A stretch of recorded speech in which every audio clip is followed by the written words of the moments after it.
Y'all still be getting round with the bomb and the bomb ball. What's going on? It's fucking Friday night, and we feel alright. So it's here on the east side. We repping the Bronx, so you gotta throw it up. What up? What up? What up? What up? What up? What up? What up? What up? What up? What up? Pimp? What up? Kenny? Kenny in the building. Kenny came on at fucking like 6 o'clock in the afternoon to leave these comments. I don't even think Kenny's still here. What's going on, Pimp? I know it's just me and you right now. Kenny done left. Kenny done left the building. But what's going on, man? It's Friday night. We chilling out here. It's the toe. The show's coming on a little later. You know how that go. But it's always the toe and the show, baby, on Friday. I don't know if anybody saw that the Star Wars show, the Obi-Wan Kenobi shit. I just finished watching episode 1 and 2. Not bad, not bad. It got some weird shit in it. You know, some shit that, you can't explain. You got some explaining to do, Obi-Wan, but we'll figure that shit out. We'll figure it out as it goes. We can't, determine too much in the beginning and all that other shit. But yeah, I know she'll want to talk about the shootings that happened in Texas, which the news is crazy. The news is crazy. I ain't even gonna lie. That shit, I don't know how to be a parent nowadays. That's crazy. Yeah, man. But we're gonna get into some shit. Like always. If y'all got something y'all want to get off your chest, you let me know. We out here, we live, and we in living color. It's a long weekend too. I don't know. Does everybody have off Monday?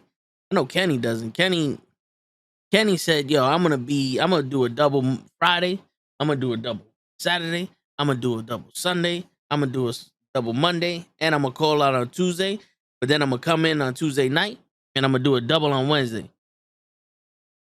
Kenny is Mr. Double Double. We're gonna have to call Kenny Kevin Love, Mr. Double Double, Mr. Double Double. You know what I'm saying? Yo, bro, remember when you was a little kid after school on Friday night and ABC? Yo, I remember that, man. Family Matters, Fresh Prince of Bel-Air. Ooh, shit, bro. I remember, too, the Home Improvement. Oh, I remember all that. It was always TGIF. Watching the shows, chilling. It was like, yo, can we go to Blockbuster and get a movie? Remember that? You go to Blockbuster, you rent a movie, you rent a game, and they always had the popcorn inside the bucket. They sold the bucket, and the popcorn was like glued to the bottom. And then you pull the bag of popcorn out, you heat it up, and then you put it in the bucket. Oh man, remember that shit? The Blockbuster popcorn. That was one of the. Oh, that was one of the best. That was one of the best. Ooh, you took it back, Pimp. You took it back, man. I'm not even gonna lie. I'm not even gonna hold you. That's what the kids say now. I'm not even gonna hold you. Which I don't like. I get it, but I don't get it. It's like, well, I'm not gonna hold you up. I'm not gonna hold you down. I'm not gonna hold you when it's raining outside. I'm not gonna hold you like you're one true love. I don't know what that means. I feel like that ass was the perfection of talking. Let me move this over just a little bit. Yeah. These kids don't know what Blockbuster is. Yeah, yo, they don't. They don't, and they fucking up. Yo, if Netflix wants to start winning,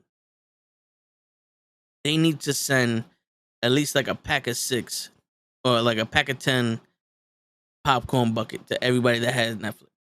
That should be a part of the description. That should be part of the subscription. Netflix, if you're listening, just send people popcorn.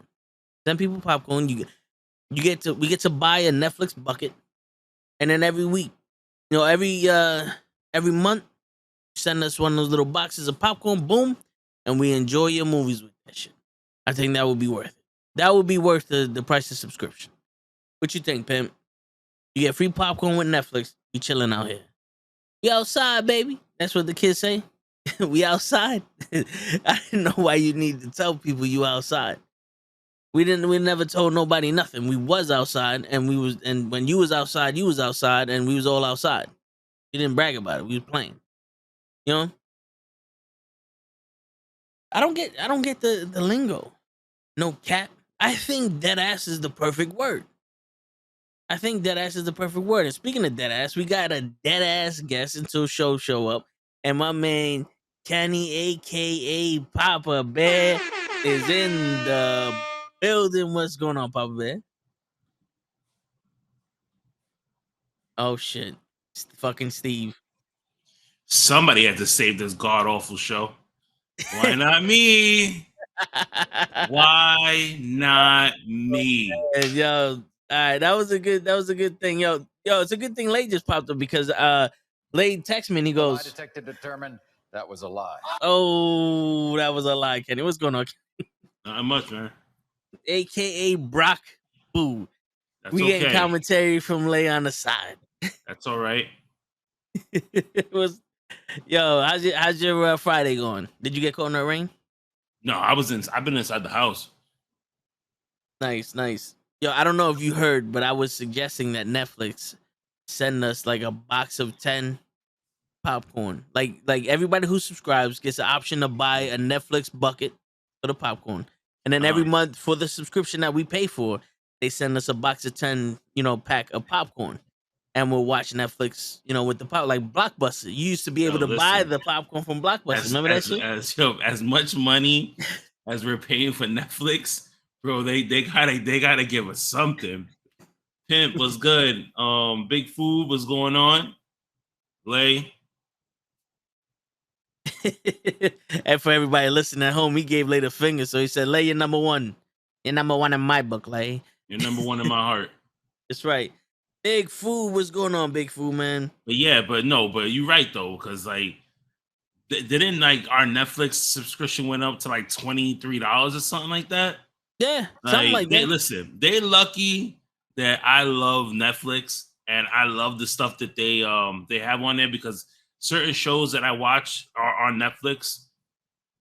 You know what I mean? Like I just finished watching Working Moms, like season 6 of Working Moms. Just dropped, I think, like a week ago on Netflix, and I just finished watching that.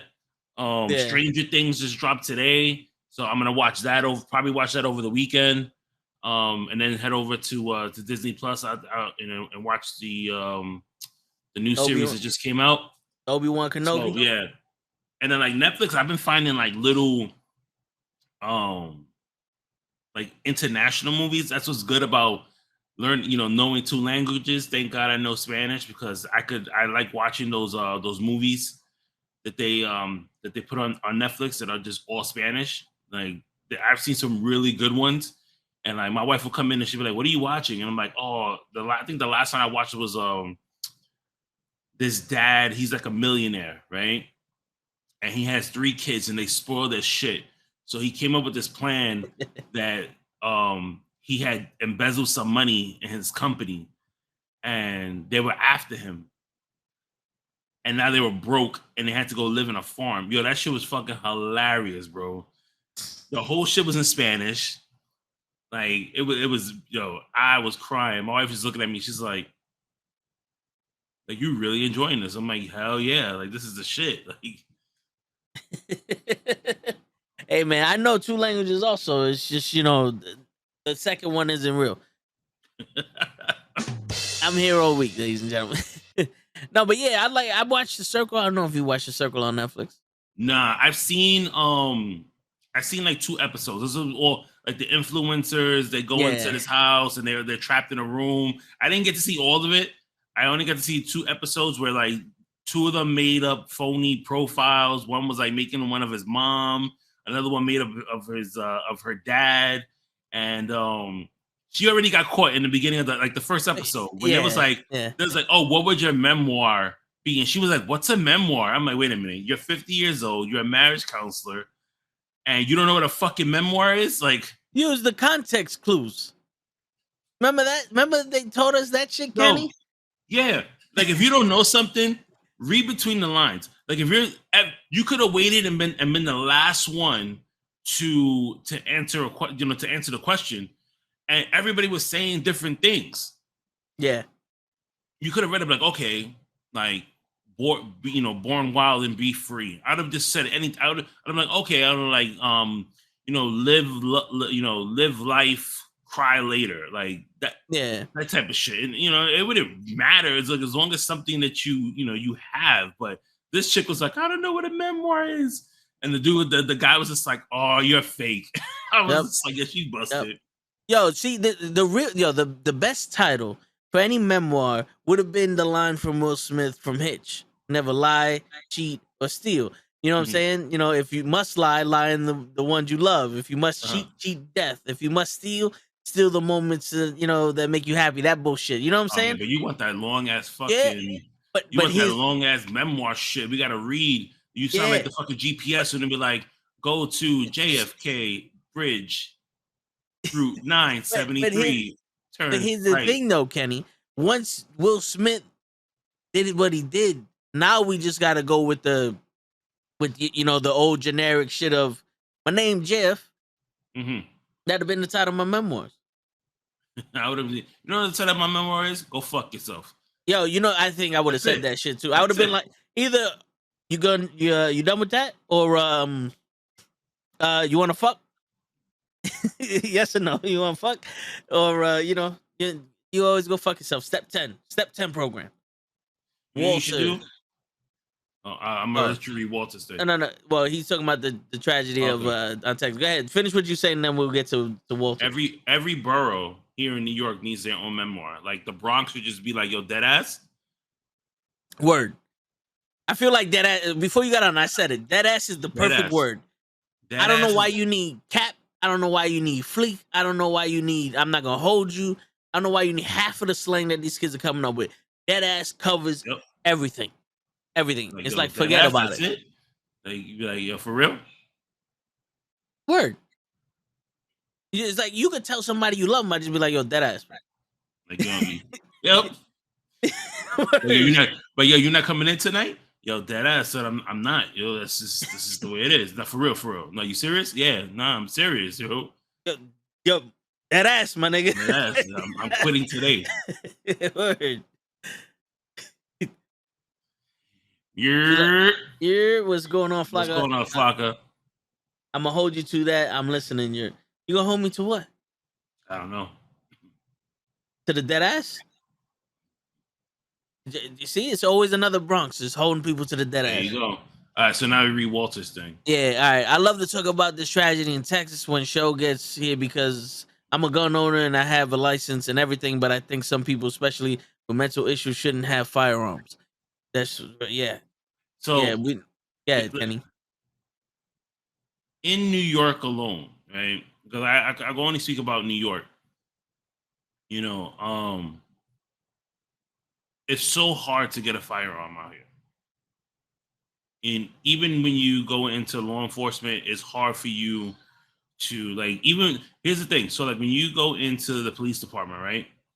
You still have to go through a background check in order to in order to get a license to carry a firearm in your home or when you're working, right? So like if I had any type of case on me, domestic violence, anything, it doesn't matter. They will deny you right away. But in other states, you basically just have to show your ID that you live in that state, and they'll just give you a firearm, give you ammunition, give you whatever it is that you want.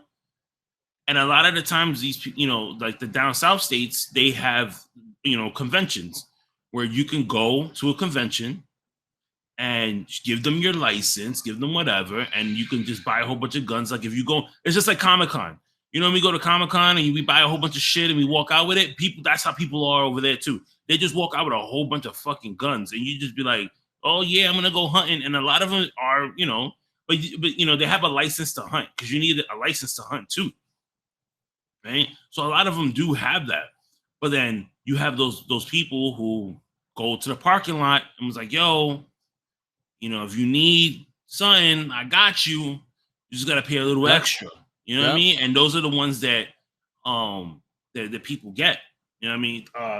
This kid, in Texas, the other kid in Buffalo, these people just went in and showed the ID, got the firearm, got the ammunition, and went back to wherever they're from, and got what they needed, and that was it. But one thing that I always say, and for me, like, I know, we joke around and we say, the FBI or the CIA or whoever is, bugging our phones and stuff like that. Because when we look at certain things, we could, like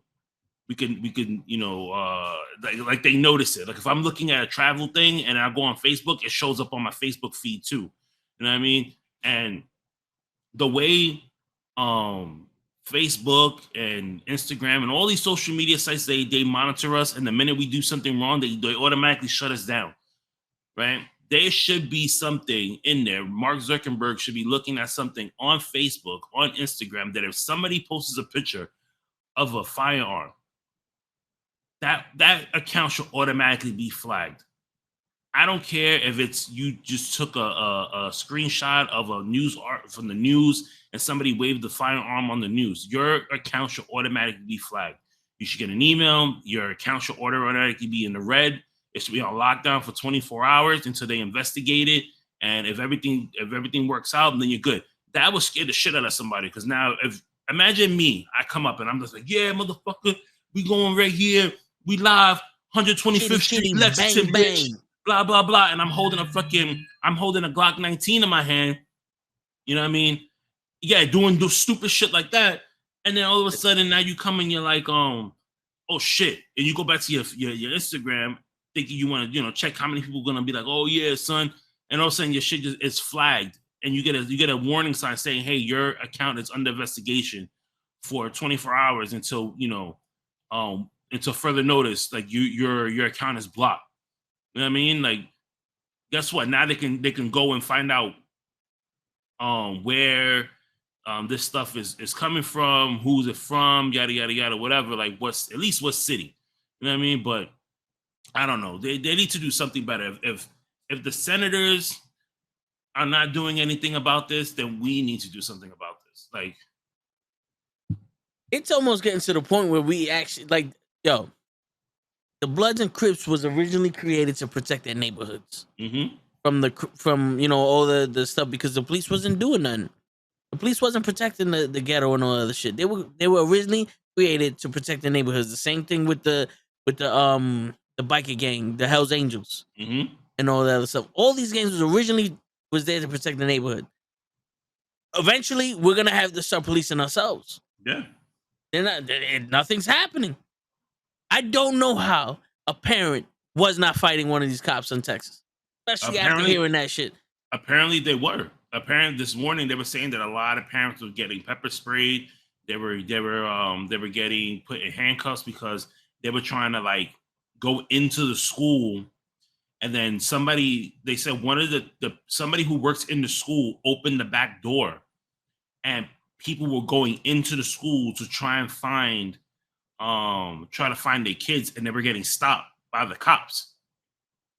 You know what I mean? And that, like, one thing that like it bothered me so much was it was one dad's story. And the dad said that he was running to the school because not only does his daughter go to the school, but he's also, I think he was a paramedic, or he was somebody. I know his job had to do with rescuing people, put it that way. And when he ran to the school, when he was running towards the school, he saw one of his kids' friends. Well, he saw one of his daughter's friends, right? And she ran to him and was just like, and he was like, oh my God. All he saw was her covered in blood. And he's like, are you okay? Are you hurt? She goes, yeah, I'm fine. But I think her name started with an A. I wish I could remember her name. But she said her name and was like, she's not here anymore. She died. Like, and that was her blood that was on her. Jesus Christ. Like, for me, that hurt my heart, because like you're hearing him, and then they were interviewing him outside of his house, and the guy who was interviewing him was like, oh, I hear somebody crying. He was like, yeah, that's her mom. And mind you, he's a stepfather. So imagine the dad. If if the stepfather's in tears, I can only imagine how the father is right now. Yeah, unless he's a piece of shit and he walked out on him, and And that's something. And that's something when the stepdad is running into like the crossfire with no protection on. I mean, I would do the same thing too. Like I don't carry my firearm with me. You know what I mean? Just because, like, I have two small boys. They're very the little one is very he likes to climb everything. You know what I mean? Yeah. So even though I have to keep it in a lockbox, like I still don't. I don't know. They can get into anything. Yeah. If I like now, mind you, when we move to a house, yeah, hell yeah, I'm gonna have it with me. I have it in my room because I have the door locked, and no one will have the key. But Yeah. Here in an apartment, what I mean, where the fuck am I gonna hide something where this little kid is not gonna get to it? You know what I mean? No, yeah, I hear you. Shit. And that's the dangerous part. Remember all those commercials we used to have? It only takes a second. These kids find the gun and they'll look, pow, and that's how kids are dying. It turns out not going to school is killing you. Yep. I know. You know something? I think I was pretty smart for not going to school. When I was in high school, not going every day. I would go every 2 weeks. You know what I'm saying? Just in case if there was a shooter. But yo, we had guns in our school also. I seen it multiple times. Kids had guns in my school all the time. It's just we wasn't pussy. We fought. The dude had the gun to go rob somebody outside of school. But yeah, it was crazy. But that to me, yo, I don't understand how that is not like a big deal. You're supposed to protect and serve. Who are you protecting? Yeah. These are kids. If you're not gonna protect my child, I have to protect my child. And I'll be Kenny, I'm sorry. I'll be damned if a nigga not gonna let me go into a building where my kid is at getting shot at. Because I'll go right across the street to the Walmart, because we all know them Walmart got them fucking guns. Right across the street, like, yo, my man, I'm going hunt this morning. I need that rifle. All right, yo, cool, boom. Pop, pop, pop, pop, pop, all the fucking cops in there, and then they'll go and get my kid. Like, what kind of shit is that? Remember back in the day, if you wasn't helping, you was a part of the problem? Yep. Remember the cops, if you don't, we'll arrest you for withholding evidence or some shit like that. Yeah. Remember they used to threaten you? What happened then? You're like an accessory to murder. You're not stopping this kid. You're not stopping this guy from shooting these kids. You're stopping us from protecting them. When do you become an accessory? Yeah. I don't understand. I mean, show. There you go. Yeah, show if you if you're gonna get one, let me know. If you want to get some if you want to get some time in without really spending, like a crazy amount of money, I am a firearms instructor. I can go with you and practice, like shooting and how to clean it, how to maintain it, whatever it is you need me to do. Get a lockbox. I can give you some suggestions on some really good lock boxes that you can purchase. So just let me know. Yo, all right, Kenny says you're a trainer and a father. At what age would you start to teach your kids about gun safety and control? If you're gonna have one in the house, I don't know. It all depends. Like for me, my kids are 10. One's going on 10, the other one's going on 7. Like I wouldn't know at what age to show them really, because it's just like, the one thing that I always teach everybody is that a firearm is something real serious. Yeah. I want to reach you. Okay. No, you gotta love living in an apartment. He found the broom. I probably would teach them a little bit older, like when they're in their teens. Okay. Just so they can have a better grasp at exactly because even fucking adults can't even grasp the fundamentals of what is so serious about a freaking firearm. Yeah. You know what I mean? Like I get when I have to go with somebody to the range and I have to be behind them, like I get nervous because these freaking things ricochet. Yeah. Like I remember there's times where like shell casings will hit me in the face and that shit burns. Shit, I can imagine, bro. Yeah, I didn't know my pops had guns in the house when we was growing up, but he had that shit like hidden away. Like it was parts of his room that we couldn't get to. Like you couldn't get to it without having something special to it. But I didn't know we had guns in the house until I was like maybe 18, 19 when he had to give them up. You know, because when we moved, he he gave them up and shit. But my grandfather had a gun in his house, and he showed it to us. And he did the whole, he emptied it, he showed it, he pulled the trigger, nothing happened, and he's like, "This isn't a toy." Like he made it clear, he's like, "This isn't a toy. Don't treat this shit like a toy. Respect this fucking shit. I'm gonna hand it to you. If you look stupid with it, I'm taking it." Like, so he'll show it to us, and my brother looked at the gun straight on. And my grandfather took it, was like, "Yo, never look down the barrel of a gun. Never do that." Yeah, and it was like instilled. Like when he said that to me, like it was like ingrained in my mind. Like my cousin was playing with a gun. It was empty, but then he pointed it. Like he was doing this shit and then point, and I was like, "Yo, don't point a fucking gun at me, bro." Like, I took that shit serious. It's like, don't fucking point a gun at me, because it was always, if you're gonna pull out your gun, you gotta shoot it. If you're pointing at something, you shoot it. That was like one of the rules. Know your target and what's behind it. Yeah. Like you don't pull out the gun unless you intend to destroy what you're gonna aim at. Exactly. What's going on, RKH? What up, show? Riveting words for sure. Oh, there you go. My bad. I had to unmute myself.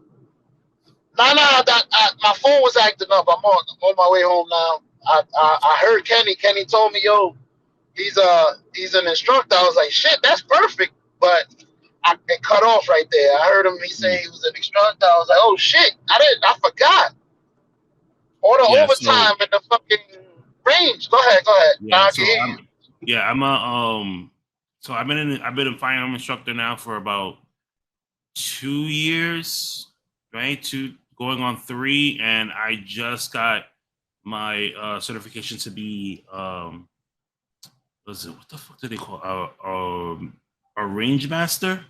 Okay. So basically, like those are the guys that like they know the ins and outs of being to handle a firearm. And then so I'm a level 1 where like I can take a firearm completely apart, every little piece, and then put everything back together. And I'm going to go for my level 2, where I start to get the bigger firearms and start taking those apart and knowing all the parts and blah blah blah whatever, and then putting those back together. You know what I mean? Like it's the first one is like a one day class, because it's very simple. It's just a Glock 19. You take the whole thing, every little piece apart, you put everything back together, then you shoot it and to see if it works. So like I normally now I go and I can expect somebody's firearm and know if something's off. Like if you so they have like these games, like they're called shooting games. So they have competitions. So people go in and take their firearms apart. Like they modify the inside so it can shoot quicker. Okay. And that's so then you ever wonder, like, these kids out in the street where they be like, "Yo, how the fuck they getting these guns that they shooting fucking faster than anything?" Is because some of them they're getting it.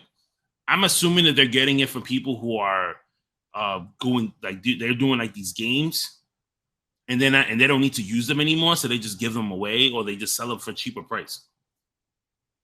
Shit, I'm down. I would, how much is the class? I would love to also learn that shit. I want to be able to take my gun apart, clean it, put it back together, like know when something is wrong, like all that shit. You need to, this shit is a life and death matter. Like I want to know the ins and outs of this weapon. It's a fucking killer. Yo, this bro, shit murder. What do you plan on getting? Plus, I'll keep it simple. It's either a revolver 38 or for aim, a shotgun, or a 9mm. So to get you, all right. So to get you need to get a shotgun license, and if you get a Glock 19, you have to it's 2 separate licenses. So you have to get 2 different ones, right? You can't have anything on your record at all. I don't. You can't have anything. For UPS. And they're gonna ask you for your family information too. Perfect. If your wife has anything, if your wife's brother has anything, like whatever, the people that are close to you that you know that you're in constant contact with, they can come to your house. Like they need the information as well.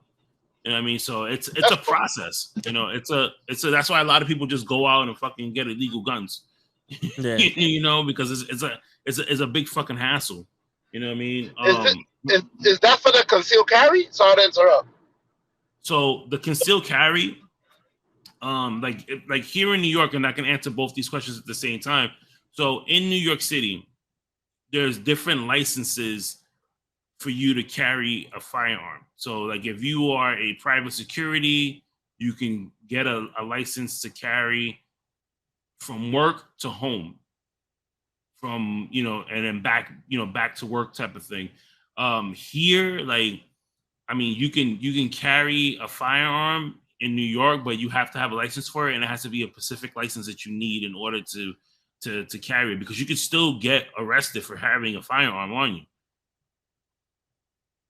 Because some people think just because you have the license for it and you have the license to carry a firearm, you know what I mean, they're gonna be like, okay, well, it's certain things that you would you would need in order, and it all shows on your license. I mean, I'll show you what my license looks like because I have one, but it's like a travel carry, right? Like you can only have it from your house to the job, and then from the job to house. You can only keep it in New York. So say right now, like if I go to Show's house, right, and I go hang out with him, and I'm carrying my firearm with me, and I'm driving on the highway, and all of a sudden a fucking state trooper stops me, and I go, oh, listen, I'm a cop in New York, and I have a firearm on me. I have to let them know this, right? And it's their choice whether they can, you know, depending on the situation, they're like, all right, well, you know, we can let you go, but then I'm like, listen, you know, if I was to, no, they'll still let me go.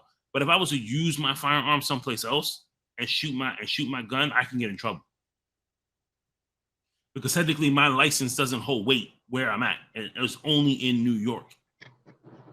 Would you get in trouble if you use not your service weapon? Because you can have a service weapon. Well, you have two different.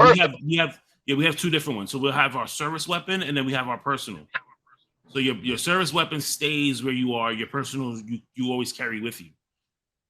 So it has to show on your license that you have that. Because you're supposed to always carry your personal. Yeah, you have to. Yeah, you can. I mean, you can always carry your personal with you, like I can. You know, if I want to, do I choose to? No, but it has to be on your license too. So if you're carrying a firearm that is not that's not on that license, you can get in trouble. They could arrest you and take it from you. So like right now too, like if I get it, say if me and Toe are out someplace, and I get into it with a guy, and I punch him in his face, and he's like, yo, I want him arrested. And they hold me now. I got to call my union rep, blah, blah, whatever. The first thing they do, I get a call from 1PP, and they go in and say, listen, you cannot carry your firearm with you at all until this whole thing is resolved. You know what I mean? Like even though I'm probably like defending myself, I can still get in trouble for it. It's a lot that goes into these things, and you know, and that's why people just like, well, how is it so easy to get a firearm? Like these random kids outside in the street are getting firearms, and it's easy. It's just they have ghost guns as well, where there's no serial number on it, so you don't know where the shit came from, who made it. Yep. They got plastic guns now. Yes. They put them together. Yep. Go through the metal detector. That's crazy. Yep. Yeah, man. It's crazy. Right? It's crazy, bro. They got the ceramic shit too. But shit. No, we gotta go shooting though, Kenny. I've been trying to go shooting since fucking March. Yo, Joe, we gotta make a plan because now we know he's the instructor. You know, I want to try to. Before I even get a gun, I need to know how to shoot it. I don't want to be like these idiots that hit everybody when they trying to hit one person. Yeah, no, not saying I'm gonna use it. Yeah. Cap is also he was certified, you know, with the Navy. You got to go through, you got to qualify to use the guns and all other shit there too. Yo, those are the guys in the Navy. I feel, for me, not for nothing, the guys in the Navy, like the guys who are in the like the armed service and stuff like that, Marines, Army, whatever. Like those guys shoot way better than anybody I know, because you gotta remember they put you in situations where like to learn how to shoot in like tight situations. Me just learning how to shoot in case we're like ducking for cover or something like that. Like if you have bombs and shit going off around you, you still gotta have that mental focus of just saying like, I need to shoot this. My brother was put in a training situation where they used blanks, but they gave him a shotgun, and it was the ship has been overtaken by pirates. You and these 5 people are the only ones around that are not captive. Get the ship back. And he's doing a training situation where him and the 5 other people are clearing rooms and shooting people. Like it's under your discretion. Just don't kill any of the hostages. And the minute he said pow, it's just kill who you see. Doof, doof, doof. And they show you how to do the combat loading with the shotguns and all that. He shot the 50 cal off of the boat. Like they teach you if it like I'm pretty sure they thought about like, let's show these motherfuckers how to launch the nukes. Just in case. Oh yeah. They don't because the thing is like it's military. He was cleared because you have to do watch. Everyone gets a serve. So he's cleared that if someone comes too close to the ship, he's cleared to fire on them. And he was saying that a prince from one of these countries was on a boat and they got a little too close, and he's like, "Yo, move away," and they didn't move. So he pulled the gun out, and then they started moving. But he was about to fire on the prince because there's a perimeter. It's like you have to maintain a safe. You have to protect this ship at all times. It'd have been me. I would have shot first. That said something later. Well, you give them the warning because they're far. No, I hear you. The first shot is your warning. No, I hear you. Just pop, back away.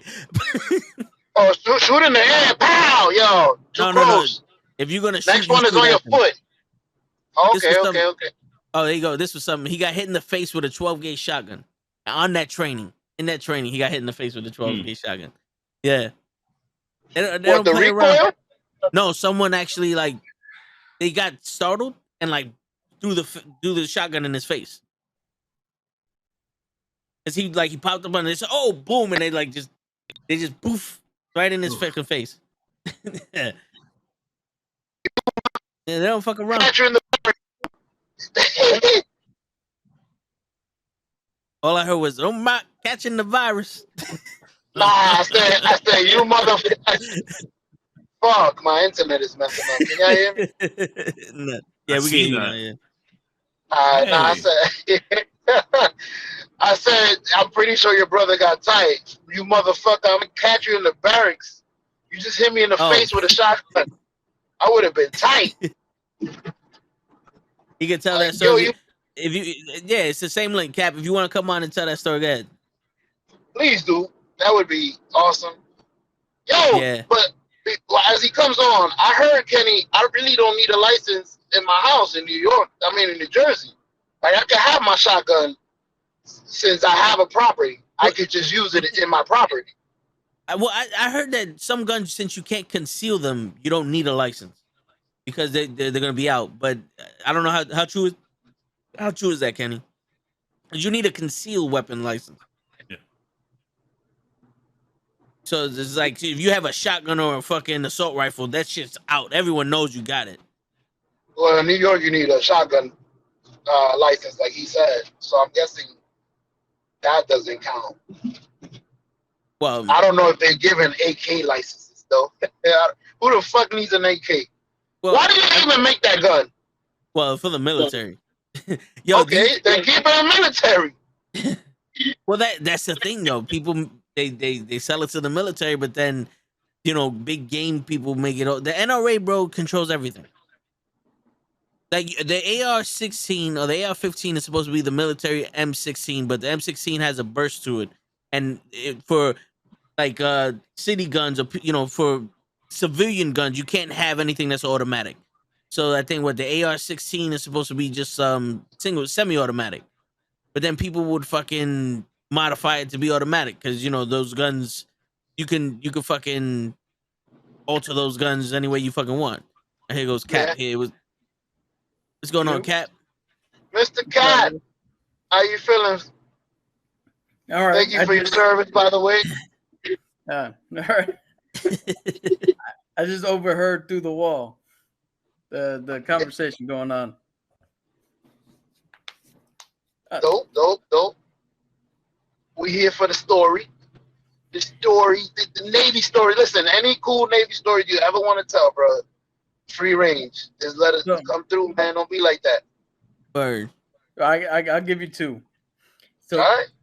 the training we do, right, is when you stand a watch. So every so often they pick a group of people who stand a watch for the ship, who go out and we're the ones in charge of making sure that if anything pops off, we're the first ones to respond.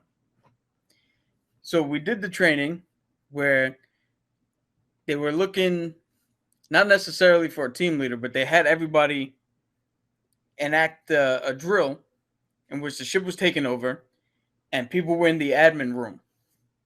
So I'm second in line, got PC1 who's like 6'3", like big dude. He's first. I'm like, all right, everybody's ready. Tap him. He breaches the door. I come in, sweep. By the way, we had we didn't have blanks. The guns were modified so that when you pulled the trigger, the slide release still went. Okay. So you can hear if the gun went off, but there's absolutely no bullets. Oh, okay. All whatsoever. right. So it was a modified gun. So I come in, I sweep the room, nothing in front of me. When I turn around to look behind the door, the dude got startled and, like Toe said, threw the fucking shotgun, hit me in the face. Like I'm literally bleeding out of the mouth. But as I fell, I'd fired, and the trainer was like, he's down. So my team rushes in. They get fucking destroyed. Every single one of them gets taken out. And I'm on the ground like, shit. I thought we lost. I thought the training was over. And the trainer's like, yo. He's like, Avila's training's not over. What are you doing?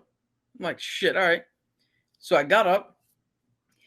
So the way the room was set up, there's the desk right in front of you, an office behind it, a little space off to the left side, an office in that back corner, and then one other office directly to the right. So the people in front, I'm like, all right. I'm like, I don't know what to say. So I just say, you say what you see in TV. I'm like, yo, freeze, put your gun down, come out with your hands up. The dude came out, and as soon as I saw him, pap, pap, I didn't even fucking hesitate. I just pulled the trigger up on him. So the trainer's you don't take prisoners on the ship once they take. I'm sorry to interrupt. No. My entire team, I was told, was dead. Take prisoners. He said no prisoners. Rambo, you drew first blood. I'm not a cop. I'm in the military, bro. Take prisoners. What am I, John fucking, like, am I Liam Neeson and take? No. I saw him, I shot. I fired at him. The what do you call it? The trainer's like, he's down. Russians in the back. I trade them for 2 Americans. I look at the guy. I look at my what do you call it? The guy in the room on the right, and I could see his feet underneath the thing he's trying to hide behind. So I'm like, yo, I see you behind there. You're not fooling anyone. Come out with your hands up. And this I did smartly. I was like, he can't see me. I literally just ducked down, like kneeled. And when he came out, pap, pap, fired at him. And the trainer's like, yo, he's down. So now I got one more room to clear out. I'm like, all right, I don't know what the fuck I'm doing. I'm yelling at him, come on out. But he's already heard me kill 2 of his people. So he ain't coming out. And I'm like, fuck, what am I going to do? And yo, the trainer was like, this is going to sound fucked up, Aviles, but you have resources you can use. I was like, what? He's like, yeah, unfortunately, you have dead shipmates. I was like, you're right. How can I use this? So I told PC1, who again, 6'3", I'm fucking 5'4", and at this time, I was like 150. Like I was nothing. I told him, I was like, yo, PC3, stand up. So I'm literally behind him. And I approach the room. I'm like, yo, hands up, get out. He comes out firing.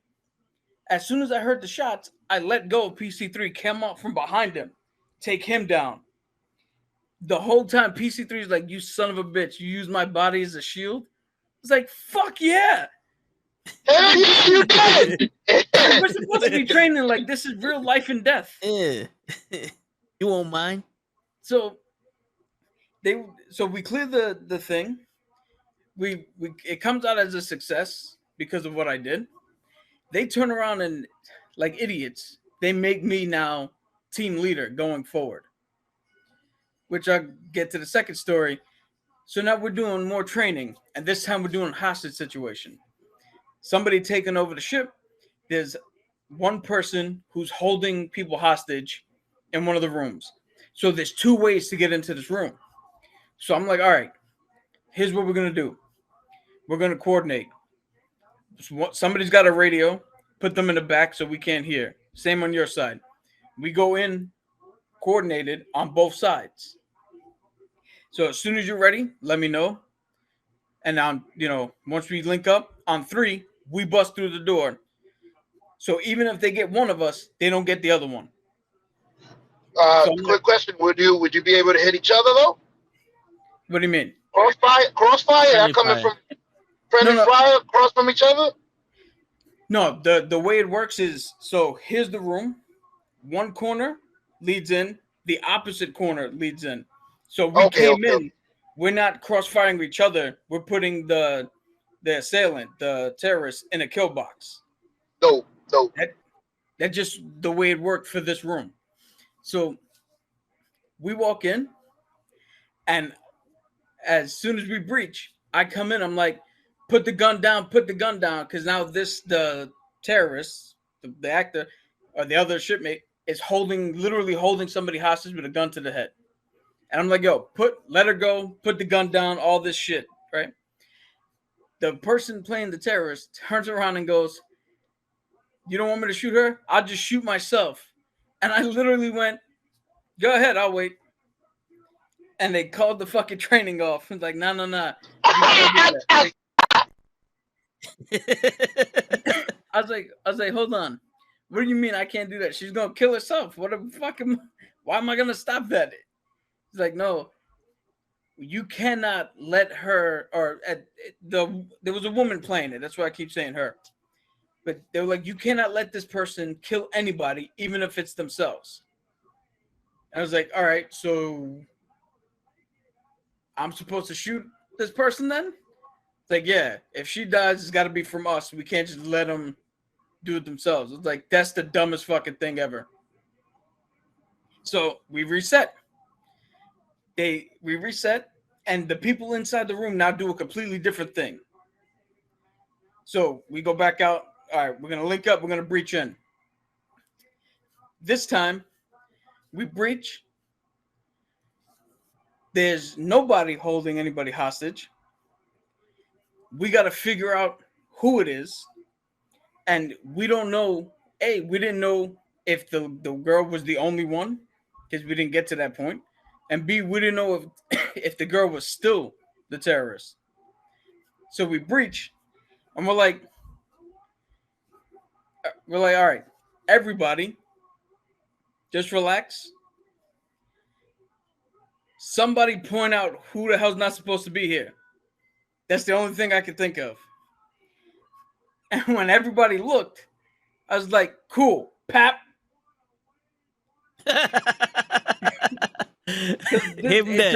It turned out to still be just they kept the same person. And the trainer was like, yo, he's like, Aviles, why? He's like, you had no other question than that. And I legit was like, yo, MC3, if I ask who's the bad guy and 15 out of 18 people look at one person, how are they wrong? They know who the fuck's in here. 15 out of 18, I'll take the chances that they were wrong. You killed my little brother! Hey, he's in the army too! Yeah, that would be the one time that 15 bad guys are in a room with fucking three With 3 military guys. Word! Yeah, with 3 You killed the guys! Yo, You killed the hostages for him. they after that, they what do you call it? They still kept me on as team leader because everybody else that they put in that position did fucking horrible. Like when we trained the next person to be team leader, this dude was like, all right, you go, we're going first. Then you wait 30 seconds to come in. And when by the time we had came in and cleared the room, the other team came in. The team was dead. They started busting shots. Yeah, that's essentially what happened because they heard commotion. So they came in and started firing, but they didn't know we had already squashed the commotion. So they just came in firing at us. Or the total opposite, bro. The first team could have gotten murdered. They could have heard the commotion, come in and got murdered too. Thank you. One by one. That 30 seconds was a little bit too long to be waiting. I appreciate you. It was something to behold. But we're gonna go in first, and if we die, you come in and kill the other people. But if we got it under control, you come kill us. Nah. What wound up happening is we actually had like real Navy SEALs come in and run drills with everybody, and that's the time I found. That's the lesson I learned, that being a smartass doesn't always pay off. So the Navy SEALs came in because they came in to train us, and we went through the drills and we got proper training on what to do and blah blah blah. But they had a demonstration of how they take care of pirates, and they had some civilians and senators and other people watching them, and they told us to act like pirates, like put resistance. So I'm like, okay, cool. You got I'm a not wood supposed leg. to acquiesce to everything you say. I didn't know that there's a certain way to do that. I just went into being me. They come in, they're like, with the guns, blah blah blah. We drop our weapons, we put our hands up, we're in the line, and they're like, "Where are you from and where are you going?" And everybody's giving their answers, but they're not trying to hide what they're doing because nobody else understood the assignment. So they're like, "I'm from Nigeria. We're trying to take over the ship." Going down the line, just saying that. And me, I'm like, yo, I thought we were supposed to give resistance. So they're like, where are you from? Where are you going? I was like, I'm from Greece. I'm trying to go to the McDonald's right there. And he was like, oh, you think you're funny? It's like, very funny. Bam! There's a little jab with the butt of the gun. I'm like, oh, okay. Fuck. They now go to arrest everybody and put them in handcuffs. And they're asking questions. And everybody's just giving simple answers. And again, I'm like, I thought we were supposed to give a little bit of a show. So they asked me a question. Again, I gave a smart ass remark. And instead of me just getting handcuffed, I got thrown into the wall of the room. Slammed into the wall, slammed onto the ground, and then put in handcuffs. And I'm like, why am I the only one getting my ass whooped? You're the smart one. They already figured it out. You are the only one that's gonna give us trouble. Where you from and where you going? I'm from Wyoming. I'm going to your mother's house. How you doing? Okay. My mother said this. So, word, blanc. At the end of Kenny it, had to be like, Papa Duty. They were like, "Yo, you all right?" I was like, "Yo, why in the hell was I treated more roughly than everybody else?" And they're like, "Oh, because you're a smart ass." I was like, "They told us to do that. Did I not get? Did I misunderstand?" And one of them was like, "We normally tell people to do that, but they should have told you because the senator was there to not go overboard, to just say the normal shit. He's like, if the senator wasn't there, it'd have been a different story. But we can't, they were like, we can't just let you be a smartass and us not. We can't allow this insubordination. Yeah. Word. We need to show what we would do if that would happen, which is gun butt and fucking handcuffs. Get your ass up. You know what really happened? Somebody was like, "Yo, what were you PC2 at the time? What was your rank at the time?" I was a CTM3. Yeah, they were like CTM3 Aviles did this run faster than your ass by himself. The whole team was a word. Yo, guys, we need some resistance. We need y'all to act like a smartass. Yo, y'all don't do it. Nah, I'm from Wichita, Kansas, motherfucker. The boom. You want to do this shit faster than me, motherfucker? Bang! I'll give you Ow! one last story. Of Wakata. One last story of the great, the myth of equality. So you mentioned before that I shot the 50 cal. Yes. So they were trying to show everybody while we were doing the training how easy it is to load and cock the 50 cal. So they got the smallest girl on the ship and the smallest guy on the ship. Me. I'm the smallest guy. So the girl goes up, puts the bullets in the thing, and is struggling to cock this gun. And the way you do it, it's literally like a little bar. You pull it to you down and pull it to you further as hard as you can. And that loads the bullet into the chamber. She's struggling with it because if you don't have the right motion, it catches a lot of the time. So then I go up and instantaneously everybody was like, "Yo, Aviles, you better not struggle with this. You better be good with this." So I'm like, "Okay, cool."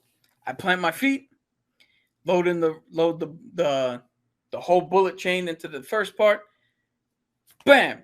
Click it like nothing, like I've been doing it for years. Immediately, they start ragging on me for making the girl look bad. I'm like, motherfuckers, you just told me not to fuck this up. I didn't fuck it up. Now I'm overshadowing this fucking girl. Yep, lose. If you don't overshadow her, a girl did better than you, Aviles. Yeah, I was like, yo, this is fucking You broke bullshit. the 50 cal. That's why. All right, this is true last one, and I'll get out of here. Bro, do all of them. Yeah. We waiting for show to get home anyway. That's why what do you call it? We had a mandatory fun day on my last duty station. And mandatory fun day is literally they shut down all the work and you have to show up to the barbecue, to the party, to the games, all that shit. So I show up for my department. At this point, I'm on Diego Garcia, which is an island in the Indian Ocean. It's owned by the British, but we have a thing there. And I was probably the best shape of my life at this point. It's right before I was coming home. We're doing the obstacle course race. All right. And one of our female lieutenants is like throwing a real hissy fit that she has to compete with the women and not with the men. So the Cobb, who's the chief petty officer, who's running the games, snarkily is like, "Yo, if you can find any one of the guys to switch places with you, you can go with the men." What the Cobb didn't know was I'm not fucking competitive. I don't give a shit. So when she said, "Does anybody want to switch?" I was like, "I'll do it, man. I'll take your place." Shit, they got to do less shit anyway. Fuck it. I'll do 5 push-ups instead of 50. Yeah, I was like, I'll gladly do less work at this shit I don't want to be at. Word. So when I tell you the Cobb gave me the dirtiest look, but I was like, I don't give a shit, to be honest. Because what are they going to do? They can't fire me for this. You told me to be here. So we go up. The women were supposed to start. So I'm starting now. I gave a fucking 5-minute head start. So the men had to do 75 push-ups 75 sit-ups, carry, what was it, 10 pounds, 10-gallon jugs of water, a whole distance like twice, and run to the end. And the women had to do 25 of each, one jug, just once. Like, it was drastically cut down what they had to do. They still made me. They didn't make me do the full thing, but I was sitting there like, boom, hit the 25, and they're like, I only counted 10. I was like, oh, fuck you, man. Fuck you. Get out of here. You only counted 10. So I wound up doing more, but still faster than everybody else. And again, not because specifically they were girls. It's just I'm in the best shape of my life right now, and I only have to do but so many. It's like this is easy day for me. And Word. the run part, Toe could tell you, when I was younger, I was fast as hell. Yeah. I could run the daylights out of anybody. So running is nothing. 5-minute head start. The next guy goes. So now it's the men start. 2 guys go. We still have the head start. We're still in the lead. Here comes Lieutenant. She gets there. Our 5-minute lead diminished so much, we came in last place. Because she couldn't do 75 push-ups. She couldn't do 75 sit-ups. She had struggled to carry the water twice the distance. And the whole time, the PC1 was like, yo, Aviles, it's like if you have anybody get mad at you, this is why. They put it on me. They're like, look how stupid you made her look. I was like, yo, PC1, permission to speak freely, man. She asked to be there. I didn't fucking switch with her. She switched with me. Yeah. I didn't tell her to do this shit. Like that. Hey. Yo, I'm so glad that I didn't get in trouble because the lieutenant was so mad at herself that she even forgot that I existed. But I mean, sometimes you need reality to smack you. You know how many times I'm underneath the 300-pound bench press and I'm like, poof, fuck. Help me, please. Someone help me get this shit off my chest. You know what I'm saying? You know, you got to know your limitations sometimes. No offense to the females out there, but I know one that that needs a reality check like that. Like, yeah, I could do everything you do. Okay. Okay. Let's see. Here's what I'm going to say. I'm going to say this. If you honestly believe that you can do the same, you better be prepared to show the fuck up. Yeah. If you honestly think that you can hit the same numbers that we're supposed to hit, you have better been working behind the scenes, hitting those numbers all the time. And I'm only saying that because it does a disservice for you and for everybody if you think that you could do this, that you could be on the same level, and then you show up unprepared. That's just common sense. You could tell there's no way she was going to do those fucking push-ups. The push-ups alone, we were like, oh, fuck. And it's like, you made all But why that. she wanted to try? Like, why? You know why? Because in the, what do you call it?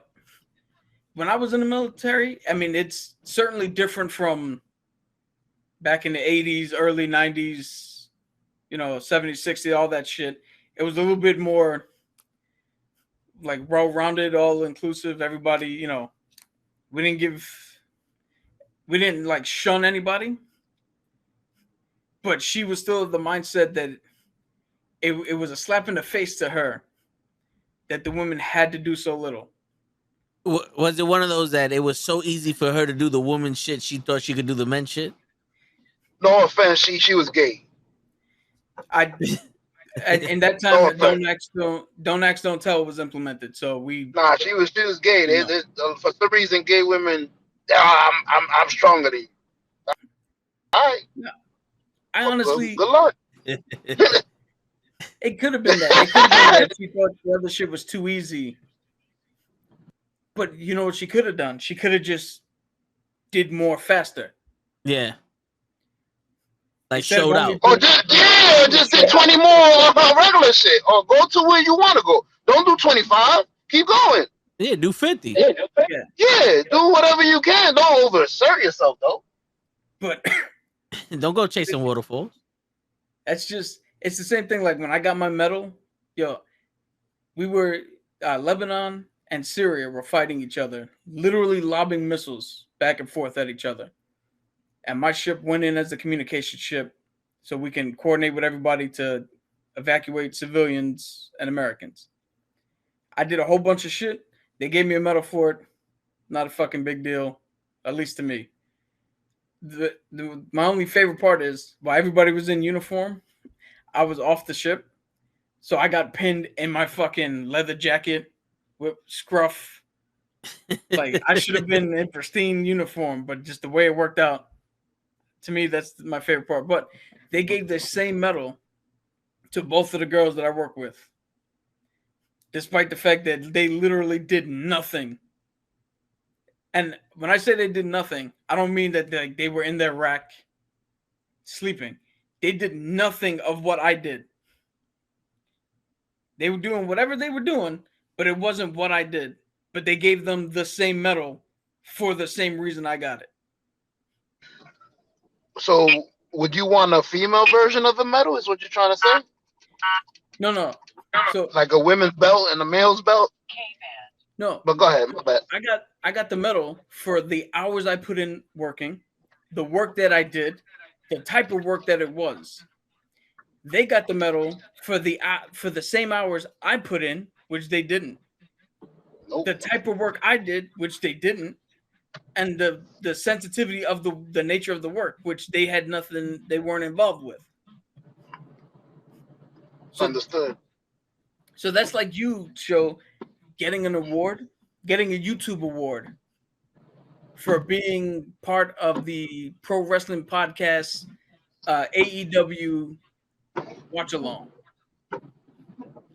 It's like, yeah, you do a wrestling show with Toe, but you got nothing to do with that podcast, but yet they gave you the award for that podcast.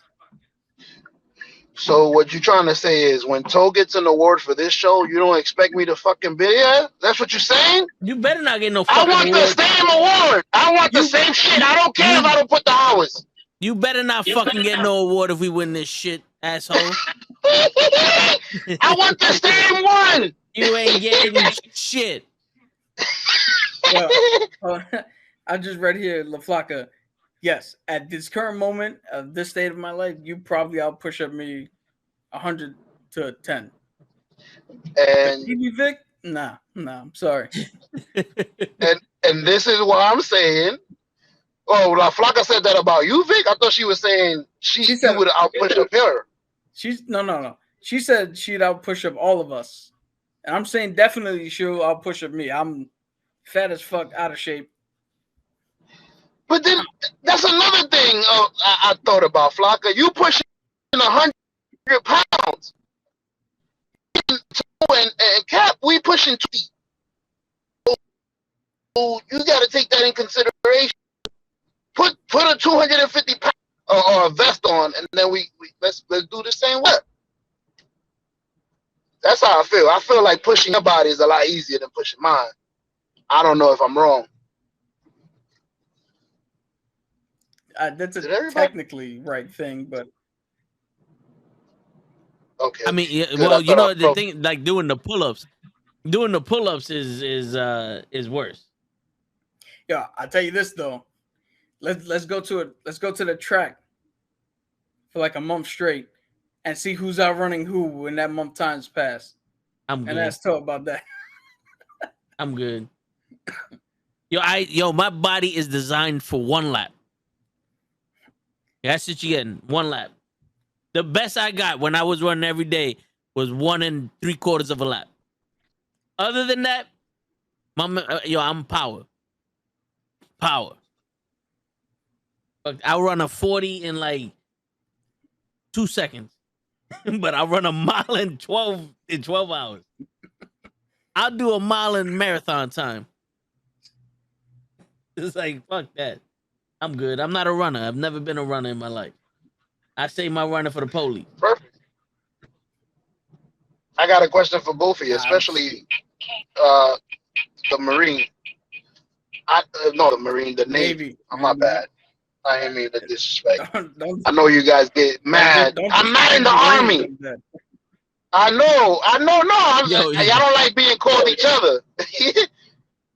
But yeah. what was your favorite? What was your favorite exercise in the Navy? Like something that I could deal with this. This is my shit. Other people complain about it, but the bike is me. The mile-and-a-half run. Nice. My man used to do it backwards. Yeah, with headphones on, beat shorts. I had a fucked up system where I never tried to run for like a time record or anything. I literally picked one person and just said in my head, that person will not pass me. And I'd run, and if that person was far enough away, I could take my time and walk. And if he caught up, I'd take off again. And as long as that one person didn't pass me, I'm fine. That's how I did it. That's kind of smart though. Yeah, but I'm also the type of person that literally. So when they were like, "Oh, males like 20 to 25 only have to do 45 push-ups," I was like, "Cool, 44, 45," and then I stopped. I never did more than what they asked of me to do. You sound like me in high school. Y'all need a 65 to pass? All right, 66 and a half. Good looking. No, I'm not talking about when it comes to intelligence shit, because I graduated top of my class in A school, honors, the Hall of Fame division and boot camp. Like, Yeah. I'm just talking about anything physical activity or anything that's like competition wise, competitive. I'm not competitive, and if you tell me I only had to do something, that's what I'm gonna fucking do. I'm not gonna do more than what you told me. Yo, when we used to go to the gym, me, Deuce's brothers, and Cap, he would be like, "Yo, I'm gonna go do my thing." We're like, all right. We would be doing the warm ups, and Cap would be like, "All right, I'm done." And we're like, "What the fuck you mean you're done?" He's like, "Yeah, I just went through each machine twice, and I'm good." And we're like, "Yo, we're not even done with the warm ups yet. The fuck's going on here?" Yeah, But I was in better shape than everybody. I mean, At shit, that you time. he was about 100 pounds less than us and shit. Yeah. Yo, you don't really need to do that much it all depends on what output you want to get, like what your final goal is. Yeah. Well, that was the thing. Me and them we was trying to be like fucking powerlifters. Yeah, So I'm we're trying to doing lift the gym. Yeah, we're doing fucking 25 sets of fucking 120 pounds for the warm up. You know, Yeah. like show was crazy when he I'm went to the almost gym with with the us. stretch before I went into the machine. Word. Joe, you with us? I am. I'm just going through the mountain areas right now. Oh, all right. So you what did Cap say? He said, what was the last thing he said? I was gonna comment on it and I totally forgot. The last thing I was talking about was how non-competitive I am. Did it? He was saying how he only did the bare minimum. Yeah, that's me. I said I was the cap, the Marine, the Navy cap. I was that in school. Bare minimum. No, What you see, need? now, A 65, I gotta clarify. 20 home run? No. I gotta clarify because it's gonna make me look bad. I was a bare minimum when it came to the physical shit or the competition shit, like all the extra curriculars. When it came to my work, like I said, top of my class in high school, Hall of Fame, dude. I actually got picked as Sailor of the Quarter without having my ESWAS pin. And I know nobody knows what the fuck that is. The ESWAS pin is a pin you get when you can demonstrate that you know everything there is to know about the ship you're on. I didn't do that. Hey, kill me first. That's extra shit. I didn't do the extra shit. but my work habit and my work, like the work I did, afforded me the opportunity to be sail of the quarter, and I got picked to fly off to Cape de Verde and be one of only 5 people to go off the ship and walk around Cape de Verde, which is an island chain off the coast of Africa, because of my work ethic. 5-0 sailor or 4-0 sailor the whole time. So I just want to throw that out there because it was only with the physical shit that I was lazy as fuck. Well, unlike you, I'm lazy. I'm lazy with the physical, the school, work. Man, Nah, I you just want can't. to be in bed 24/7. Can I just lay in bed? Leave me the fuck alone. Nah, you. I learned that you can't get anywhere if you're lazy in the wrong places. Agree. Plus, Wow, that's a good saying. Go ahead. Plus, I'm also the guy that's hated by my coworkers because I'd much rather my bosses know me and respect me than my coworkers.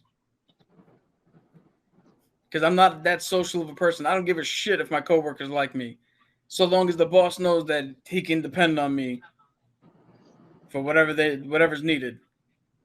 I would have guessed that about you Yo, from getting to know you. I would have guessed that about you. Like I don't really care what you care about me. I don't give a shit. Yo, so like my old job that I had, so a lot of the responsibilities we had is they literally were like, all right, when I showed up, we had a lunch break, and then like I was able to go out for 30 minutes, come back. The woman who was handling the phones for a half hour was like, yo, I can't do this shit. And I'm like, what the fuck you mean you can't do this? This is the easiest job in the world. None of this is difficult. I'm doing this for 7.5 hours. You can't do it for 1/2 hour? So they came to me and was like, yo, we can't get anybody to cover. Is it going to be a problem if you just eat at the desk? I was like, me being military and used to, weird work hours and not eating and all that. I was like, fuck, okay. Not thinking that, oh, this is going to impact everybody else and nobody's going to be able to leave. Thinking that it's only going to be me. I was like, oh, fuck it, I'll do it. I don't give a shit. So they changed it. Nobody relieved us. Now we just sit at the desk for 8 hours. Somebody else was doing the overheads. And so they came up to me and was like, yo, they don't want to do it anymore. Can you do it? And again, I'm like, I have no problem doing it without thinking ahead of everybody else. I was like, fuck it, I'll do it. So now everybody's got to do it.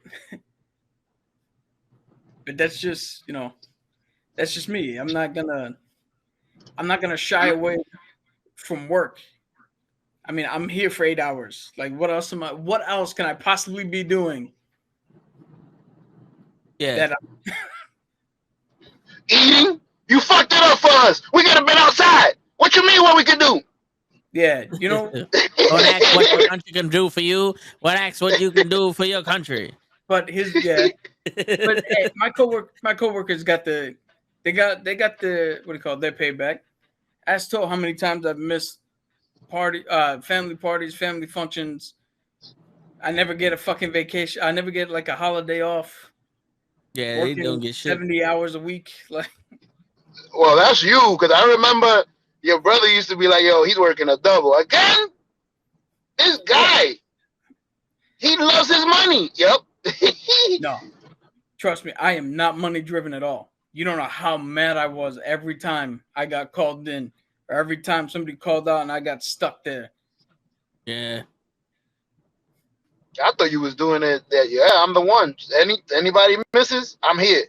No. That's what I thought was happening. No. Yeah. It got to the I like point that where. though. Go ahead, Toe. Go ahead. It got to the point where I would get pissed off every time he's like, yo, I got to do it. I was like, motherfucker, son. I used to see you like, yo, who got the car? My brother. He got working a double. Fuck. I'm like, how you tight? He's working a double. He's tired. I'm like, damn. Like I told you, you look different, man. You look younger. The Word. hair's always done now. Shit, I got time to comb my shit.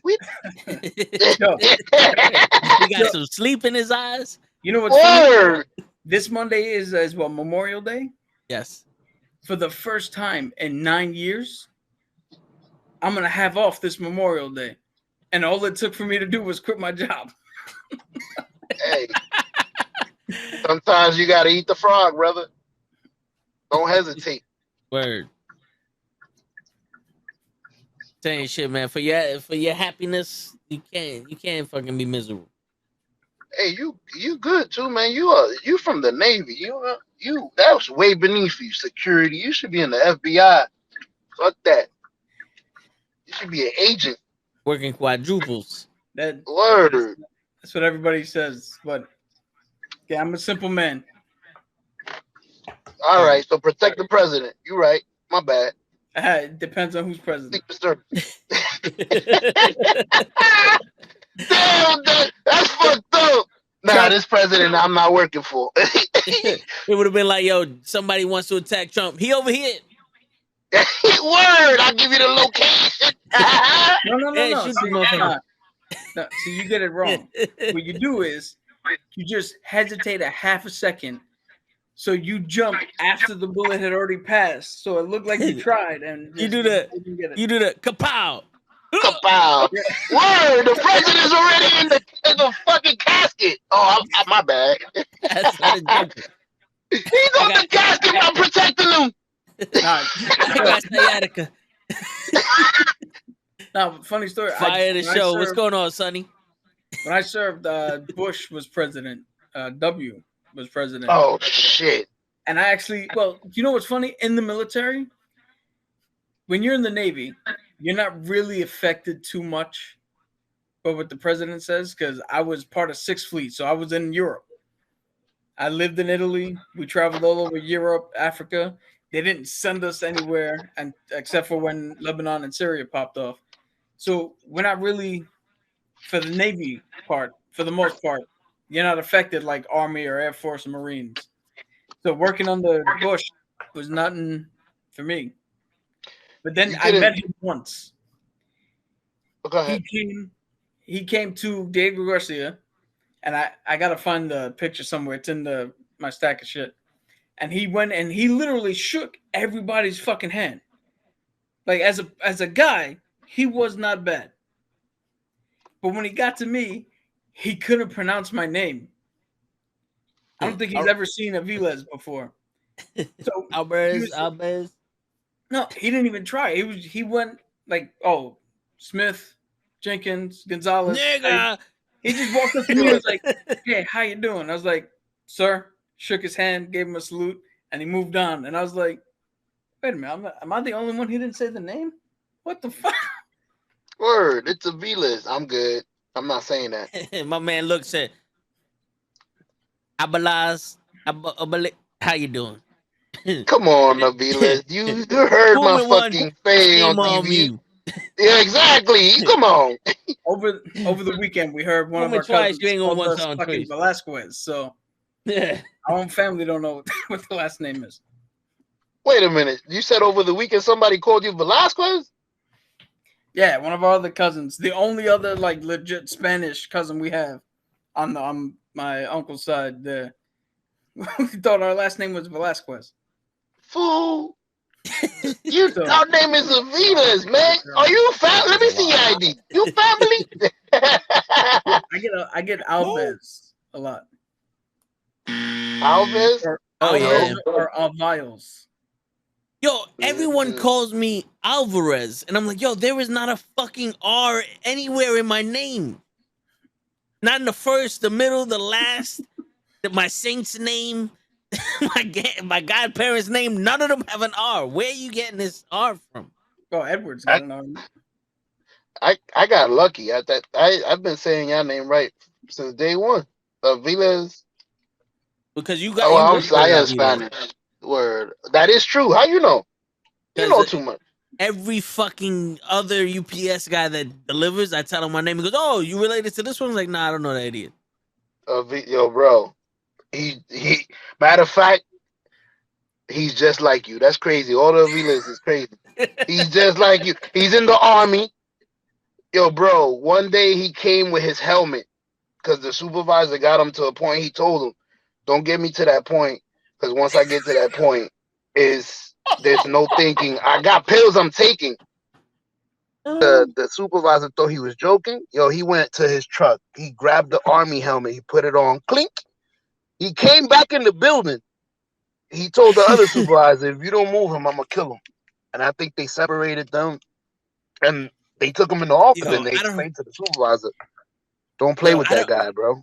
I don't He's know crazy. why I thought you was gonna be like he went, got his helmet, and either one head butted this motherfucker with the helmet, or two did the fucking M Bison like fucking like dove head first. It's like fucking suicide dived into this motherfucker with the helmet. I was just picturing this like, yo, this helmet is my weapon. What's that shit? Like my sidearm is my friend or something? This is my rifle. There are no other rifles like Yeah, this There are is my many helmet. rifles, There's but this no one is other mine. helmet like this. My bad. Yeah. You said you thought he went to the car, got the helmet, and what? I thought he was either gonna one headbutt this motherfucker with the helmet, He would have. or he was got gonna stopped. dive, or he was gonna do like a suicide dive head first, like M Bison type shit with the helmet. Like that helmet was his shield. Like he was like, it's He a has a weapon knife now. in his pocket, bro, and he always pop. Matter of fact, I seen that nigga pop it out and pop somebody's tire Yo, that was blocking him no, at work. no joke, man. For any service member who has been deployed overseas in the action, in the fight, that is not something that you come back lightly with. No, So I've been I'm not. fighting for my life.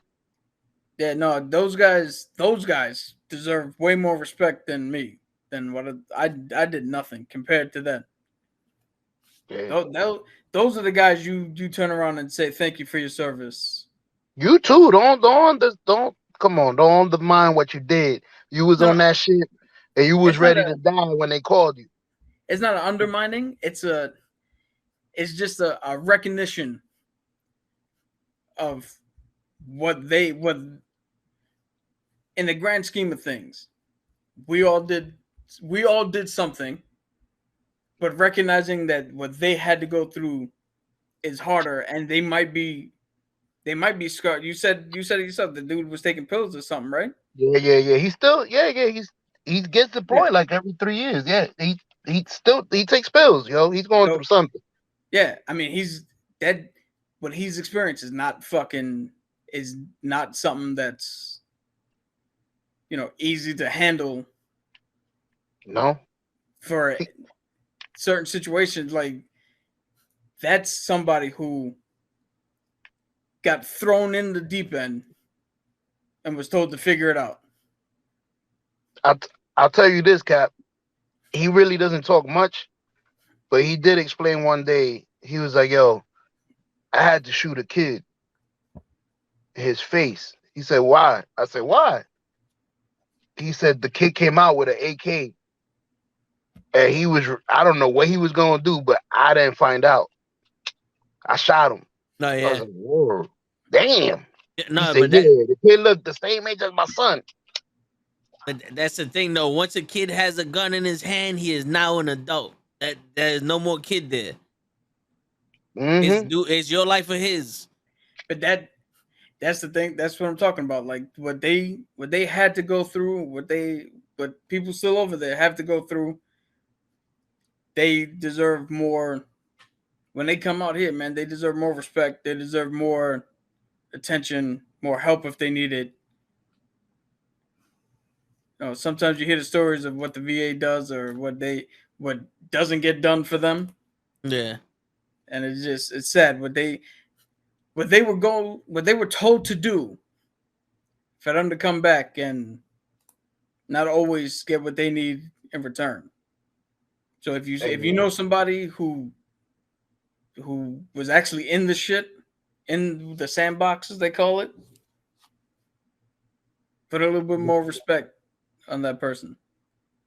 They probably never was the same after that. Probably not. That's crazy.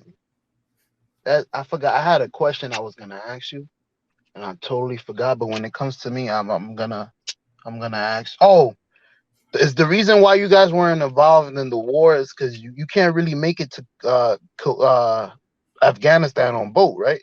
You can't cruise over there with your fleet. Like, yo, we gonna destroy them. Yeah, just because just because we're not on the ground doesn't mean we're not involved.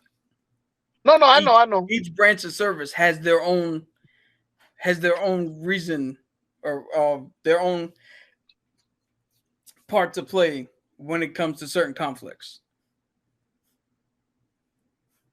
Got it. So we'll assess who's gonna be the quarterback depending on the situation and where it's Yeah, at. So the army might take lead, or nah, we need the Marines to go in there foot and set hell. yeah, but But see, that's the thing. So the Marines have to go in first. Who's bringing the Marines? The army. We are. Oh, the Navy. Okay. Yeah, we'll bring them. We'll bring them in. We set up communication lines. We'll set up supply lines. We'll make sure that they get whatever they can get, or whatever they need in order to be successful in whatever they're doing. We'll set up. We have technically more planes and fighter pilots than the Air Force, so we're doing air support most of the time. We're deterrents for anybody who's trying to cut us off from the seaside or anything like that. There's a myriad of things that we can do and that we do outside of the actual bullets and guns and shit. Bro, I was gonna say, don't you brave too, because I watched World War II in color on Netflix. Oh my god. Yo, those ships is when they getting hit, bro, with like you don't have nowhere to go. Let's jump into the sea Yeah, or with luck, stay on the ship and die. a little bit of luck.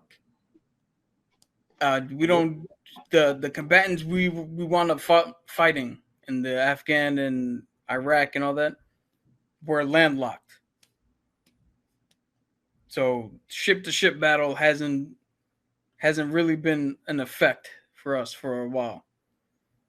But that's what got me into the Navy, because originally I was gonna go Army, and I had told the sergeant that I was gonna sign with them, and then my mom took a call from the Navy, forced me to go talk to the Navy, and the guy said he literally did this. He was like, let me get another thing here. He was like, all right, this is you in the Army. You're going to fire at the bad guys. They're going to fire back at you. Either you kill them, he kills you, whatever happens. Then he took the thing and threw it in the middle of the room and said, this is you in the Navy. You lob missiles at them. How can they fire back at you? And I went, that's a fucking good point. I'm in. Where do I sign? Yeah, I was like, where do I sign? I just walked in. Dog is barking. Shit, my bad.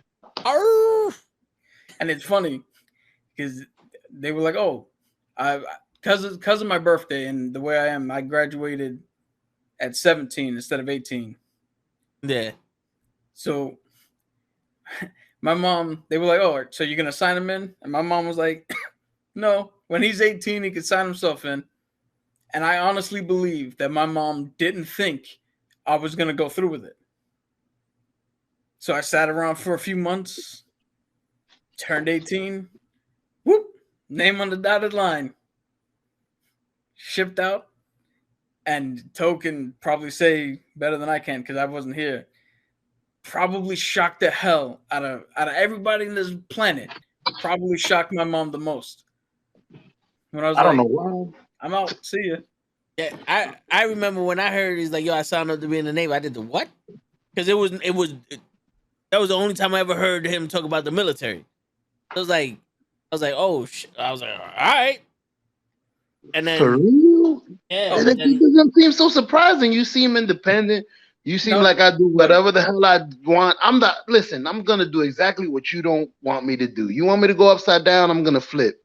Listen, what do you like? Yo, you don't want me in the Army? All right, I'm gonna be the one driving the fucking ship.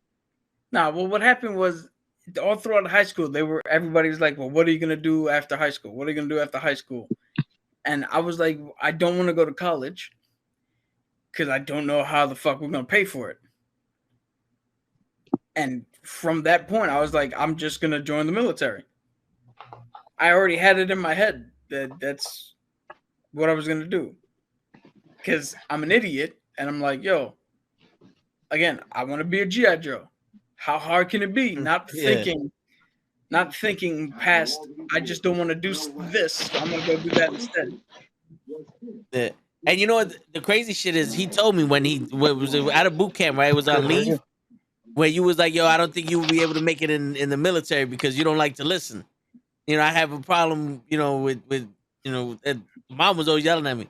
And I was like, "Nah, I think I would have made it." And when we went to boot camp, when we went to his graduation, my man said, "Put your hand on the table so I can stamp you." I put my hand out and he's like, "Put your hand on the table." I said, "My man, I'm 3 inches over the fucking table. Just stamp my fucking hand." My uncle looks at me like, "Put your hand." I was like, "All right, it's on the table now. Like, you're just gonna stamp me. Like, why do you need this extra? Like, all right." And then it was like, all right, I guess Cap was right. No, dude, they do shits in specific order. You see, this is the thing where I say Toe wouldn't have been good because he didn't understand the reason, the specific reasoning for putting your hand on the table. He's just thinking, "Oh, it's a stamp. They're gonna stamp me. My resistance is gonna give you enough leverage to put the Yeah. fucking stamp." Where me, I'm perfect for the military because I'm born and raised. I listen to whatever the hell my mom said. They said put my hand on the table, my hand's on the table. I don't Yeah. have no other reason to question you. That's where you want it, that's where it goes. See, that was the thing though. You listen to whatever mom said. Whatever mom said to me was yelling. People around the blocks knew that it was summertime because they heard. They started hearing my name being yelled at. They're like, "Oh, it's summertime." Now that's what happens when you're the good son. Yeah, right. Shit. Same thing with the police academy. Everything they say and do means something. I hear you, but I've always been the type of person like, "Yo, I need to stamp your hand. Give me a hand." Bloop. That's it.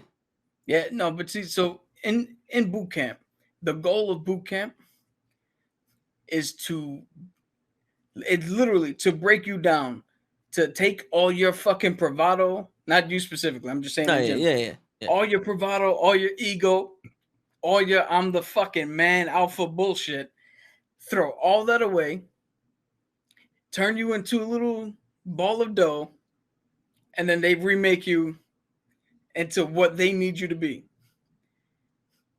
Because it serves them no purpose if every single person puts their hand on the table and you up there like, "Man, just do it." It served them no purpose. Because now that's extra time that they got to do with you versus getting us all to do whatever comes next. And then it's always like, "But you could have just stamped it." Yeah, but see, now here on the flip side, you could have just put your hand on the table.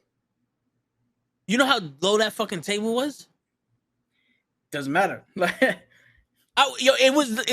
thing was, is like, put your hand on the table, and I'm sure I would have to bend over to put my hand on the table, and this dude is towering over me, and I'm like, I'm gonna be like, "All right, so what are you gonna get in the fucking Indian position to hit me? Get at me, bro." So I'm here to watch my brother graduate. I'm not here for this. I'm not enlisting. You don't got me. You don't have me.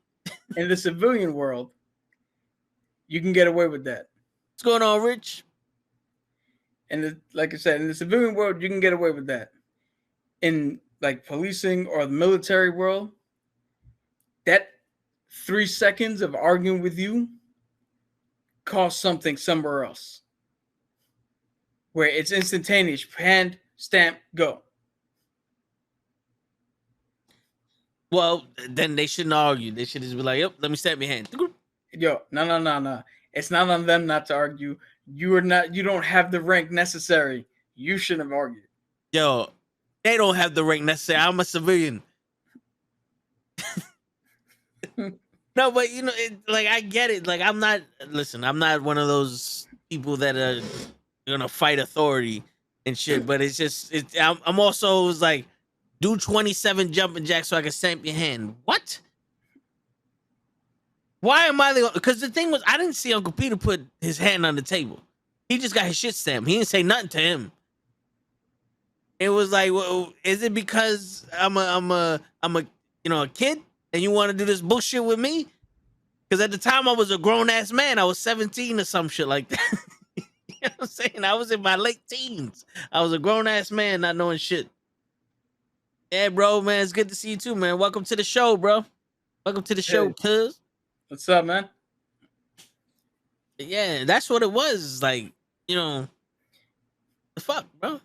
Yeah, but that's why you wouldn't have been good, because I've literally seen people get jacked up for not listening. And not like physically hit. When I'm saying jacked up, like they had to do so much extra shit. Yo, I'm telling you, one time we're doing jumping jacks, and you have to go up and finish. You cannot move. On that last one, you cannot move. And I fucking hit it, did this, and went, got called out. Dude, I've never felt so bad in my life. Sitting in the middle of a room with the instructors, the RDCs, telling everybody, don't worry about it. Aviles gets to relax. He's relaxing. Up, down, up, down. Or breathing. Don't be mad. Because we all got to be a team. And see, it's a mindset thing. For everybody else, it seems like ridiculous. But the mindset is, I couldn't do what I needed to do, and that cost my team. So now the lesson I learned was, I have to do exactly what is needed for the success of my team, for the rest of my troop. And I guarantee you, the rest of my time at boot camp, and even till now, you tell me to do a specific, I hit it fucking exactly. Never again will I fucking fuck up. Because, it legit feel, that's the weird thing about boot camp. It feels like hell when you get fucked up, or when you fuck up and everybody else has to pay for it.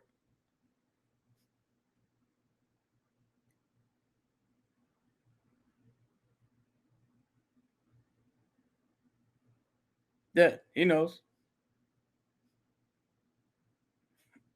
Shit. All right, so if we didn't say 10-0 as opposed to a normal 10, we had to start what I mean, I'm sorry, 1-0 as opposed to a normal 10, we had to start everything over. We did centipede sit-ups with a medicine ball. By the time we were done, we all did over 400 sit-ups. Jesus Christ. But why is it 1-0? Because that's the way they want you to say it. So it's 1, 2, 3, 4, 5, 6, 7, 8, 9, 1-0. No, there's, I mean, he can elaborate. There's probably a reason for them saying it that way. But after doing 400 fucking sit-ups, what are you never going to say again? You are never going to say 10. You're going 1-0. But that lends out to when you get out into the actual field, you now take that lesson, and when serious shit happens, you know that consequences come from not doing exactly what is needed.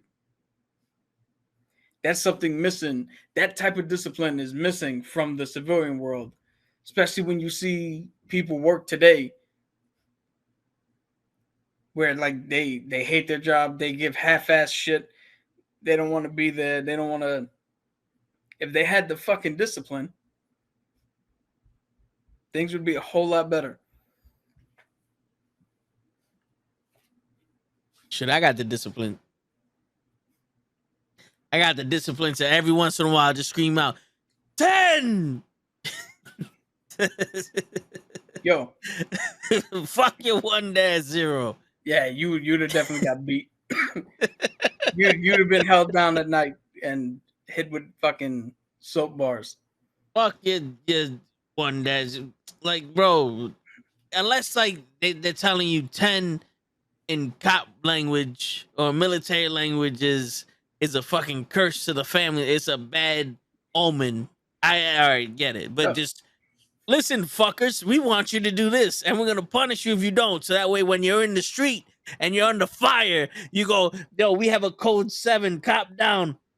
You don't go, "We got a 7 here." Like, I get what you're saying, but also it's like when you're in the grocery store and you only got $5 and you need to buy a can of corn, how much change do you get?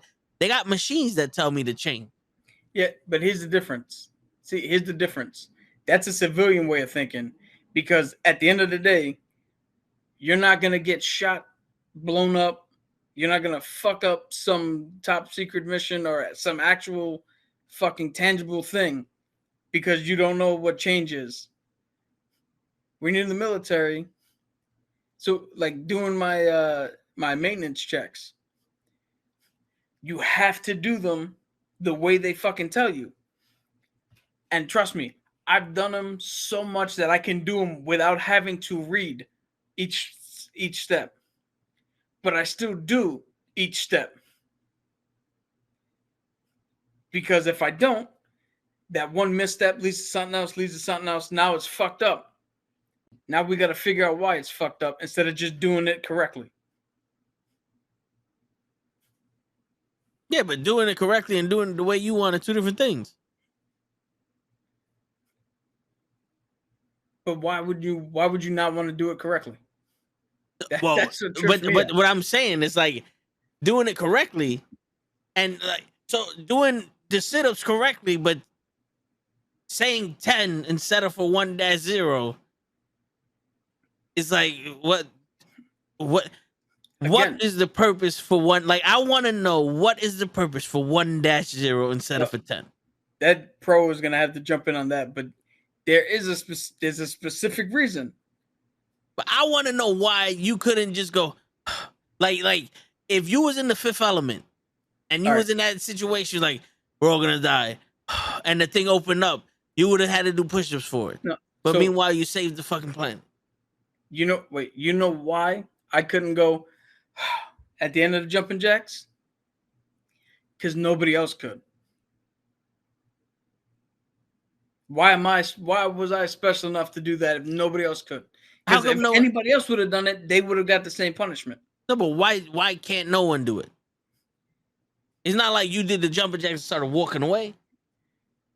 Dude, again, so the specific like training we do, some of it is like for actual physical fitness. Some of it is for if you're exhausted, and because in boot camp they don't know what jobs you're gonna go for. Right? The RDC doesn't give a shit what job you're gonna do. So they gotta treat everybody in the same. If you're going for a job which you need nerves of steel, you need a steady hand, even if you're fatigued, you got to learn how to keep that steady hand when you're fatigued. And because they don't know you're going for a different job than I am, we all got to learn to have that steady hand. Because if you get it easier than I do because of our jobs, then that's fucking bullshit. Then we're no longer a unit. Then there's fucking resentment. Then there's a myriad of things. And now you just ruined the whole purpose of us coming together and coalescing as one. So we all got to get trained as Navy SEALs, even though I'm going to be a cook. Yeah. Yeah. Because when it comes down to it, at the end of the day, You're still a soldier. yeah. Because like you said before, I was a fucking cryptological maintenance tech, which meant I handled top secret machinery and computer systems. I fixed them, not software, the hardware shit. But like you said, there was that one incident where the Prince of Denmark came in to our port without announcing it to us. I do hardware. I pull out a fucking motherboard, switch out some, some shit on it, put it back in. But in that moment, if they told me to fucking fire, I am now with a gun firing on somebody. Yeah, I gotta marksman. I gotta hit the target. I gotta do shit that is expected of me. That's the thing. No, when you're in the military, nobody's special because it's not about the name on the. It's not about and for us the name's over here, but that old saying, it's not about the name on the back. It's about the one on the front. We're all Navy. We act as one ship, one command. Who the fuck are you? You're not special. Nobody sees officer bars on you. You got to learn that. That doesn't come natural to a selfish fucking society. You have to be taught. And sometimes you have to be taught the hard way.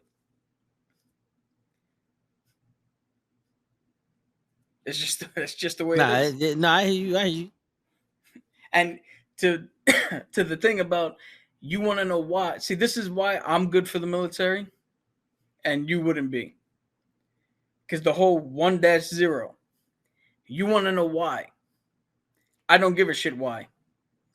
That's what you want me to say? That's how I say it. I legit don't care why I have to do it your way. That's how you do it. I just do it. That's why the people at my old job, love me. Because you tell me to do something, I just do it. I'm not gonna ask a question. I'm not gonna complain. I'm just gonna fucking do it. See, I need to know why everything is going the way. See, I'm a mechanic. You know what I'm saying? So I can't diagnose a problem unless I know the symptoms. I'm what you would call a doctor for automobiles. You know what I'm saying? A doctor has to ask these questions. So that's why it's like, yo, my brain functions in a way where I need to know why I'm doing something in order for me to do it at an optimal level. If you're going to sit there and run the track, why? Because we want to build up your endurance. Okay, so I'm going to run like if I'm going to build up my endurance. If you be like, run the track as fast as you can, okay, now I know exactly what, like, running the track to me, there's so many different ways to run this track. Like, how long am I going to run this fucking track? Am I going to run this track for hours? You want me to do one lap? Like what am I doing here? It's always been that for me. Like, what am I doing here? That's why baseball or sports was easy. You're playing second base. I know exactly what I'm supposed to do playing second base. I know exactly what I'm supposed to do playing every position because I asked the question, what happens when a ground ball comes to me and the guy on first? Throw it to second. Boom, we get the double play. All right. So you said before you're a mechanic, right? Yeah. You know why they call it an engine, right? Why? No, that's you. That was an obvious. You know why they call it an engine. There's not a trick. I didn't get to a trick question. I thought you was gonna tell me. No, like, you know why it's called an engine. So you in school, when the teacher's like, "All right, we're gonna open up the engine and we're gonna look at the spark plugs today." If you had a fucking kid in class who's like, "Yo, teach, why they call it an engine?" And then they go, "All right, this is why they call it an engine," and they get to the belt, and that dude again is like, "Yo, teach, why they call that a belt?" And then he breaks that down. It's like, "Oh, why is that a flywheel? Why is that?" At what point are you gonna be like, "Motherfucker, why do you don't know this shit going in here?" Yeah, but here's the thing though. If he goes, "Yo, today we're gonna open up the engine and check out the spark plugs," and I go, "Why are we checking out the spark plugs?" It's because a bad spark plug can lead to this, and this. It's specific to the spark plug. Yes. Someone doing that, like, yo, today we're gonna open. Why are we opening the engine? Why is an engine? Like, if that, yeah, no, get the fuck out of here. But similarly, today we're gonna open up the engine and look at the spark plugs. You would sit there and go, "Why?" I'm already sitting there going, "All right, he's telling us we're looking at the spark plugs. We'll get to why." I don't need to ask why. He's going to tell us. The only time I need to ask why is if he goes, we're going to open up the engine, look at the spark plugs. Cool. Move on. Then you'd be like, whoa, why the fuck we look at the spark plug? They're going to tell you, you're going to learn what all this means. You're going to get there. You don't need to know the answer before you learn it. Yeah, but this is the thing, though. If he goes, we're going to open up the engine and look at the spark plugs. Okay, why is already implied? Because we're going to look at the spark plugs, we're going to see the corrosion, you know, if there's any oil on the shit, the gapping and all the other shit. That's already implied. But if he said we're going to take out the spark plugs and we take out the spark plugs, okay, good. Now we're going to do this. Like, why did we take out the spark plug? Yeah, well, like, what is so important? No, but if he's going, if it's like the jumping jacks, stand straight still, and no one explains why you're standing straight still, you just boom. It's like, but why does it need to end this way? Where he goes, take out the spark plugs, take off the belt, take off this. All right, put it back. But all right, so what is the purpose of all this stuff? Like, what do these things do? Like, at this point, this is where you tell us what the spark plug, like, what are we looking for with these spark plugs? You know what I'm saying? Yes, that is valid. That is valid. But here's the funny thing: the whole shit with the jumping jacks. What I explained to you why we did it and what it was for. That came out of me fucking up. They didn't specifically turn around and say, "This is why we do the jumping jack." Some lessons. Someone needs to fuck up to get the reasoning, and no, you can't just be like, "But, sir, why are we doing it this way?" Let me ask you a question. If you do something right the first time, do you ask for a reasoning? Yeah. I remember when Ali was teaching me how to get a rebound. And he was like, well, you're short, so you're going to have to jump later. And I'm like, why would I have to jump later? He's like, because when they catch the ball on the way down, if you're coming up, you can knock the ball out the hand. Okay, that makes perfect sense. Yes. Or they teach you how to do a layup. You have to go with your leg and do this. Like, why? It's because of a balancing issue. Like, you know, you're doing all this shit with the finger roll. You know, it's technique when it comes to this shit. Like, I understand what you're saying, that everybody has to be the same when it comes to this. But if they were to turn around and go, we need you to do these jumping jacks and land straight there. Anything else is a fail because you need to be able to go through hell and stand proud and all that other shit. I get it. All right. Yes. All valid. Let me throw it a different way. If Ali told you you need to jump later to get a rebound, and then you went out there and just jumped whenever you wanted and didn't get the rebound, you would also learn, that's why I got to do it. Okay. Now I know. Yeah, but when you can learn from asking a question. Yeah. But isn't that the 3 seconds of time you can't waste? The same shit with me telling them, like, why do I need to put this shit on my fucking on the table instead of for you just stamping it? No.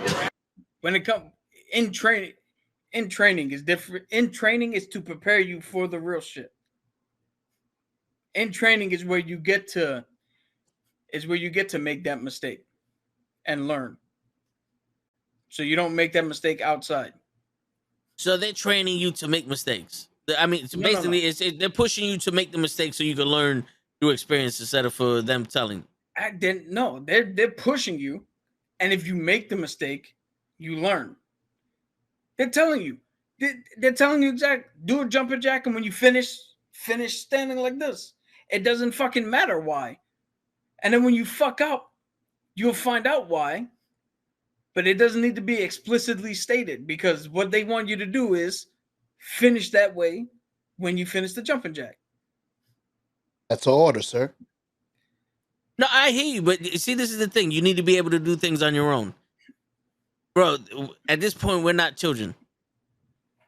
Me, the thing standing here, I can't breathe afterwards. I can't breathe heavy after the jumping jacks.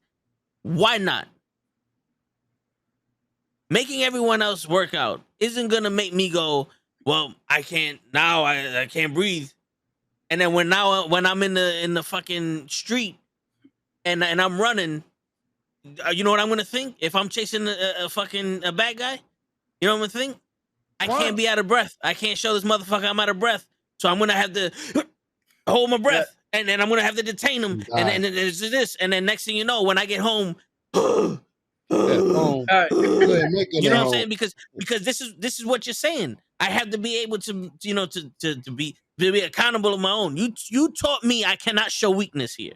That's what you showed Yeah. me. I can't show weakness, so I can't show weakness to this motherfucker. And if I just so happen to have be tired for chasing him down, and I'm taking this to the extreme, pro, because that's what I do.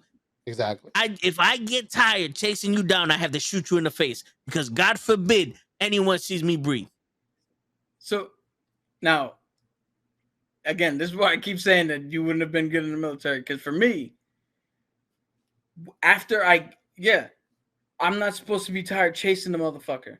After I got him and handcuffed him and he's secure, then I can go, oh, shit. You motherfucker, you made me run. I wouldn't have taken it to that. No, see, but the thing is, I've that always been the type. If you're gonna treat me stupid, I'm gonna act dumb. I'm gonna act way more stupid than you're prepared to deal with.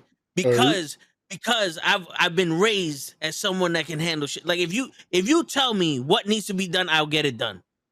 That's how it's always been. If I don't know how to do it, I'll ask questions and I'll figure out how to do it. But I've never been the type of person that will allow someone to treat me like I'm stupid. Okay. Now, So if you're gonna sit there and punish me and treat me like I'm stupid and put me in front of everybody like I'm stupid, well, guess who's stupid now? I'm gonna start ducking and jiving. Every time we're in this situation, I'm going to act the way you want me to because you think I'm stupid. now, And since I act and the way I act is a reflection of you, I'm gonna act stupid so you look stupid. so two things, but I want to say these without causing an argument because I'm not here to do that. No, yeah. Two things. You just said you're a person that if you tell me what to do, I'll get it done. Mhm. Well, they told you when you finish, stand like that. And you ain't getting it done. You a Yeah, so liar. now what's the problem? If you're somebody who can do what they're told to do, and that's what they told you to do, what's the problem? But if I breathe, again, if I get this, oh, that's it. You fucked up. How did I fucked up? I took a breath. Yo, it's not like I got on a fucking knee. I ran to an oxygen tank. I took a fucking breath. My dog stepped on the pee. I have to go pee.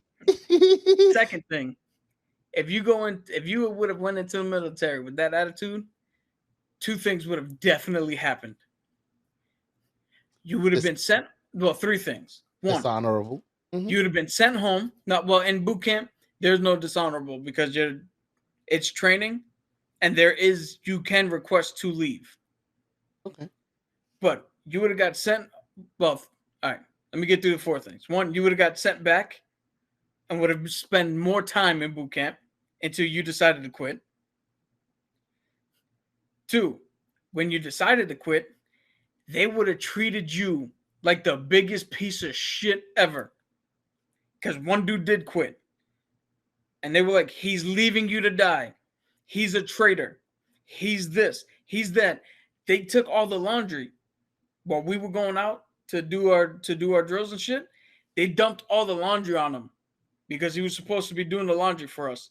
They dumped all the laundry on him. Girl, fuck you, Mama Webble. Yo, 3, your unit, your division, or whatever branch you in, you would have come home guaranteed after suffering broken ribs, broken jaw, broken nose, probably an orbital socket. And I know how tough you want to say you are. But when there's 20 motherfuckers and they're not going to fist fight you all at once in the middle of the day, they're going to wait for you to be snoring your ass off asleep, hold you down, and beat the ever-living shit out of you because you don't fucking learn, because you don't want to learn. When you come back home, the feeling you're going to have is not one of fucking, oh, they want to treat me like I'm dumb. I'm gonna fucking show them I'm done. You're gonna feel like the ultimate fucking failure. The traitor. And I know that because of when we graduated, the letter before we went out to see you guys, they read from the guy who fucking quit on us, who went home, and not only did he regret it, his family was like, you couldn't last 2 months? Oh, fuck you, Mama It's 16 weeks. You couldn't last a few months to make it through that, to get to the end? And they asked, what the fuck did they do? And yo, our division was easy as shit, bro. Our division was fucking easy as shit. All of us listened. All of us did what we were supposed to. We didn't get extra punishments. We didn't have to do extra shit. Like, you remember Bell, right? Mm-hmm. Yeah. Bell, every morning, they call it getting beat. Every morning, push-ups, sit-ups, jumping jacks. They would go down to breakfast, drenched in sweat, uniforms looking a hot mess before we even started our day. And the whole time, the other fucking RDCs will point out they must be fucking stupid. Look how they're getting treated. They must be fucking dumb. Other officers would look at them like they were the worst division. What I'm saying, you think, oh, they want, what do you call it? They want a dumbass? I'm gonna give them a dumbass. You're in the wrong fucking place for that. Because if you took that attitude out to the field, you were getting people killed. This isn't civilian shit where it doesn't matter. People are going to fucking die. No offense, I don't think Toe would have done well in the army. No, offense to you, Toe. Wholeheartedly, I don't think he would have either. But in any military service. Because the sergeant that would have gotten in your face with the hot breath, you got it. You would have punched him right in the mouth, and then you would have been arrested, bro. In military police. You would have been arrested immediately, bro. I know one day they would have gotten through your skin. He would have said the wrong thing to you in your ear. You think because you from the Bronx, you tough? I'm gonna toughen you out. Whoop.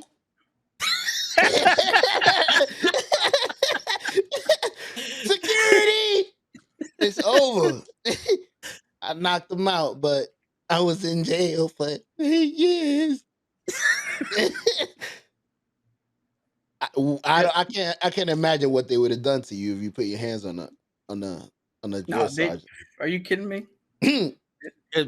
They're petty officers, right? I mean, that's what they call not drill sergeants in the Navy. Well, yeah, they're RDCs.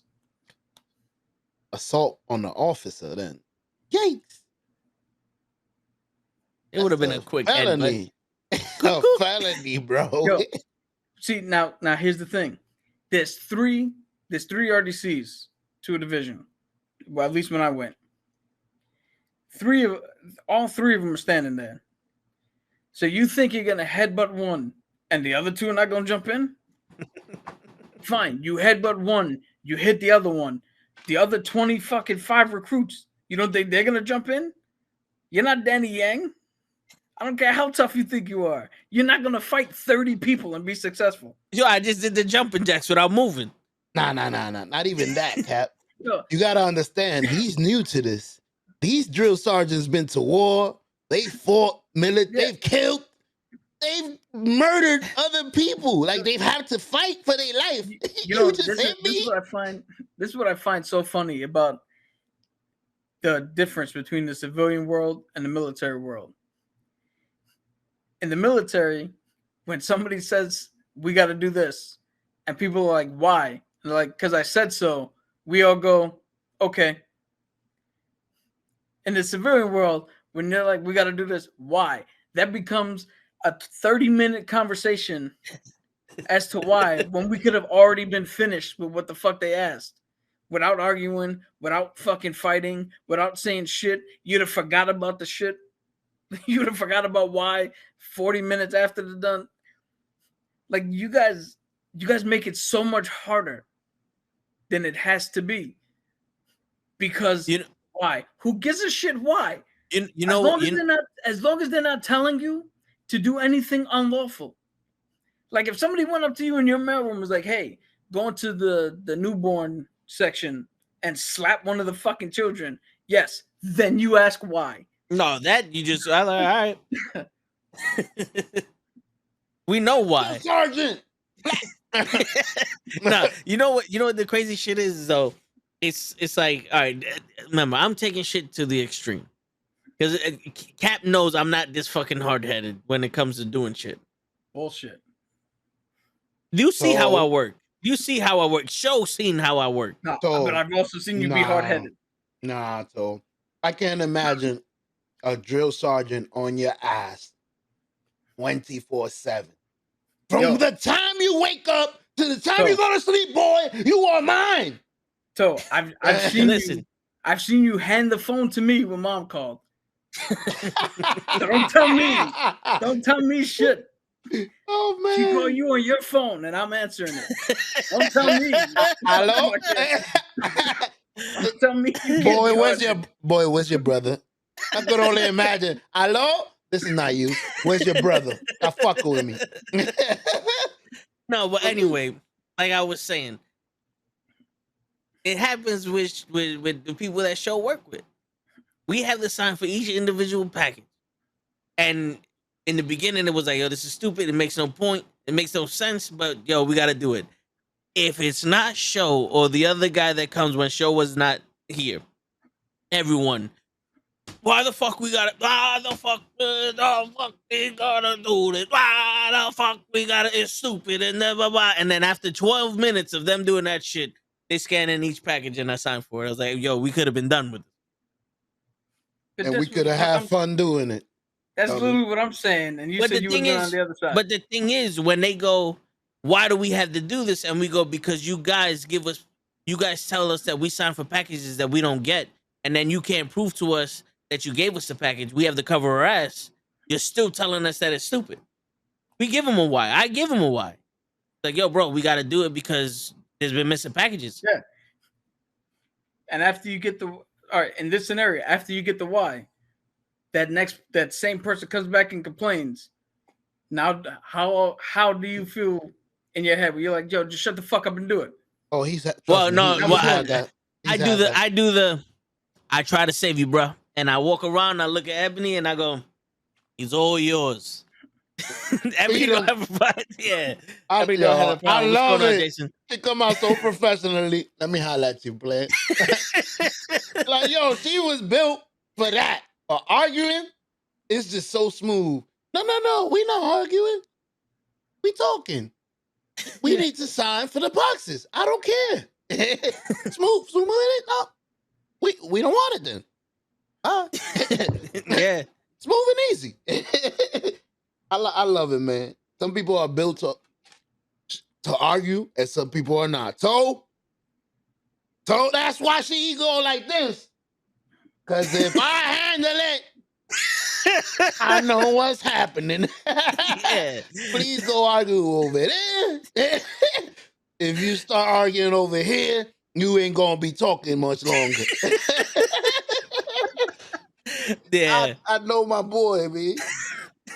Yo, danger zone. Yeah, and then fucking was it Alfred? I forgot this nigga name. Who, well, anyway. I know who you're talking about. They fucking argued a little bit too much, and I had to do all right, hold up, player. Mm-hmm. Now it's my turn to get in this conversation because you're getting a little too close. You're getting a little too close. Yeah. So being on that side, how much easier is it if I walked in, you're like, hey, we got to sign for all packages, and I just went, okay, and did it. Well, it depends. If it's you doing it, it's easy. If it's Show doing it, I gotta fucking sign the pack. Yep. So, case in point. It's a punishment for you. You want it separate? You do it yourself. Trust me, there's a myriad of things that in the military that they tell you to do that's like, what? But you fucking do it and you get it over with. I think every job is like that, bro. Yeah, of course. There's shit that doesn't make Mhm. sense to you. But here's the thing. You're not getting paid to make it make sense. You're not getting paid to be the one who's putting it out there to make sense. You're just the one who's paid to do it. You If it get doesn't paid make sense to you, it doesn't matter. See, but I believe that you need a leader, right? In that situation of the jumping jack, someone got to be able to step up and go, listen, boss. If he can't breathe after doing these jumping jacks, then you got a problem, because now everybody in this room is gonna fuck you up for not letting him breathe. Nah. And then what you do is you go, yo, Billy, fuck him up, and now he goes after Billy, and now Billy got the problem. And then you and Billy both in jail. Nah, I ain't Again. say nothing. It was old Billy. Billy's the That- one. that's not- Billy said you ain't shit. Yo, that is not what the guy with the recruit who's in charge of our division. His job is not to turn around and go, boss, he can't breathe. His job is to turn around and make sure that I am in the best position to finish the way I'm supposed to or do what I'm supposed to for the betterment of the division. So basically it's, oh, you can't breathe, do more jumping jacks until you can breathe. Mm-hmm. Yeah, get your endurance up. And to practice until you learn to stand exactly like that. Because at the end of we logically understand that they didn't tell me to do the jumping jack to end this way and left me there for 32 hours. Yeah. Like, I hit it, and then they were like, okay, we're done. And then you can gas out and wheeze and all that shit. Just hold it It's for the a few same thing seconds. with you're running after the perp shit. When you catch them, take your breath. But it does you no good as a cop if you're chasing a perp and every 30 seconds you gotta, shit. I wish this motherfucker would slow down, god damn it. Like, Well, that's why you gotta. That's why you got a gun, right, Show? Correct. It'll catch up with you. I'm not fast, but my bullets are. Pew! Oh, that's my foot. Better not. You better stop running. Yo, Bird. that's another thing that the military has taught me. Shoot at will. No. Oh. The weapon in your hand. The weapon in your hand is nothing to fucking joke about. Because at the other end of it, when operating that system successfully, nothing good comes of that. And Yeah. You just That's a murdering weapon. You put my thought into perfect sentence. Because Kenny asked me earlier, why do you want to take a class with a gun? And that's exactly what I said. This is a deadly weapon. Like, I want to know, I need to know how to use it. I don't want to be like these idiots in the streets. Yeah. And they go buy a gun and just the go crazy. biggest thing about owning the gun is learning exactly what it means to use it correctly. Because once you know how to use it correctly, and once you know exactly what it means when that trigger is pulled, you can now make the choice. Do you really want this responsibility? Because I know, you guys joke around. Oh, this happened. I pull my gun, bang, bang. Oh no, yeah. But when you clap, motherfucker, I'm gonna tell you this. I'm gonna tell you this story, and it might not be comparable. Different people do different things, right? But when I was in Diego Garcia, we went deep sea fishing. 6 of us, big ass grown men on a boat, there to catch a fucking fish. We caught a bluefish. We brought it up on the fucking deck. This shit was huge. It's flopping around. The dude put out a little fucking wooden bat, told us we had to kill it. All of us looked at us and like, what? The fuck you mean we gotta? Because, we're just fishing, man. Just pull the fucking fish out of the water. We'll cook that shit up. We had one dude from the South, from South Carolina. I was like, motherfucker, I'll cook that bitch up. You're going to think you eating popcorn. We're all joking, laughing. They handed the bat. One dude finally got the nerve. Hit it. When the fucking life ran out of the eyes, we didn't say a word the entire way back to the fucking pier. That was the most uncomfortable thing I've ever fucking done. I said, damn. And that's a And fish. that's just us that's us catching a fish that we're gonna eat. So again, at the other end of pulling the trigger, regardless of who that is on the other end, that's a heavy thing to do with. Even if it's a robber. Look at Razor Ramon. He went through it. But go ahead, my bad. Yeah. I mean, but when you on the 12 bus, Oh, yeah. it's as easy as breathing. He said, let me get it. I'll show you. It ain't no fish on the 12 Man, bus. he just told you to stop fucking playing around. And you went straight back to playing around. No. You guys, No, but yeah, you guys play around. But for anybody who's never actually shot a gun and felt the recoil, it's one thing a handgun. Because the handgun, if you choose the right one, that's all your wrist is doing. But even that, when you pull the trigger, you don't pull, you squeeze. Because if you pull, your hand's gonna react before even the gun backfires and kicks. So now you're way off your fucking target. Like there's other shit that you gotta learn and get used to.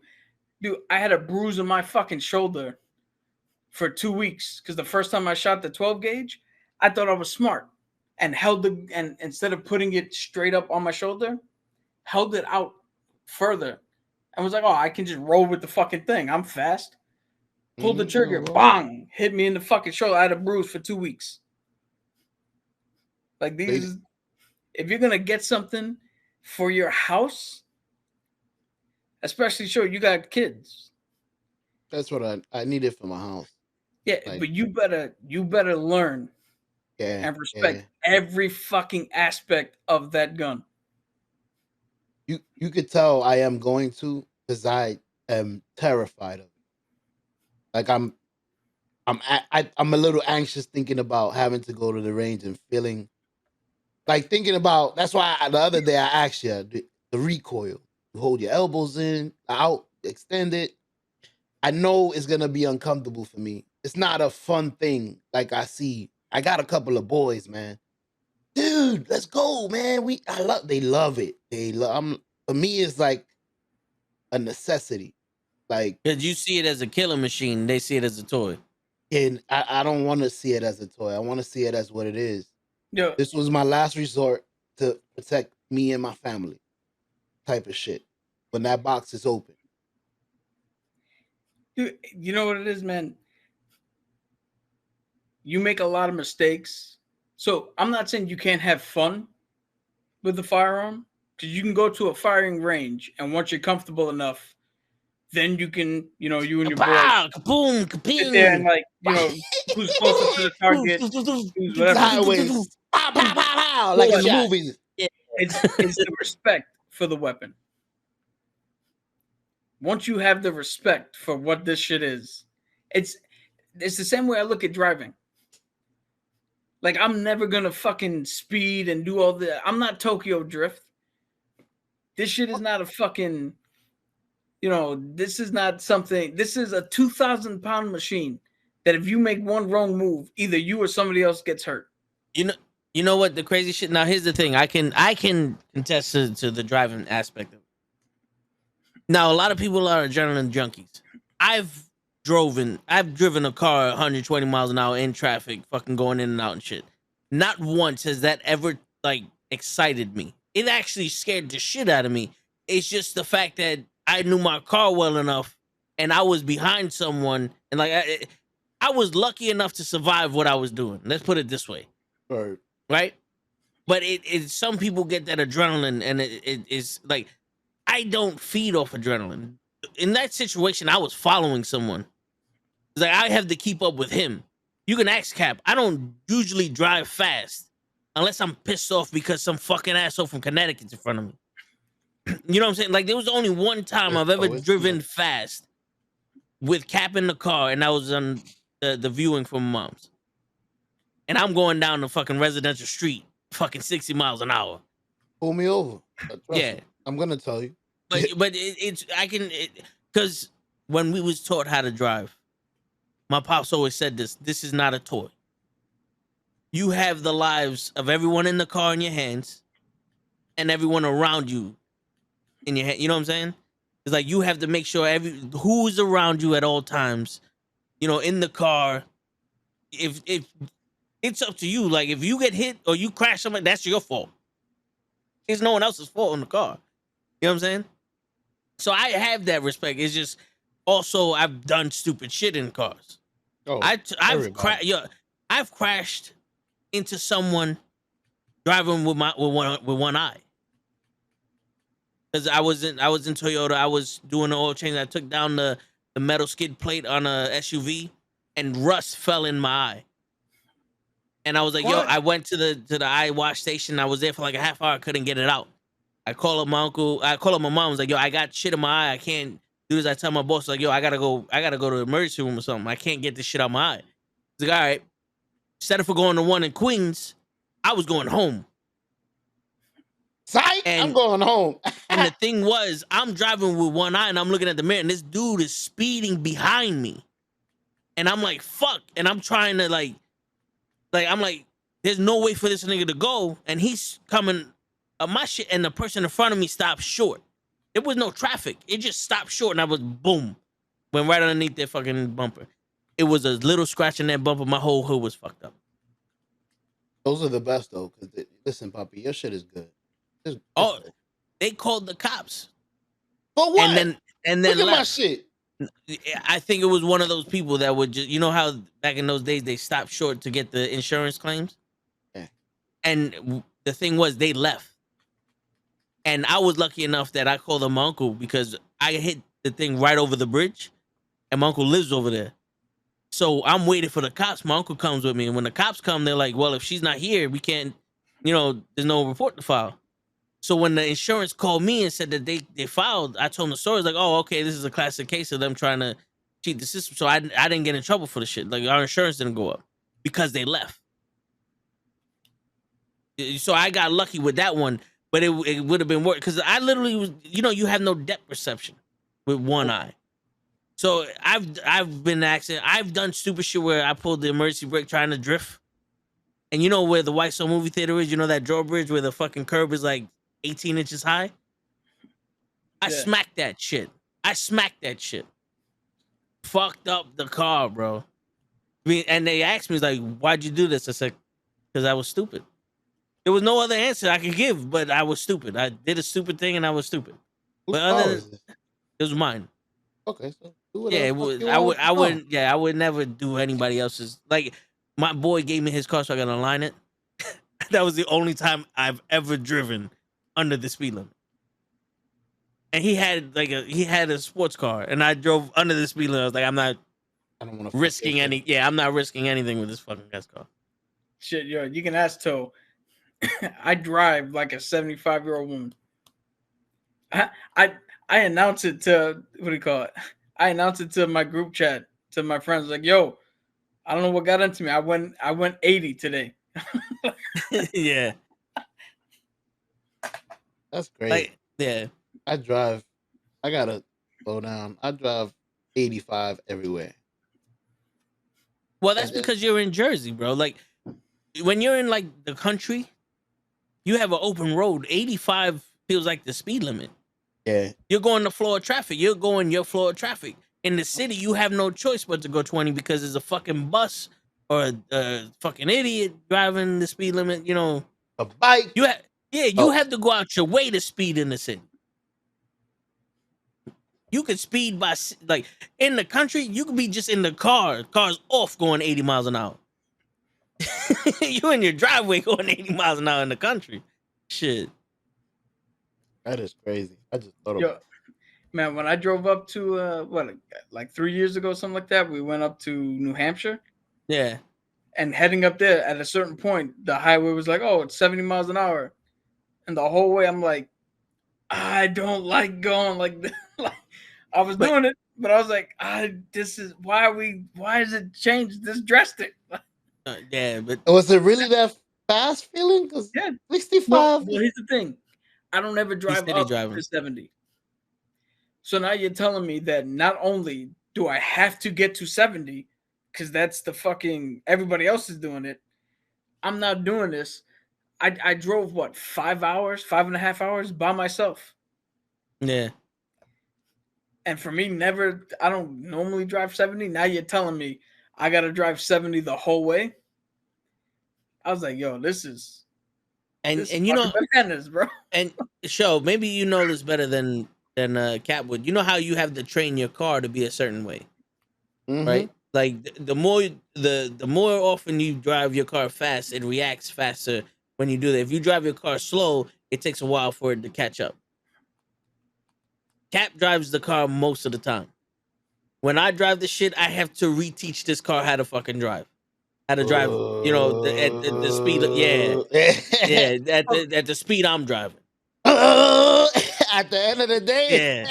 Yeah. Yeah. If the speed limit is 50, I'm going 55, maybe 60, depending on what the flow really is.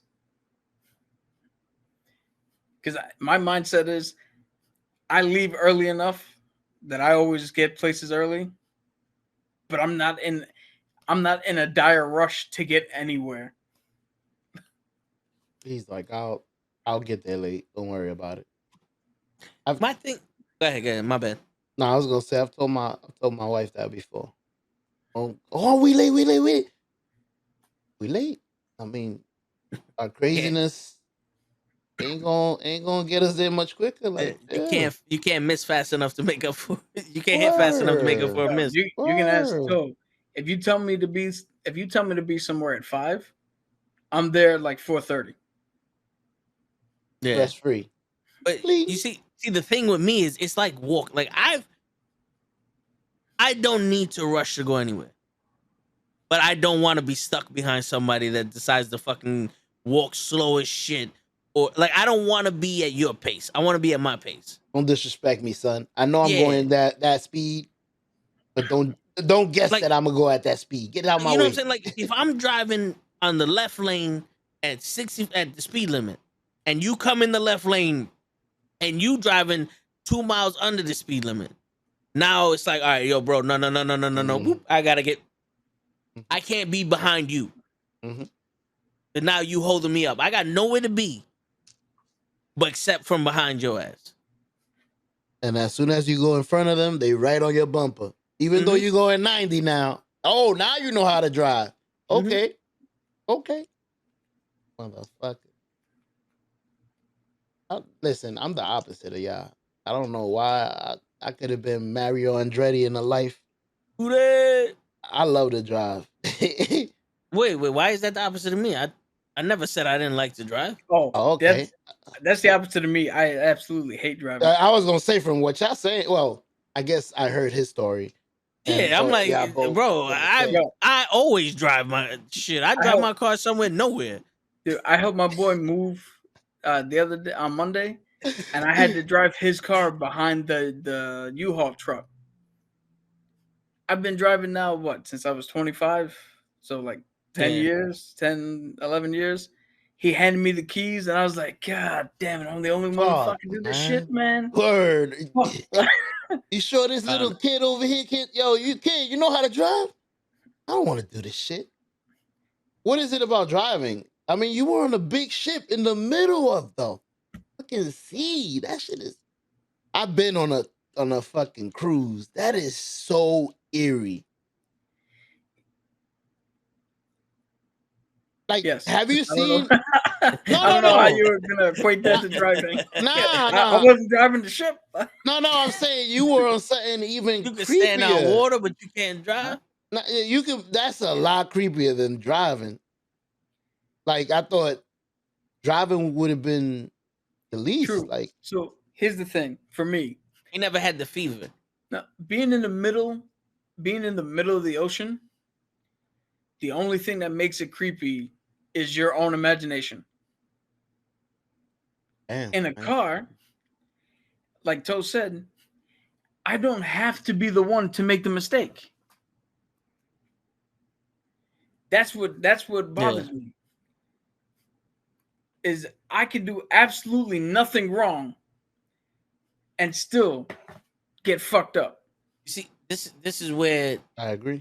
see this is where the tactical mind would come in for drive. Like people think driving is just, you know, you're in the street, you're driving, no one's around you, or you say, I've done this plenty of times because I used to drive to college. It was an hour and a half, hour 45 minutes depending on traffic, and I would always be on some. If this dude switches lanes, how much space do I have behind me?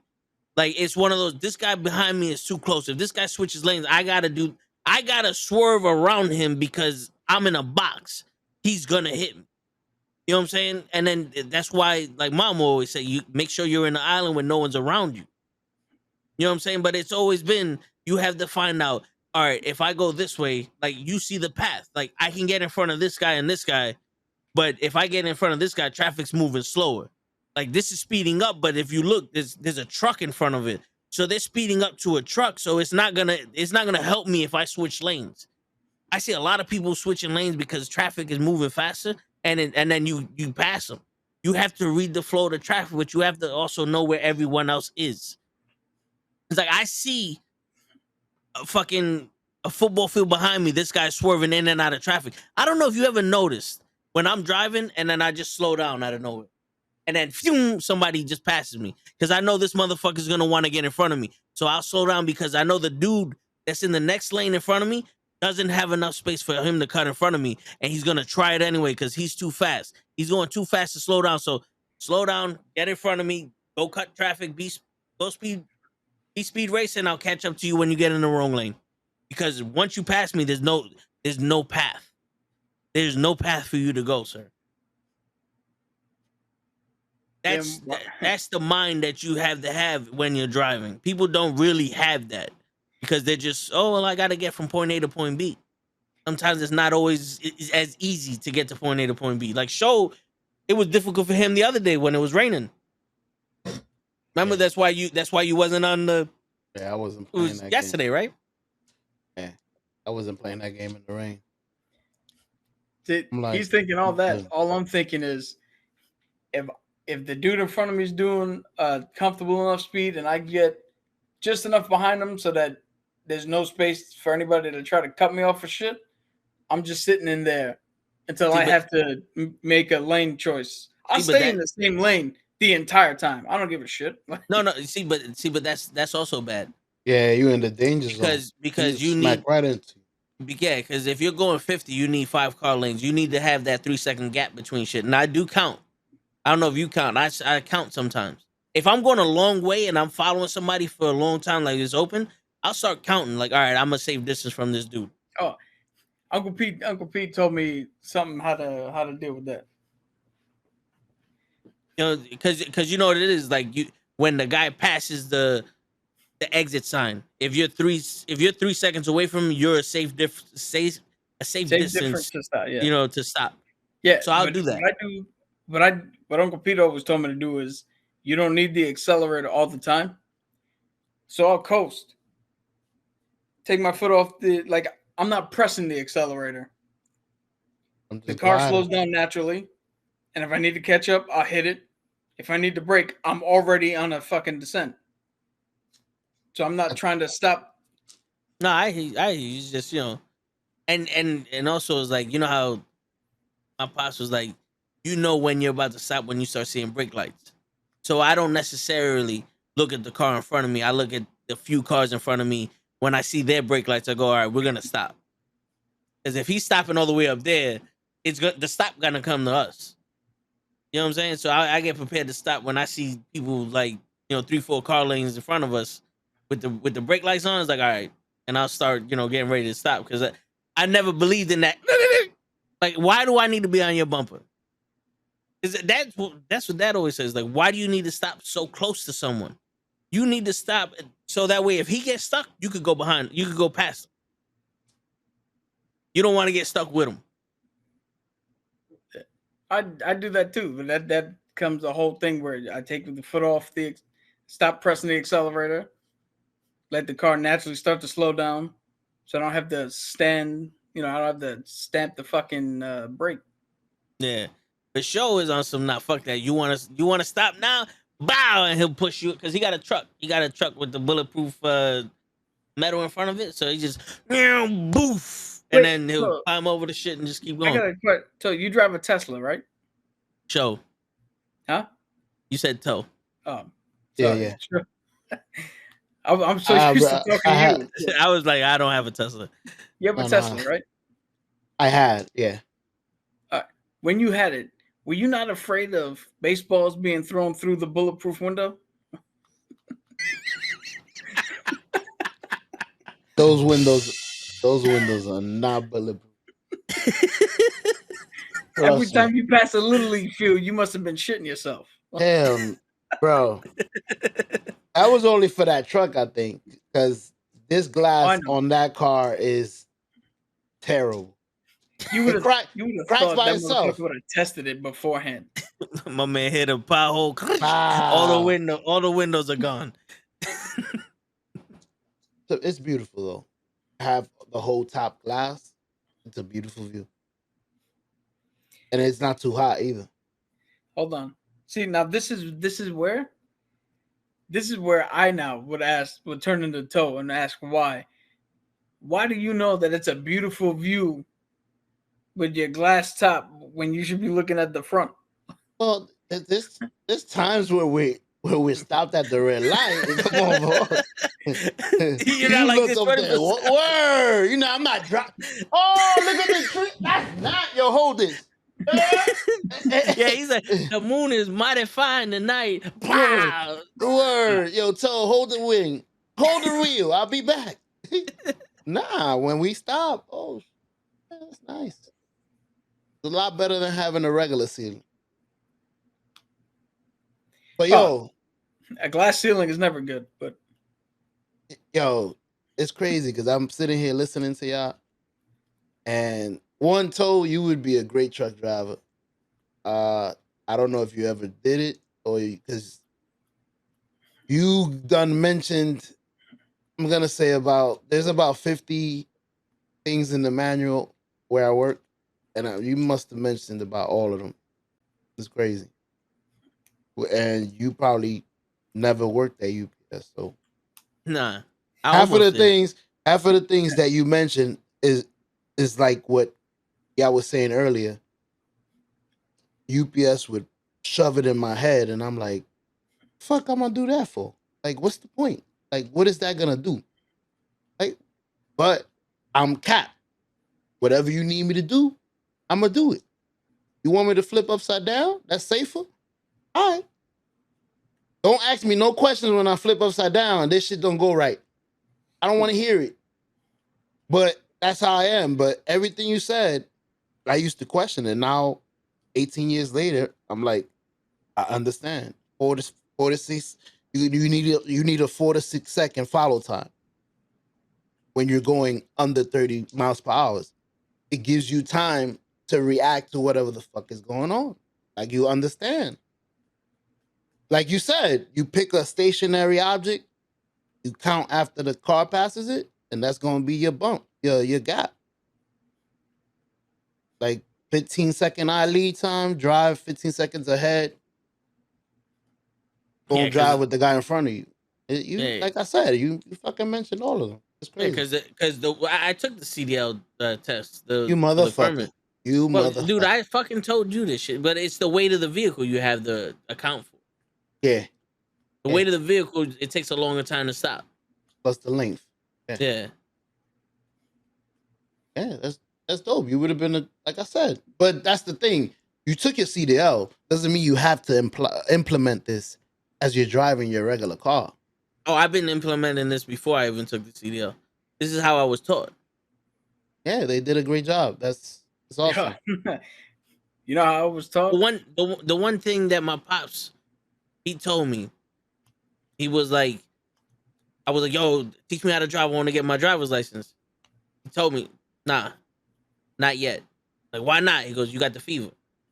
When you don't have the fever, I'll teach you how to drive. Like, what are you talking about? Is right now you're in the mood to do something stupid. You just want to play with it. It's not a toy. I'm not going to teach you how to play with this toy. It's not a toy. This is consider this a deadly weapon. It is. Yeah, and then when I got my permit, I fucking caused $1,800 worth of damage on a customer's car in Toyota, and it was like, all right, now when I get my license, I know what the fuck is, it wasn't the space I thought I could fit in was a little bit too small. And even the dude, like the porter, the guy who would take the car and park it, he came to my defense. He's like, no, he could have fit, but some asshole put some shit over here and then fucked him up. Like they came to my defense, but I was like, all right, nah. If it wasn't for the dude totaling a car, I would have had the highest bill in that shop. Now you see that he had the fever and was taught, when you relax, we'll teach you. My experience with my uncle was him smacking me in the forehead, Clap. yelling in the middle of crosswalks, Dumb. the intersection, because I went in like single focus. I got to make sure I do everything correct. Already thinking like, yo, this is an operating system that is designed to kill people. Like I went in hyper fucking focused. Yeah. And my uncle was like, yo, if you don't fucking relax right now, I swear to God.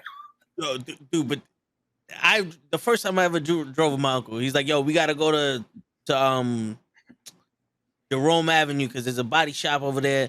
And I'm driving down Jerome, and there's stupid people, like mad traffic and it's stupid people. And I'm looking for this body shop with him, and he goes, "That was a red light." I said, "Fuck that red light." That was one too. I said, "Fuck that one too." I was like, "What do you want me to do? I'm looking for this shit. This asshole's doing this shit." He's like, "Whoa, stop at one of these red lights whenever you get the chance." Or so we can actually look. Please. I was like, "Fuck it." I look a lot better when you stop. And then my ass, I stopped when it was yellow. He goes, "It was yellow. You could have went." And I was like, "Yo, you're gonna have the fucking. Either you want me to stop, or I don't stop. Like this, you don't get both." Yeah, when I was driving with my uncle, then Tell was in the car. Yo, this is how single-minded I am. My uncle's like, "All right, make a left turn." So in my head, I'm like, "Cool. I've never been down this block before." So it's like at the light, I'm gonna make a left turn. I didn't know that in between where I was in the light, there are individual blocks. I could have made a left turn at any point. So my uncle's yelling at me, "Make a left turn. You can make a left turn." And I'm like, in my head, I'm like, what the fuck are you yelling at me at? I'm not at the light yet. The whole time, left turn's available. And I'm like, oh, well, you said make a left. I was waiting for the light. I'll make a left. Yo, bro, the light here. There was one time, besides when I drifted, that I had people in the car with me, and I told them, I said, "Yo, listen, good luck. Whatever happens." Yeah, I was in Toyota. We went to go play basketball, and it was like 90 degrees out, and I was, when you get heat stroke, like I didn't have heat stroke, but when I overheat, my body shuts down. Like I'm like I need to like sleep or some shit. I'm like a Unisol. What was the Universal Soldier? Unisol.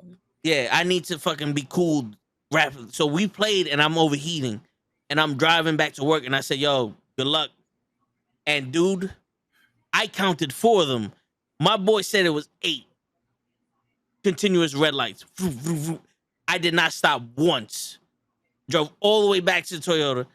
Did not stop once. Parked the car, got out in there, and just fucking went to the bathroom and just ran the water under my head. And my man said, "Yo, bro, you are so lucky a cop didn't fucking stop us." I said, if they did, he would have had to come at me now. Because I don't know how we got here. This nigga looked at me like, what? Yeah. And that was the only time I ever did that with people. When I used to drive home from school, there'd be times I'm like, all right, I make the left turn to get on the highway from my school, and then I'm in front of my house. Like, that shit took 45 minutes. And I don't remember the trip here. I don't remember the trip, but I'm in front of the house. Fuck it. I look, the Wolf of Wall Street was like, and not a scratch was on the car, and then shit was total. There was no scratch on my car. Let's just Mm-hmm. yeah, Bumpers man. gone. Blunk. That's the difference. Toe does that shit. I took the Jeep with 3 other people in the car. One time, getting on the highway, there was an accident where there was a car on the median going facing the opposite direction. And we're all like looking at it like, how the fuck did that happen? And then I at the corner of my eye, I'm like, oh shit, we gotta stop. I didn't even hit the other car. But the fact that one of the girls in the back like kind of flew up and now was face to face with me and my boy in the passenger seat, Hey. I almost in that moment gave the keys to my boy and was like, yo, I'm not driving again. I'm not fucking doing this. I'm not fucking doing it. That's the Oh, difference shit. between me and Toe. I don't ever want to take any chance when it comes to that shit. No, there was one. The only person I never took a chance with was mom. Mama, of course. Yeah. Oh, Like if I was if I was tired or if I was like any kind of like my head was light or anything like that, instantly I was like, here. I gave her the keys. It's like I'm driving. Like I have no pride with my mom. Can you drive? All right, I'm not taking this chance. Nope. you know the first time I ever drove her, this was back when the speed limit was 30 in the city. First time I drove her, I drove 25 the entire way. She told me I drove too fast. So it's your fault that they Like, how the switched. fuck I drive too fast? I'm 5 miles under the speed limit, lady. You know what's crazy? Mom would tell me I drove too slow, and I'm What? driving the speed limit. And she'd be like, "Why you driving so slow?" I was like, "Speed limit's 25." But I've been also told like, "Yo, like I've never been in a car so comfortably in my life." Like people fall asleep when I'm driving. They're like, I guess it's like I'm speeding. Yo, It's I'm not one of these that fucking crazy. Like the car's just moving. Like I don't. I don't. It's not swaying. It's not doing. It's just a smooth motion. I can also attest that when Vin's in the car, people fall asleep. Like on the rare occasion, I gotta look at Tom like, "Yo, you good?" It's like he wakes up mad. It's like, "Nah, I'm good." It's like, "Yeah, you were snoring 2 seconds ago." Yo, I would be scared, so scared. I've seen him in the middle of a conversation, bro.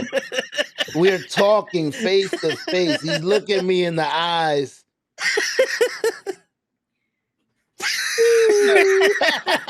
At a certain point, it's like this motherfucker got narcolepsy. I'm like, yo, he was in the middle, he cut himself up. Yeah, because yesterday.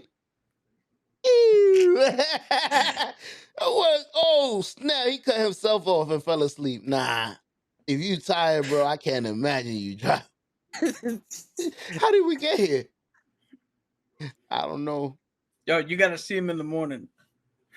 After a long whatever he does after the podcast. I'm like, yo, 6 o'clock. He wakes up. All right. As soon as I close his door, I'm like, fuck, yo, it's 6:05. Yeah, all right. I'm like, god damn, this motherfucker ain't never gonna go to work. The crazy thing is I see the aftermath of that because I see his face when he's at work. As soon as I walk in, I see the face. I'm like, you ain't getting no sleep. You look upset at life. And his cheeks look different. His shit is down here. He's tight. Like, yo, he don't even want to talk. You can see he's looking at his head is slouched. Stop fucking talking to me. I hate life. I hate life right now. I'm looking at me, bro. But I could attest to that. I've been in some of those. But sleep is one of my favorites. So I don't know, but yeah, I could sleep. I could sleep. It don't matter. I'm not programmed. 6 o'clock, I'm up. I can't. I'm the opposite. I have to tell somebody, please wake me up by this time. Because if you let me go. You know what the crazy shit is? On the weekdays, it doesn't matter what time I go to sleep. I'm waking up 4 hours later. Yeah, me too. Yo, there be times that I'm like, yo, we're not doing the podcast. All right, I'm gonna go to sleep. It's 9 o'clock. I'll wake up at fucking 12, 1 o'clock. Like, God damn it. And then I can't go back to sleep. And then I'm miserable. But the The weekends, weekends? Ooh, bro. Yeah. Like, yo, Saturday doesn't exist for me. me neither. Saturday does not. I get 3 hours of Saturday.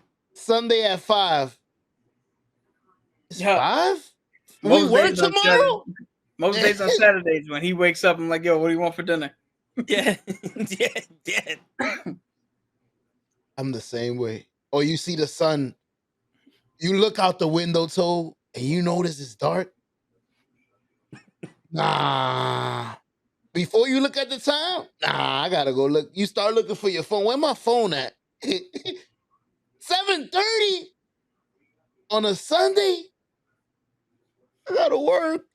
My uniform. I haven't shaved my head. Yo, you know what's crazy? I took a nap today, and I told Cap, I was like, wake me up at 8. He woke me up at 8, and I got out of bed and I said, why the fuck am I up this early? The movie don't start until 10:15. I thought it was 8 in the morning. I thought it was 8 o'clock in the morning. Wow. Yeah. Now, you see, when he's like, why am I up so early? The movie don't start until 10. I'm already up from 6. Like, yo, the movie starts at 10. What the fuck are we doing? You one of those. I got a sister-in-law like that, bro. We're going at 7. Like, we go on vacation. We're going to do this at 7. 6:59. Bingo, bingo, bingo, bingo, bingo, bingo, bingo, bingo, bingo. Who is it? Y'all ready? Like, y'all got packed. Like, y'all in the car. We ready to go in the car. We outside, ready. Not, we waking you up. We here to pick you up. I'm like, we haven't taken a shower. Bingo, bingo. You think I give a shit? That would piss me off. I'd be like, man. She's just I'd like be you, so bro. mad. She's just like you. Cap's not the one that does that. He'd be on some, yo, we leaving at 7? All right, cool. Or are you waking up at 7? You waking up at 7? All right. Because that's when you ask the different. questions. Yeah. Yo, 7 o'clock. What at 7 o'clock? You waking up at 7? You want me to wake you up at 7, or do you want me to be here ready to go? Because that's two different things. Yo, Is that yo, this is how I try to time out shit. On last Sunday to our cousin's graduation party, I'm like, all right, yo, so it's 10:40. Get up, do what you got to do so we can leave. And we still didn't leave until like 12. And I'm sitting in the living room dressed. I'm like, well, in my defense, I had to shave. I told you. You know, I know my boy. I shaved. I took a shit. Yo, dude, I woke up at 10, going to sleep at 2 o'clock in the morning. Because there was the UFC we was watching, and then I had to do the thumbnails and all that other shit before the fucking thing. So it was like, this is the only time I get to squeeze this shit in. So I'm miserable doing this shit. Like, I'm in the shower sleeping. Like, fuck. Let me get an extra 30 seconds. That's crazy. It's unbelievable that I understand where you're coming from, because I'm like that every morning. Just 1 minute, bro. Like, I have it timed. I'm gonna start getting ready at 6:15. If it's 6:14, not yet. I'm closing my eyes. yo, Just 1 minute. Like, let me get up. Nah. I've always been the guy. Set my alarm for 6, wake up at 5:30, and then I just if I want, I get up and do what I got to do. If not, my snooze time is that time from 5:30 till 5:59, and I turn off my alarm and get up. And my alarm rarely ever does my alarm ring. Yeah, but all right. So when I was getting enough sleep before the podcast and before we moved, like, I would go to sleep at 8:30, wake up at 5. You know, or wake up when I did. There would be sometimes I wake up before the alarm and just sit there, and that I can't do no more. That's a luxury, just to wake up and just still be in bed, just like, oh man, like, mentally prepare yourself for the day. Nah, I gotta get up, run in the fucking bath, do what I need to do, all in a half hour's time. If I leave my house at 6:31, I'm 5 minutes late. If I leave my house at 6:29, I'm 10 minutes early. See? Tell me You got how the that time. makes sense, show. It does. 3 minutes is a 15-minute difference when I get there. If I leave at 6:30, I make it on time. If I make it at 6:30, if I leave at 6:35, I'm gonna be about 30 to an hour late. I understand what you're saying, bro. Yeah, it's 5 minutes is a big difference here. So I know Yeah. what you're coming from. There will It's be like- 1,000 cars more a minute. Every minute you leave later. Yep. Oh goodness.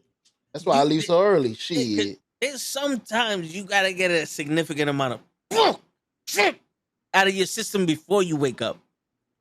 Before you get out of bed. I don't get that luxury no more. I have never had that in my You life never?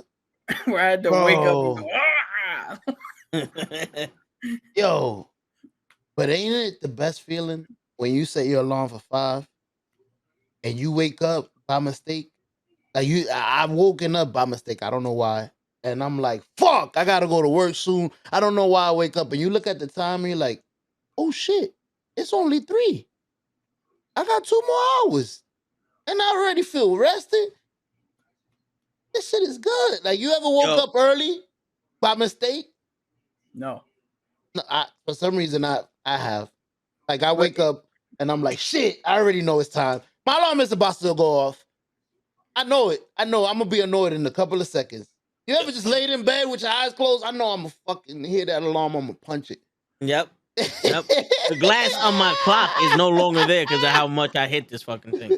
Yo, I'm a morning person. Ah, you like my wife. Like I said, my phone, my alarm.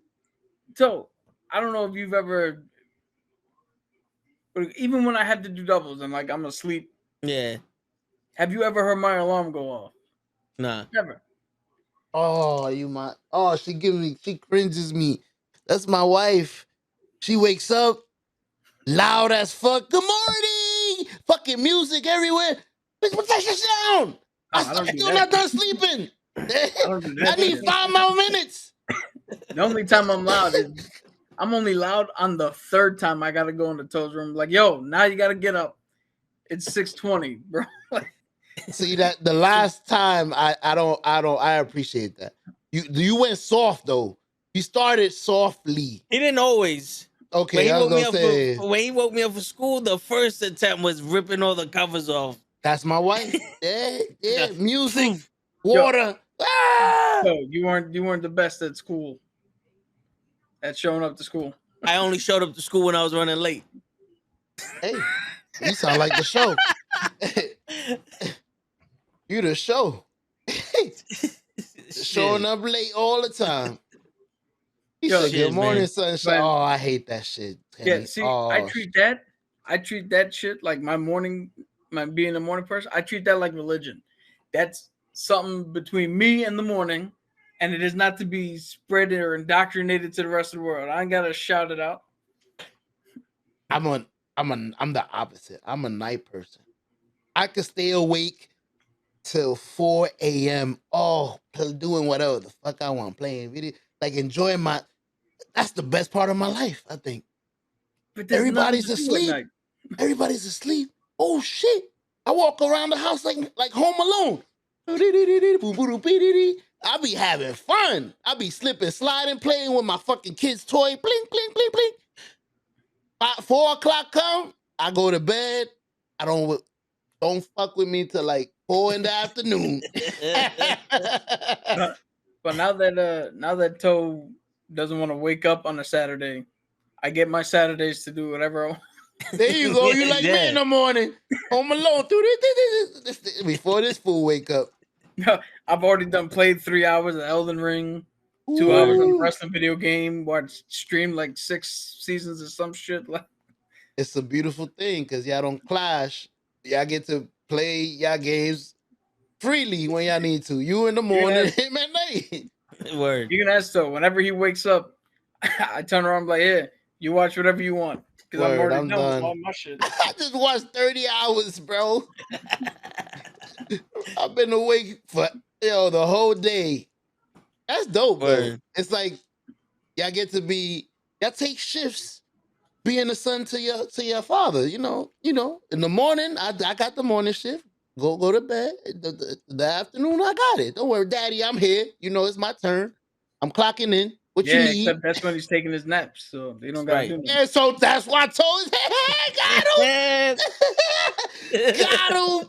This is the best part of the job. Gotcha, bitch. Yeah, word. Who told you to be a morning person? Yeah. I would have switched with you.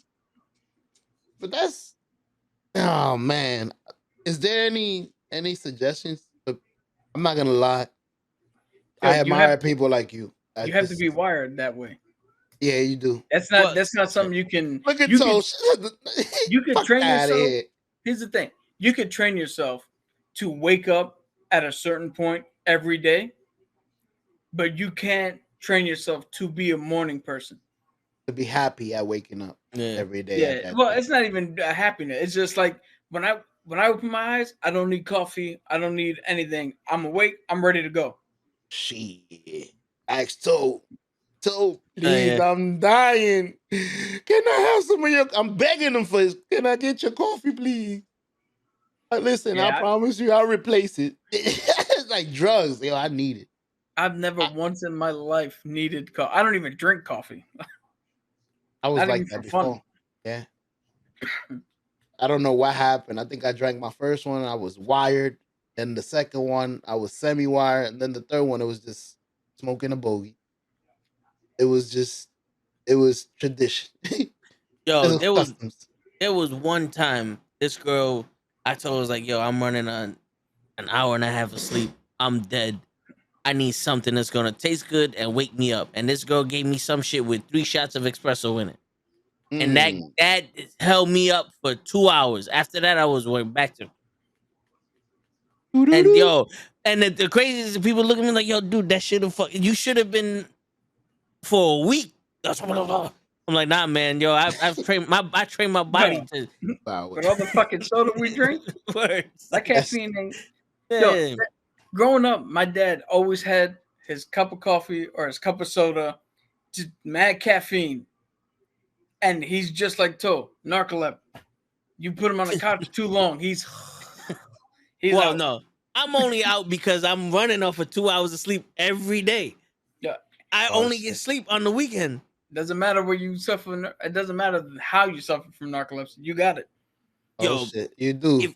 If you gave me 2 weeks, because the first week, that 1 week I took off for my birthday, y'all saw me when we was streaming. Like, yeah.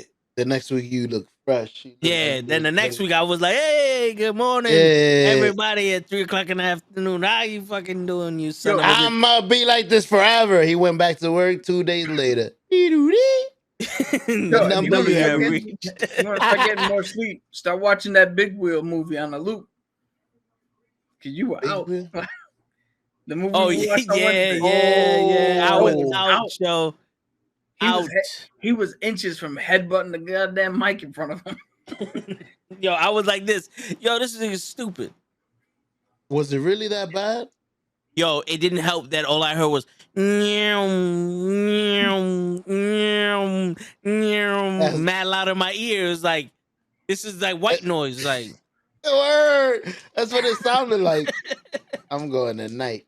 Yeah, I was like, fuck. And then I woke up and they're punching each other. I'm like, oh shit, get him, pop, boom, ping, boom. I got that. Oh, got him. He literally would wake up, react to something, and then if you watch the stream, I start laughing when nothing's happening in the movie, only because I'm looking at Toe.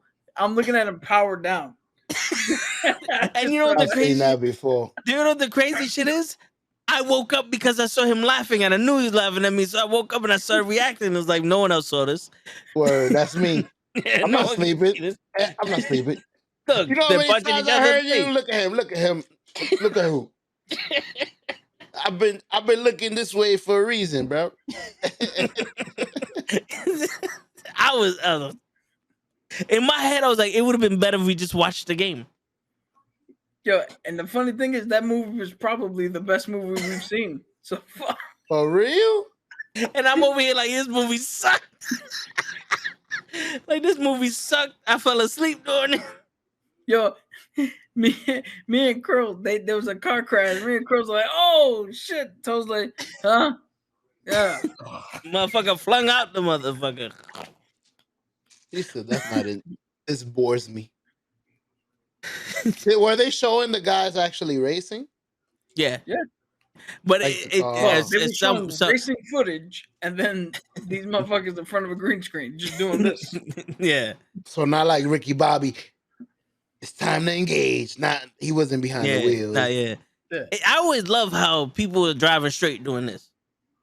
For some reason, word. Big like- wheel keep on turning. It's like, when does this become straight? Like, nah. You're As a milking little- cows.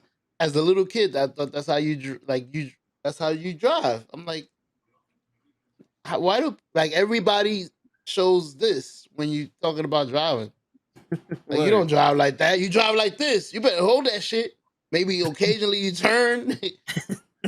Yeah, I love it. Oh, Shows shit. show Word. turns his whole body. He's like, ah. Yo, Listen, that's how they man, were man. turning in that movie. So he's driving. Yo, Pootie wants to know if you guys want to go. Go kart. I was gonna say golf cart. Go kart driving. Yeah. Yeah, Ask I'm down. Grills, Shit. ask Lay. Bring the whole team together.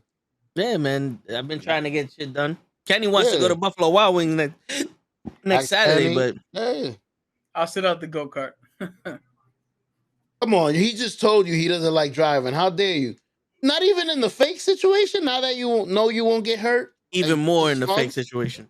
Yo, Because he's not What? competitive. So he's like, why am I going to do this? yeah, I'm not a. Yo, I don't ever feel the need to compete because it doesn't say it. It doesn't mean anything. I'm trying to think in what situation I would want to compete. So you never wanted to. You see, I like that though. You never wanted to. You never been to the gym and wanted to outwork somebody. He does 2 curls. I'm gonna do 3. Be right back. Yeah, but for the purpose of what? There is no purpose. Some men are just like that. No, Some but men drive fast for no reason. I'm gonna race this faster than this guy. No, I mean, people racing in the street for no reason. I'm gonna race this. Why do you have this Scat Pack that goes 700 miles per hour in New York City that you can only drive 25? Like, Dude, to me, if I do something more than so, you know what it is. It started back like in high school when I was doing like in my gym class we were playing handball. So then Toe and our friend Casey, when we went to the park, yo, let's go, let's play, and then play and I'd win only because I knew the game more. I'm playing it every day, playing I win, and they keep, going. After a while, I'm like, yo, why? right. You so worried about trying to beat somebody who's doing this way more than you are. Like, first learn, like, let's try to There's learn, levels try to to do this, some other yeah. shit. It's not, then you run into people where I beat you 100 times in a row, but you beat me that one time, and you're like, It's I over. beat you We one stop. time. That's it. Like fuck That off. doesn't count. None of this is gonna matter in life. If you believe in heaven, you're not gonna go up to the pearly gates with St. Pete sitting at the door going, you lost in handball like 4 times in a row. I don't know if we can let you in. Like, That's the biggest commandment here. Don't lose that handball. And you did it 4 times. That's crazy. I mean, I'm trying to think of a situation where you would feel the need to, but I can't think of anything. Like you're not competitive you wouldn't be a racer. You wouldn't want to race. Oh, you probably the best at gambling. You don't want to gamble. I don't see the point of this. Oh well, you no, do see the point. It's money. There's money. no. The only time I've been in a casino is Las Palmas. It's an island in the Canary Islands. It's actually where my great grandfather was born. Nice. My mom's grandfather. Oh. So I'm on the island, sit down, we're playing blackjack, and I'm like 21, 22 maybe at this point. and they put probably the most, to that point in my life, the most beautiful woman I've ever seen in my life. Didn't know or didn't remember the conversion rate. Lost $3,000 because I thought I was only losing 1,000. Damn. At the time, the euro was 2-1. So Aye. it was, if I pulled out 100, it was actually 200 from my bank account. So I learned that gambling is for suckers. You don't. Damn. You think you've won. Nah. The only time you win is if you're smart enough to back out of the game before they can entice you to come to keep playing. Yeah, when you get that, yo, Poppy, find the queen. All right, you want 20. You want to get 40? Nah, I'm good with the 20. Have you ever done? I thought about that. After you get beat up by that guy, everybody thinks about that. I wonder if you would answer that because he always goes to the higher one after he says, "You want to keep the 20?" Oh, you know what the trick is, man. He's Yeah, I'll palming the keep the fucking 20. thing. There is no. No, I mean, like, what if you say, "Yeah, I'll keep the 20. I don't want to play for 40." They'll let you Yeah. walk away. They can. They're trying to run a. They're trying to run a scam. They're not gonna. No. they're not Can I gonna get my show their hand. $20? Can I get my $20? Hello, sir. Can I get my $20? I'm done. I don't want to play no more. Deal or no deal. That's it. Now, normally what they do though is they have a plant in the audience who wins, just so you think you can. Oh, I saw. I don't know if it was a documentary where they did that. The guy that was flipping cards, the guy was winning on purpose or losing on purpose. Damn, you took all my money. And then the big guy comes in bed. Shit, you a sucker. It's $1,000. Daddy. Psych. When you bring out the mystical black card, find the red queen. Black card always comes out. Mm-hmm. Damn, everybody got hustled by that guy here. By Poppy with the 3 cards, either the 3 cards or the 3 coins. And one of the coins has a paper. I never played because being the grandson of a magician, once I know, that this motherfucker is pulling some bullshit, why am I gonna go up and play? I know I'm not gonna win. I'm gonna find Yeah. the bullshit. Watch. I'm a pro at this. I can spot what he's doing. I wonder if your grandfather would have been like that. Like I can spot what he's doing, bro. He's palming that card. Yeah, definitely. Oh, Like, yeah. yo, let me see your hand, sucker. Under his little sleeve. Got him. Definitely. My grandfather would have been able to call it out. What's your favorite magic trick?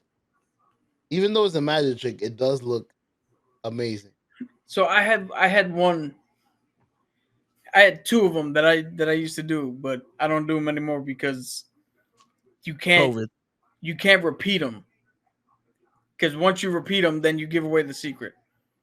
So I would have, like, I did it a handful of times to a couple different groups, but then I just got tired of it. So if you take a pair of dice, when you roll them, like the 6-side die, right? The normal dice, when you roll them, whatever's on top and whatever's on bottom is supposed to add to 14. So if you preset the deck and you know what the 14th number is, you tell people roll randomly. They roll. You turn around and go, oh, you got this. Do the other side and be like, quick math, that's what, 14? Bang, bang, bang. You know what the 14th card is. You make the prediction, you pull the card you want. Or you do another one where I'm going to predict what color you pick. You write a color down already and on you somewhere. And then you tell them, right? What do you call it? Name me 6 of the most popular colors you could think of. And the minute they say the one that you've already written down, well, you only write the one that you've already written down, and you hope that you can get them to say it. Because the minute they say it, every card or every note you put is that color. Till you pick it and you go, boom, blue. And then you go, oh, what if I told you I knew you were going to say this? And then you pull some shit from somewhere else that you've written beforehand and it comes up blue. Or you could do the second version of the trick. You write all the colors down beforehand, and in the bag, you write down everything they say, hoping they say the color that you pick. Put that in, switch the size of the bag when you pick. And you only pick from the side that has the ones you've written.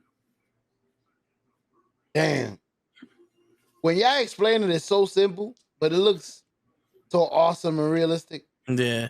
You know what it is? Because it's you gotta get people to believe the illusion. Yeah. That's what it If is. they believe the illusion, you can hook them on the trick. It's like wrestling. You just have to engage them. Once they get invested, it's over. My grandfather had the trick sets, so I would play with the rings. I like the thumb, the fake thumb, where it's like you're shoving the fucking ball or the 20-foot the 20-foot handkerchief in the thumb, and then you're like, boom, it disappears, but you got a fake thumb that it's in. And there's a contraption where you put the handkerchief in the contraption and you shake it up, and what it really does is it goes from this side and it shifts over to this side without you knowing. So when you open it up, boom, now it's a ball. The handkerchief turned into a ball, but it's really just something that you're moving. Shit like that. I like those little, cheap tricks. My favorite trick is let me get $50. All right, thank you. And just keep moving. Like I changed it into nothing. I'm gonna take your money and I'm gonna Yeah. make it into zero Word. for free. And my uncle used to tell us that my grandfather did a trick where he would take a piece of paper and ball it up and then get you to look at his hand and be like 1, 2, and in front of the crowd, throw it over your head without you knowing it. And be like, hi, he made it disappear. And get you to look even closer. Like, yo, you want to see what I'm doing? Look even closer. And the whole crowd is watching him make you look like an idiot because he's just tossing the paper over your head, but you're not even noticing it. And you think he's making it disappear. That's a story that I heard. That if I would have seen that in real life, I think that would have been my favorite trick from him. There's a guy on TikTok that I watched. I don't know if he used to be the magician or he is, but he's actually debunking everything. Like he'll show you a trick and then he'll show you how he did it. I don't know, like it's dope, but at the same time he's breaking a code. Kayfabe. He got a lot of followers too, but he's really good at what he does because the first Yeah. is amazing. But but this is the thing though. Magic got so not stale, but it became so unpopular that now it's let me show you how I did how the trick is supposed to happen. Sure. And then you don't realize that is now a part of the trick. Yeah, like Penn and Teller is great at doing that. They never reveal the true secret of the trick. Because part of the story. Because the thing is, when you go, oh, I know it's fake. All right, cool. Let me show you how it's done. Look, boom, boom, all this other shit, right? I take this off without like this is what's happening, right? I take this shit off. That's a part of the trick. Boom. All right, let me put it back on. Let me run it to you quickly. Boom. Now it's gone. And you're like, wait, but that's not what you described. No, it's magic. And now it's on there without you even realize. They got you invested in looking for something that you're not even gonna find, but now they pulled the trick on you. Yo, when that's you a get part the of the chance, con. Yeah, when you get a chance, look up Penn and Teller's cup and ball trick because they do it with plastic or see-through cups, and they're showing you what the fuck's going on, and you still don't know how the fuck they're doing shit. Probably never would. You probably will. You're a magician Nah, yourself, probably. No, I'm so out of practice. Now the only thing I do is whatever characters I make have magic in them. That's as much as I get magic. Not bad. Doing a good job. I do like your artwork. Oh, I haven't done any artwork in shit like almost a year. Shit. Guess what? Your life to look you looking younger. You got free time. Get your shit together. Get the pen. Enjoy life. Well, Word. I'm trying to. I don't know if you're gonna be able to see this. I'm trying to get this. Oh, let me lower the. You know what's funny? I think I was looking for the same thing. Yep. Trying to get this Ooh. as a tattoo. This is a dragon I drew. Oh, I thought that was the Power Ranger thing. Morphin time. The Oh, dragon. Oh, that's dope. That's. Let me see that again. God That damn look it. like. My bad. My bad. No, no, no. You. I was gonna say that look like.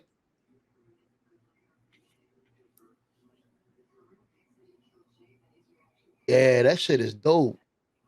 Cause I'm looking at the reptile. I was looking at the right here. It looks like a snake, but it's a dragon, right? Yeah. See? Oh, that's awesome. It's gonna take a lot of detail, but to make all that, it's gonna be yang yang yang yang yang yang yang. All the little lines. Are you gonna draw in colors and all that? Blue, red. Well, so the I don't know why I'm still full screen here, but the idea is My bad. It My bad. look I like was he's on a looking. FaceTime call. I was looking for the no, so picture the that you idea colored. is we were supposed to do like a family tattoo of a dragon for my uncle. That's awesome. 3 of my cousins already have their small dragons, but they're all just line work. There's no color or anything in it. It's the line. So I was thinking of keeping this just line work so that I have the aesthetic that I like, but it's in line with the style that they chose. All right. So like the whole line work thing is the unifying, it's what connects all of them together. So you want to be that's dope. I understand what you mean. Not only do I want to attribute it to my uncle, because this is for my uncle, so I could do it how I want it, but I also want to be in line with everybody that's doing it. I want to pay respect together with my family, Yeah, not because just yeah. I'm not gonna get the little bullshit one they got. Like I not just this forget. not to say that what they got works well for the feminine form. Because you know it's a dragon, but it's not overpowering. Like my cousin Claudia, she has it with some other tattoos she has on her forearm, and it goes fucking well with what she already has, and that Oh, works for her. But you want nah, the big killer shit on their back, well the the thing big is, if dragon. I'm gonna tattoo something on me, I gotta do it. I can't put Ooh, and that. Yeah, in let's that see them color. color. I can't put other people's fucking artwork on my shit. That's dope though, because you could always have a story. Yo, who designed? I did. I actually drew this. Yeah, I always wanted his art on me. I mean, like, I don't want other people's shit. You That's know, dope. but There's yeah, meaning. yeah. Like the He, tattoo I got here, he this made shit, another. the pinup is not the style that I like, but I got it because if I didn't get this tattoo at that time, I would have never gotten any tattoos. You did this one also. Yeah, there's better versions of that. I like it. I even like like I said, I like how you make it look. Even in this right here, make it look like a snake. Yeah, I like that. You gotta start I drawing found again, all man. those Hmm? belts you made. What'd you say? Eh, Show. I said you gotta start drawing again, man. You was I told you. You know what's crazy? I told your brother that I was like, because you've created my first overlay. I remember that out of scratch. He was creating all his shit from the stream. I'm like, Yeah, gee, I'm just not in that creative space. You gotta be with drawing. You either gotta do it every day, or you gotta be in that hyper zone where you're like, yo, I got an idea. For me, I'm more storyteller than artist Because like right now, if you want a story, I make up a story right the fuck now, and we can go with it. I can tell you a story at any point you want one. Have you ever tried writing your own comic? I mean, I have ideas, but I never tried. See that little smirk, like he thought about that book. The book, that idea I wrote down. I got a He few didn't. ideas. He didn't draw this, but this is one of them. One of the tattoos I wanted. You want Taika and what's their name that you always mention? Not Tokar and Razor. This is You want a Toka min. raised on your back? This is a Minotaur, but with That's it. Sagat's legs. Yeah. The word. I was gonna say I know that bottom half. Yeah, because it was a full like horse bull, That's and dope. I wanted the human leg. This So is the original. you drew that or you No, I pieced got it this off. together? I pieced it together. This is the original picture. Oh, you modified the shit yourself. Nah. I And don't like then the legs see, you put. yeah, see, He just cut off Sagan's legs. Gloop. Perfect. yep. Well, how the hell you? What made you pick that one? What made you pick Sagan? Sagat was my favorite character, but the thing is, this is a Muay Thai stance, right? Okay. And Sagat is a Muay Thai fighter. I'm just trying Cisco, to. what's going on, Cisco? What's up, Cisco? I'm just trying to see how you just because I wouldn't imagine seeing a picture and be like, nah, I need to cut those legs off. I know exactly what legs are gonna fit. Yeah, Saget. I'm like, what? Like, what made you? But I see why you thought about it. That stance looks so much worse when he's like, yeah. because when you put those sagging legs, it's like perfect. Yo, Chris, what's good, brother? How you feeling, sir? What up, Krills? Oh man says, see, now I can come in the conversation. We talking about fucking Sagat and shit. Word, I know Street Fighter. I do, okay. Bro, we haven't seen you in a minute. I was gonna call you Sagat. Cisco, what's going on, bro? Shit, I'm looking at all the pictures we used to have. Telling you, I understand where he's coming from because I've had those moments. I've done it with streaming. Like, yo, I don't feel like Yeah, streaming. You just don't feel like it, and you're not gonna put any time into something you don't want to do currently, and it's gonna come out terrible. yep. Like, Yeah. I'm not fixing it. You can ask. So rarely, even when I do draw, rarely do I ever like sit down and do it and done with it. Like I'll draw something, color it, come back and be like, nah, let me do it again. Change it, come back, change it again. And normally like on the third or fourth one, I'm like, this is it. Yeah. You like Toad with his overlays. Oh yeah, you know I be overlaying the shit out of shit. Yo, right as we're working, something looks wrong. Something looks off. I'm like, Yeah. what?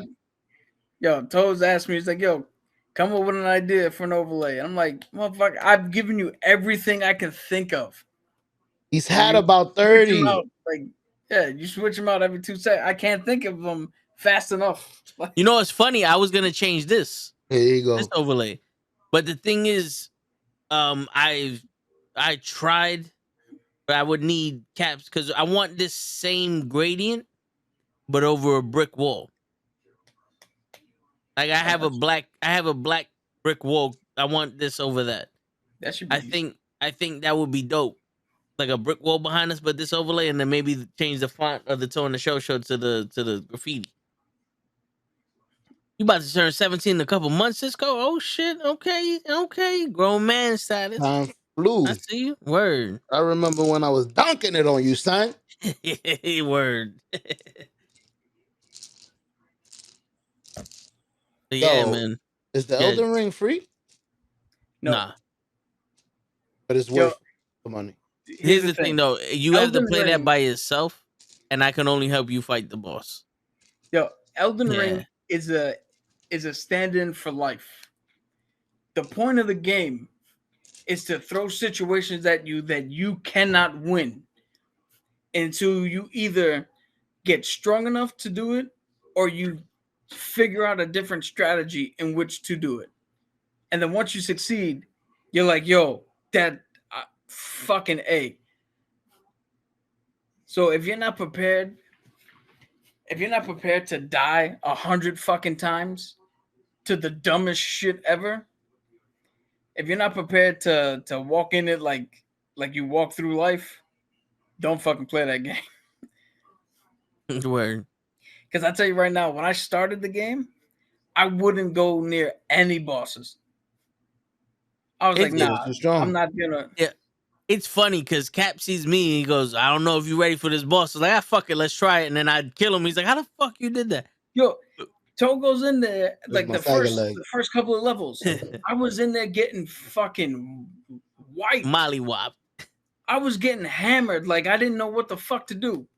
El This Kablang. motherfucker show up, but to be fair, I've given him one of the strongest weapons in the game. But by the end of the game, the last 4 bosses, my boys were like, "Yo, let's team up.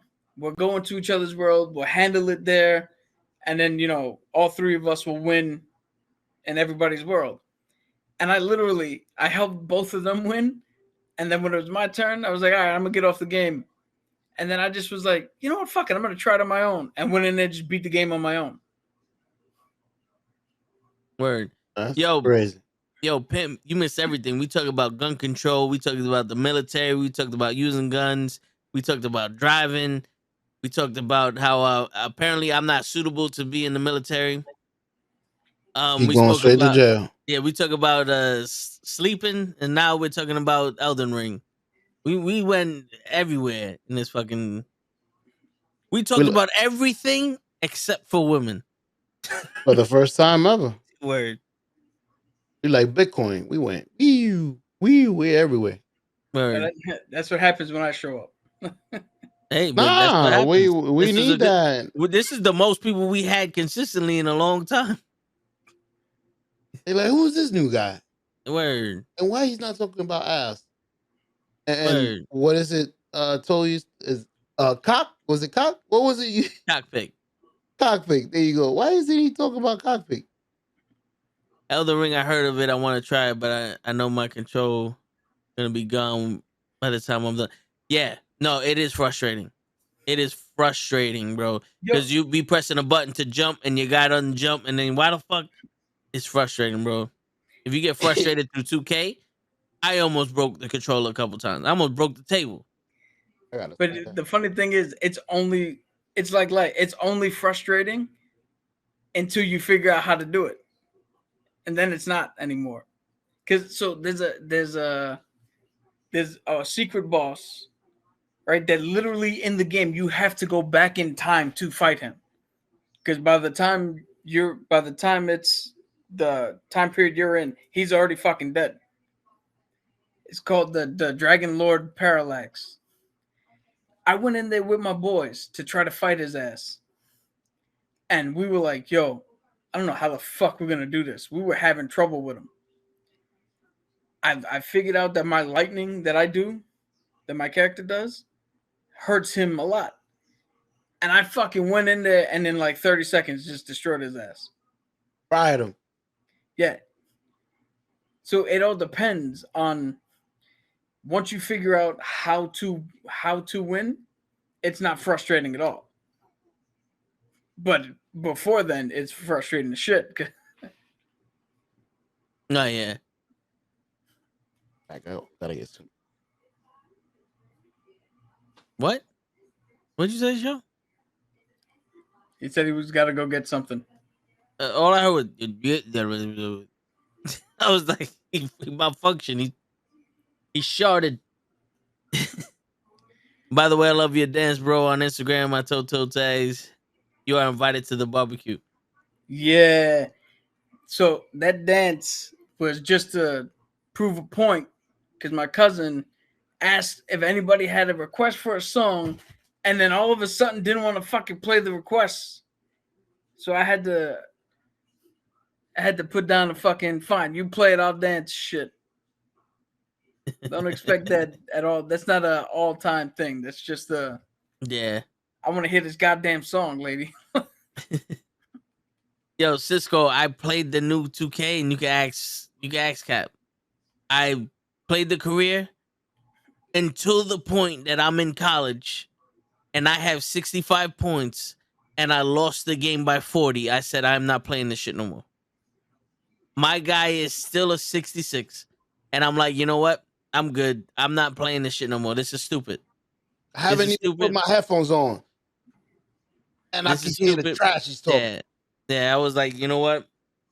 My man played for 2 seconds, missed one fucking shot. He was rated a 65. Why can't my guy dunk?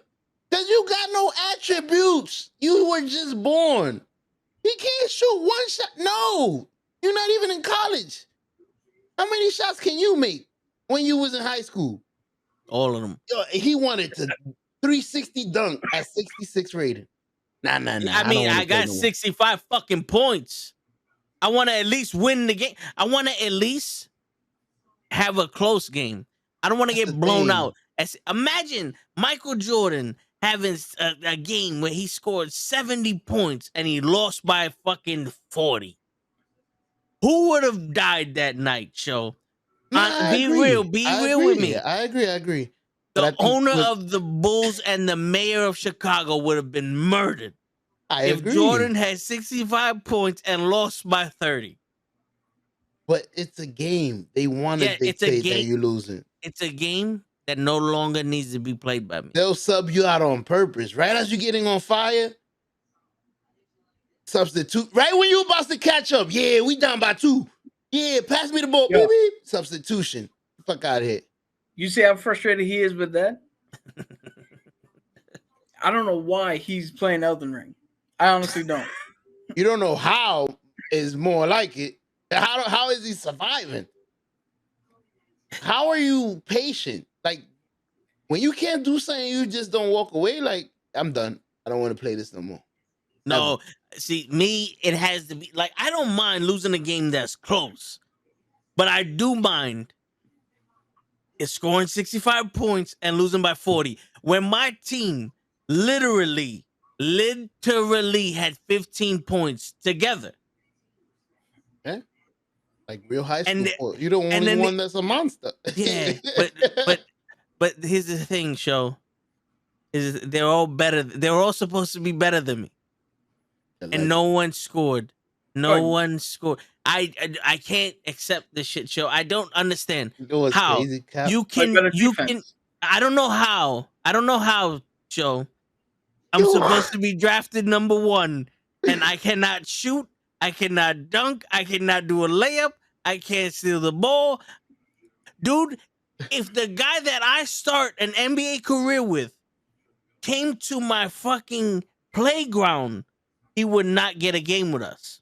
That's how whack we start in this fucking game.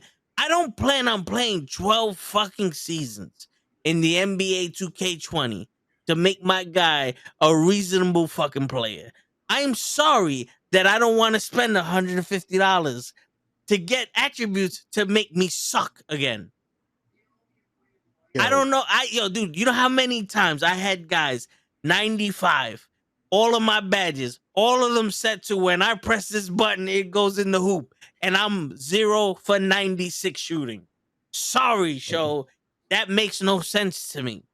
It doesn't. And then you got a little fucking kid that his 3 points are 30, and he got the little Curry slide and he's green bean and everything. And I explained it to him, and he's like, I don't want to accept it. I don't want to accept what the fuck you say. I'm explaining how to do it. No, I understand that. But here's the thing, though. I think logically. So when something illogically happens, the only outcome for that is murder.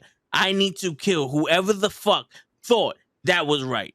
Because now you have infected stupidity onto the world, Show, and everyone knows I have a personal vendetta on stupidity. I don't want to feed into it. I don't want to be associated with. I want to be the Punisher to it. Like the way Punisher sees evildoers, the way Bush called them. When Uh-huh. Punisher sees evildoers, he kills them. When I see stupidity, I want to kill them. Hence Yikes. why I don't know why he plays video games. Word. I barely don't. Yikes. That's crazy, Oh, bro. EA Sports is complete trash. Yeah, Complete they are. fucking trash. Yo, when UFC said we're getting done by EA Sports, ask Cap. I love the UFC games. I played one match in that EA Sports, the first one, never bought another UFC game. Ever. I will never buy if the WWE went to EA Sports, I would stop watching them. Damn. And blame it on EA? I thought we were stopping anyways. No, That's I would stop watching them. If it's not in the game, it's in the game. I don't know how I don't know. EA Sports, bro, they go, yo, let's make a basketball game. And the nerds go, all right, cool, here are the rules. No. This is a real game. No, we made it up. We made up the rules and how it's supposed to happen. No, sir. These people are playing it. All you have to do is do what they're doing and put it on the screen. No. We need body mechanics. So when I do this, it's going to be a lot slower than when you swipe the ball. And guess what? If you want to steal the ball, my guy's going to swipe with his right arm, even though my left arm is closer to the guy I'm swiping. I've never understood that. How do you make a fucking guy do a 25 fucking foot jump in the air, spin 83 times and dunk the ball, no problem. But I can't swipe the ball. I can't swipe an arm closer to the ball. Like, you can't decide which arm to swipe. It's not like X is swipe left arm and B is swipe right arm. It's X is to steal. X swipes to steal the ball. Why am I doing this when you're over there? What makes you think that's possible? Why am I running at full speed and do a spin move like this? Who in their right minds does a spin with a ball and stand straight up and just fucking and does this shit? I try to explain it to really? him. No. And then the thing is, if I'm supposed to, what are the points of attributes? What is the point of having attributes? And I max out my 3-point shot, and I am literally 2 for 27 3-point shooting. How many greens did you get? None. You don't got no 2 badges. greens. No, show. I got all the badges. All the now greens. you got the badges now? You played with me, show. I got all the badges wide open. Boonk. Boonk. Oh no, I did explain it to him. It's not the badges. I explained it to him. Yo, you gotta fix your shot. I'm whiting all of them. Boonk. And I wouldn't want to. I wouldn't that's want to another go thing. so. And that's another thing. And that's another thing I've never understood. Why are there 7,000 different shots? Here you go. Yo, and only one of them can hit a shot. Base. Nah, I don't want to run to that base. I want to run to that one. Only one shot out of the 7,000 players. Only one of them can hit a 3. Ray Allen can't hit 3s if you use his shot. You can. Only Curry, only Dwayne Wade can shoot 3s. Dwayne Wade, I've never seen him be the top 3-point shooter in any fucking season. But Dwayne Wade's shot can shoot 3s. Ray Allen's can't. Vince Carter became a 3-point shooter because he stopped dunking. And now he can't shoot 3s. This motherfucker can't shoot 3s. But here's the thing, though. This is the best part. Why can't I make my own shot? I can literally make my own shot with my own timing to perfect it. And I'm like, you got white and then green, and I'm whiting all of them. Boonk. The fuck? And then you got this motherfucker that's way off. And he got that one special. He got the Dwayne Wade shot. Kush. I've seen Dwayne Wade hit 3s. I've never seen Vince Carter hit a 3. You never seen Vince Carter hit a 3? Never. I've known him to dunk, be a slasher. When he became a 6 man, he was a 3-point shooter. He's not the greatest 3-point shooter in the world, but he can shoot. He has a good fucking shot. Look it up, show. Him and look it up. Jason Kidd developed a 3-point shot. Also, when he got wasn't able to. I saw that. Yeah, I remember. So he couldn't move, but this is the thing, though. If it's based off of the elbow that did the reverse, if it's based off of my timing, Who gives a shit what shot I'm using? If my timing works perfect for Shaq, I should be able to use Shaq's shot and do bloop, bloop. Because now you're making a custom shot, Joe. So I understand what you're saying. That's like me but putting it's the algorithm. no, Just but that's use like me. it. It's That's what like they me giving putting it a to you. dampener. That's like me putting a dampener in a gun so there's less recoil, and I'm going boom, and the gun doesn't move, but the bullet flies to the fucking right now. Oh no, they do that so that way you have to not put dampener. No. The dampener, there's no recoil. It should go where I'm pointing the fucking gun. The same way if I'm making a custom shot, like if I'm making a custom shot that has custom timing and I got it perfect, I should not have to hit perfects every fucking time I shoot the ball to make it. Time out. Especially with no. This is the thing. I deal with this. Do not put playing. an attribute then. If I have to hit perfect every time I take a shot, then I should not have to make my shot a 96. There should be no numbers. This is in the middle of a game, Cap. In There the middle of a game, we should be break no down numbers like this. and attributes. Time out. Everything should be timing. You just said that you have your custom shot and you work down your timing perfectly. Therefore, you should be greening. If you're not greening, you didn't have it down perfectly. You can't green every shot. They change it. You show you know this. Yeah. Sometimes when you shoot it, it jumps it up no matter what. You're not greening every shot. You know what's crazy though? When we're playing against people, they green in every fucking shot. Because they're doing that Curry spot. They're doing the cheap shit. They allowed people to find a way to make greens every fucking game. But he and has they do it fucking, the same shit. And I refuse. I love your brother. He has the recipe to build the fucking cake. I can't use this recipe. I don't want to use this fucking recipe, but it's successful. No, because the thing is, I like chocolate cake. I am not making a buttercream cake. I'm not making a banana strawberry fucking. No, I am not doing this. No. Do not give me the option to be me and then tell me I have to be Steph Curry. Fuck you. But Steph Curry works. No, he doesn't work. I work. I know how to play basketball. I know how to play basketball. And basketball is, if I got a 96 fucking 3-point shot and all my fucking badges and I wipe the shit wide open, that should go in. I'm not asking to be triple coverage and throw the ball up like this with no timing and going. I'm asking for a wide open shot that a cunt hair off a green should go in.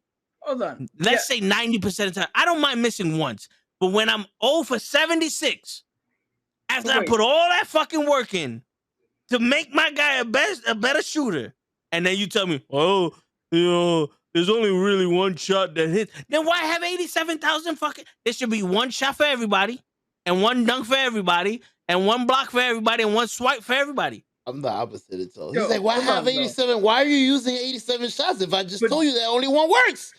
But it's the thing. Joey's like, it's time to play another game. It's the point of the That's game. why I don't play this shit no more. Go ahead, the point of the game is to green it so you can make the shot. All I keep hearing you say is, I keep whiting the shot. And you're not. It's a greater chance that you're going to miss if you're not greening the fucking shot. But the thing is, here's the thing though. All right. Dude, No. Here's the thing. Broken. You need to change that shot. Here's the thing, Cap. If you're a 50, if your attribute is a 50 for a 3-point shot, you have all your badges. You have the same badges as me. My attributes are 96 for a 3-point shot. Are you expecting to make more threes than I am? No. So why the fuck are we missing the same amount of threes? All right. Why am I shooting at the same level as your ass? All right. I'm going to put it in terms of this here. Don't have the shot. I'm going to put it in terms of Elden Ring here. No, that doesn't. It shouldn't matter, Show. It should not matter. No, let Cap. No, but here's the thing. I it agree. should not matter. This is the problem. No, the fucking algorithm. It's not like I'm using Kunta Kente's shot, Show.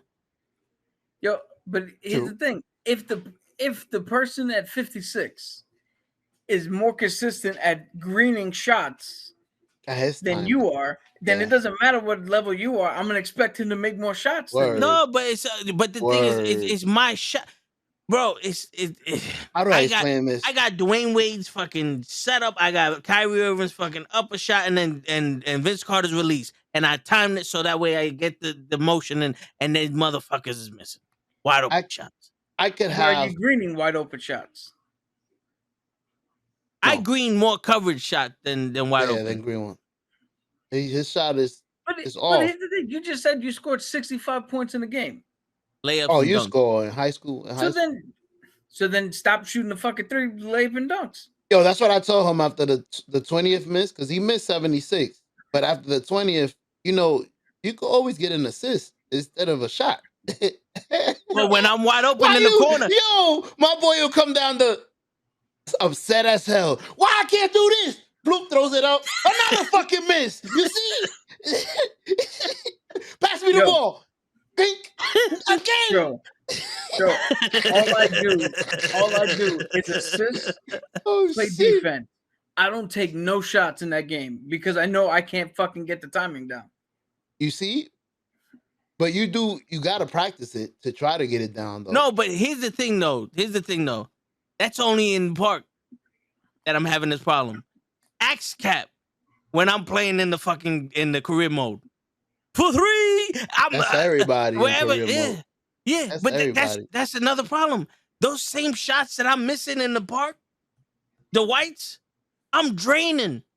I don't hit greens in the career mode. Yeah, but that's a different system of the game. Yeah, they allow for different functionality. Then why am I? You then sound why, like a wizard, a video game wizard. You know what you sound like? You sound like one of them assholes who made the fucking game and don't play basketball.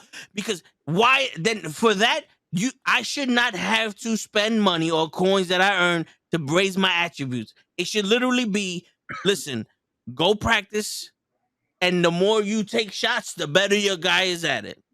Actually, That's is it. There's that no is more in the game. No, but you do know that, right? It's no. If you go to practice and you shoot, you get attributes. So is your shooting. You just don't want to do the practice. You said it. I don't want to do the work. No, who the fuck said that? You said that. Why when am I the fuck gonna take a year to build my guy? Why would I want to play career? You said that. I said I'm not going to play 12 years to get my guy to an 80. Well, 1 year, and you get him to a 99. It's You about do know 82 you get games. VC that you can use in your Not career by playing when you lose every game because you got to score 65 points to get blown out by 40. No, but if you play exhibition or if you play the you get 50 coins for that. Yo, he don't like the game. You know how many? You know how much coins I have when I'm playing my fucking my throwback to the 90s fucking my league? I seen that, and you get 180 coins each game. He doesn't want to play that. What's going on? I think Jeff? the only thing we enjoy is being in the park by ourselves. It reminds us of when we were young. We used to just invite your boy, yo, let's go play some ball, blah blah blah. Yeah. But he doesn't want to take the time to build his player so that his player could perform the way he wants him to perform. No, I don't like the fact that I take all this time to not be able to shoot the fucking ball. I don't like this shit.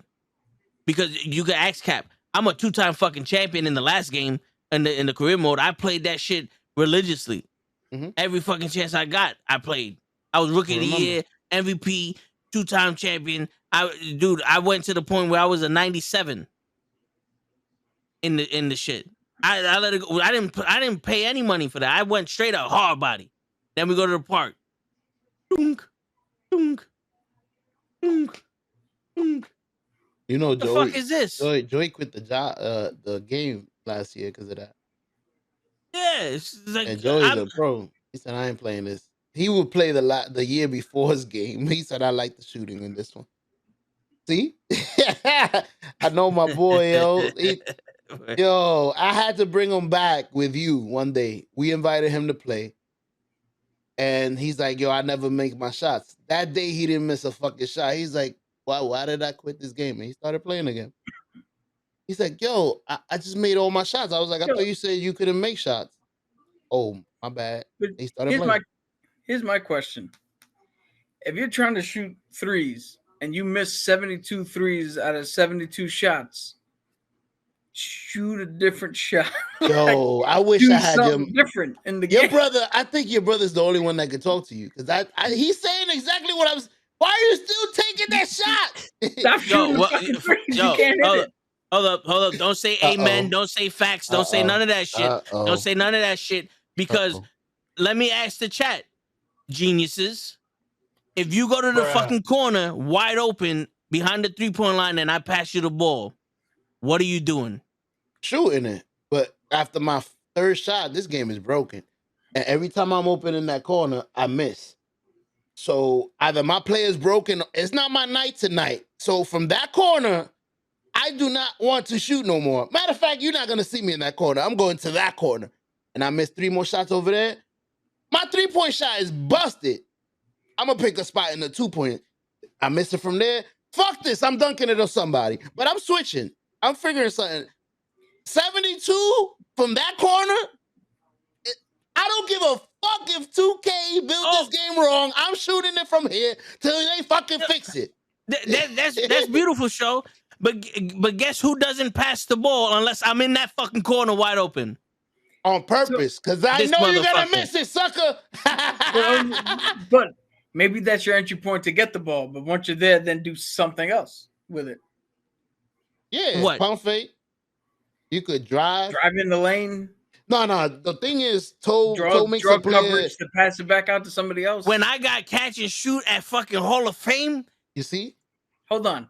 No, these bad. See, this is the thing. Y'all forgetting. Y'all like, oh, you're not a 3-point shooter. I got catch and shoot at Hall of Fame. I got the wide open shot at Hall of Fame. I got for 3 at the Hall of Joey Fame. the vet told you. And I've been telling you this for years. I know my timing, Joey. Joey. The game just sucks. Major dick. No, bullshit. Y'all played with me before. Don't give me this bullshit. You're a good player. Y'all played with me before. Y'all know how I play. Yeah, you're knowledgeable. Y'all know how I play. The game just fucking doesn't like people who really play basketball. I agree. Because the game we hates play, you. all of us. But you all continue to feed into it. No. When we play, played, when it was the 6 of us on the fucking court, we had a real fucking basketball game. But the minute we play with these fucking cocksuckers, the Curry slide shit, no one can shoot a shot but that motherfucker. I agree. No one can shoot a shot but that motherfucker running up and down, and I can't even hit him. I swear to God, the only way I'm playing the fucking park with these cocksuckers is if I can foul out every single fucking game. Because I'm hitting them. Every time they got the ball, I'm hitting them. If this was real life, I would have been banned from so many fucking parks. Do that slide shit on me. Watch what happens. Watch what happens. If that was real life and you missed 75 threes in a row, I'd have been like, get the fuck off the team. If this was real life and I missed the first 3, I'm done. I'm going in. You know how I play basketball. Why not do that in the game? I only say that because you got Hall of Fame badges. You got 99 maxed out. You can't. You can't green the shit. You can't do that in the game. Ask anybody. Show you know this better than me because you try to shoot also. If I pass you the ball when you wide open by the 3, there's 7 people coming at you. You ain't driving in shit. The only way you're driving is if you got the ball from half court and you take it in there because that giant killer shit don't activate unless you're on the side and you do a layup. The other bullshit don't activate with this. There's 17 people guarding you at all fucking times. The only way you getting a shot is if you wide open and he passes you the ball and you shoot it. That catch and shoot is supposed to be real. This is where team play comes in because if you know that's the case, play to that. Make the people go to you on the 3-point line. Somebody else is gonna be wide open in the lane. Pass the motherfucker the ball in the lane. Let him do it. Hold on, wait. You think that I'm playing with people that know how to play basketball? You think I'm gonna pass the ball? That's why I said team shit comes in. No, that's why I gave that fucking caveat. Because this is the thing though. When you play with like Brazier Show, here goes the ball, and then they go back on defense. Yo, you know why we go back no on driving defense? in this shit. He's gonna shoot 72 times. There bullshit, is no fucking movement. Bullshit. Where are we going? Joe, how many times have we played a game? How many times have we played a game and you said I'm the shooter and I have not one shot in the whole game? No. I'm not gonna bullshit. I'm gonna talk real with you. When we play and you're not upset, you are the best player. when you get upset at the game, it's like a vendetta between you and the game. Yeah. And you're gonna fucking lose because the game is gonna maneuver the way it wants to maneuver, whether you like it or not. You don't Truer words have understand never that. been said. Like, yo, I don't give a fuck whether you like it or not. Dwayne Wade's shot is gonna be the best shot in the game. Whether you accept it, whether Dwayne Wade could shoot, whether Vince Carter started practicing his threes, whether fucking Vince Carter don't dunk no more, Dwayne Wade. Matter of fact, Shaq's shot is gonna be the best, whether you care or not. Use Shaq's shot. I don't give a fuck. It's the worst looking one. I don't care if it's upside down. It's the one that's working. Nah, I don't want to use it. He wants to go against the algorithm. Like I'm sitting there. I'm like, it's not me, Toe. I promise you, it's not. I don't want to tell you to use Dwayne Wade. I don't even like Dwayne Wade. If it's up to me, I would be using Michael Jordan. He's my favorite player. I would use Michael, but I have to use Dwayne Wade. Have you ever thought this? That maybe, yeah, you can make a custom shot and you got it the way you think you should get it, but you're not greening because you jump one way, you set up a completely different dude, then you follow through a completely different dude. Like, that's not conducive to a fluid shot. If you got 16 different parts to get to your fucking pinnacle, it works. Funny thing is, the recipe is easy. You just got to put the bottom of the legs, Dwayne Wade. That's what I did. And then the upper, whatever you want. Vince That's Carter. what I did. Oh, and you good. That's what I did. The base is what dictates the percentage. The thing is, 2K has like a program that presses the controller at the same like it's the perfect shot every time. So they have a machine that presses the controller at the perfect time so that they can dictate every shot, like how much it would go in every shot. Like, we're going to green every shot and we want to see how many times every shot would go in. So after the percentage, they give you the percentage that Dwayne Wade goes in 95% of the time. They don't know why. I don't know why. But your brother wants to find out why. And he's going to do it the hard way. The funny thing is, man, I can understand him complaining if he says, I keep greening shots and missing.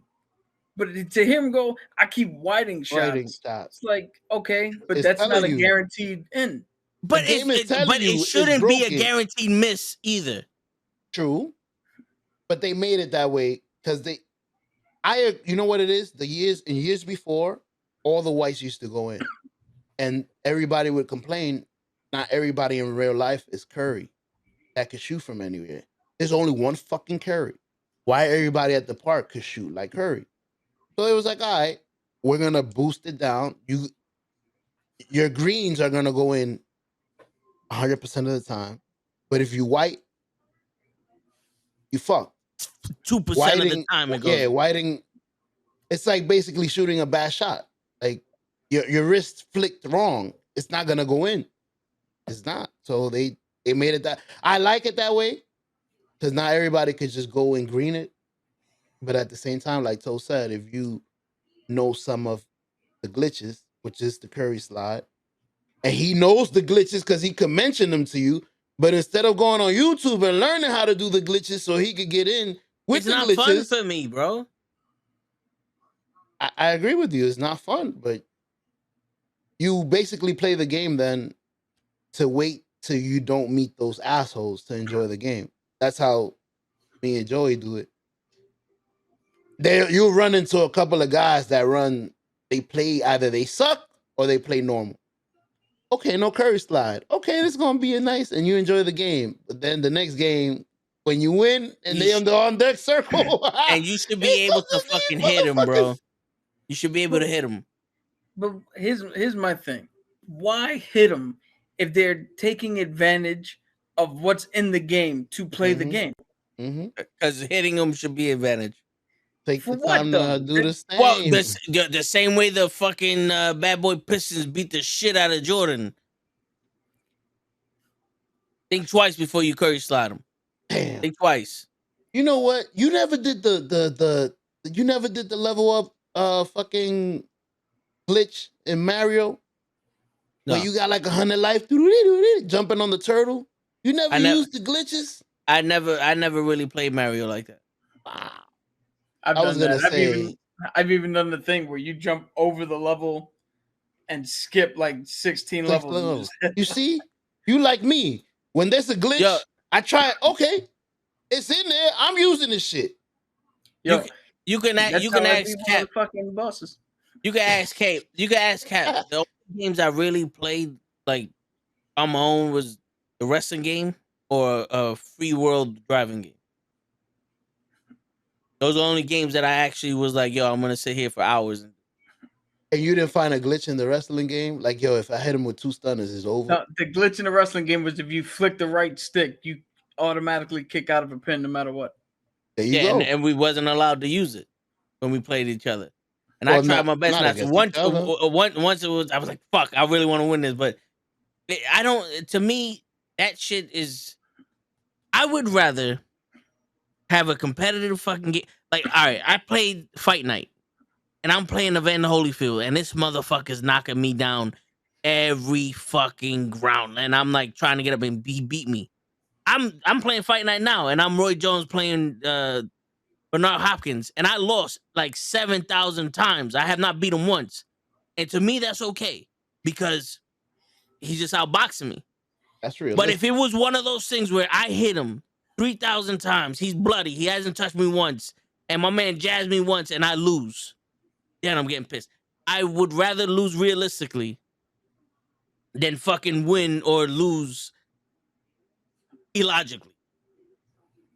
I can't do this illogical shit. I don't understand you. So when you was playing your brother and you said you flicked up even though you didn't want to. So that glitch you use, 'cause you know it works. But the glitch I'm telling you about that we all know Once. it works, you don't want to use in the other game. But the thing was that was just a little thing to kick out to keep the game going. Now if I would have power drive him, and we all know power driving ends the game completely, and like if you do it in the beginning of the game and I just Y, just keep hitting Y in the beginning of the game and instantly power bombs him and pins him, that's not fun for me.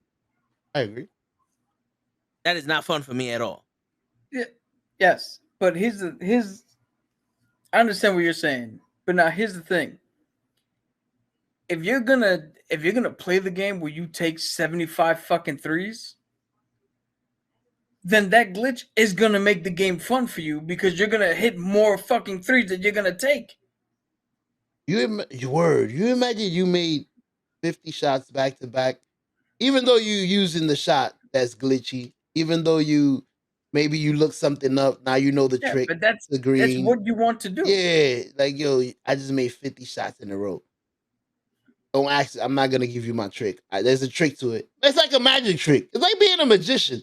You know it's fake, but you make it look so good. I make 100 Nah. shots back to back. Nobody. I'm not missing one. I'm not telling you how. You know what I equate that to? You walk into a store randomly and everyone got the same shirt or sneakers as you. Yeah, they sell the same sneakers. No, but pants. everyone got it. Yeah, You look around and everyone got that shirt. It's on sale. The store owner got. Everyone got the shit. you never. So Elden Ring, everybody don't have the same. I'm pretty sure there's a.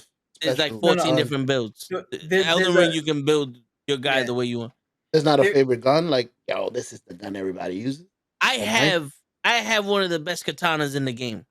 He has. So here's the thing. Right now, he has the bullshit broken sword that everybody But- fucking hates. But I still use it different than everyone else. No, you don't. No. you don't. I double wield that shit and barely use the fucking L trigger with that shit. He said, "No, you don't. You suck with it too."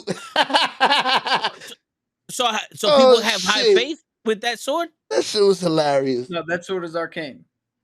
But I'm saying people have high faith because my build is totally different than everybody else's build.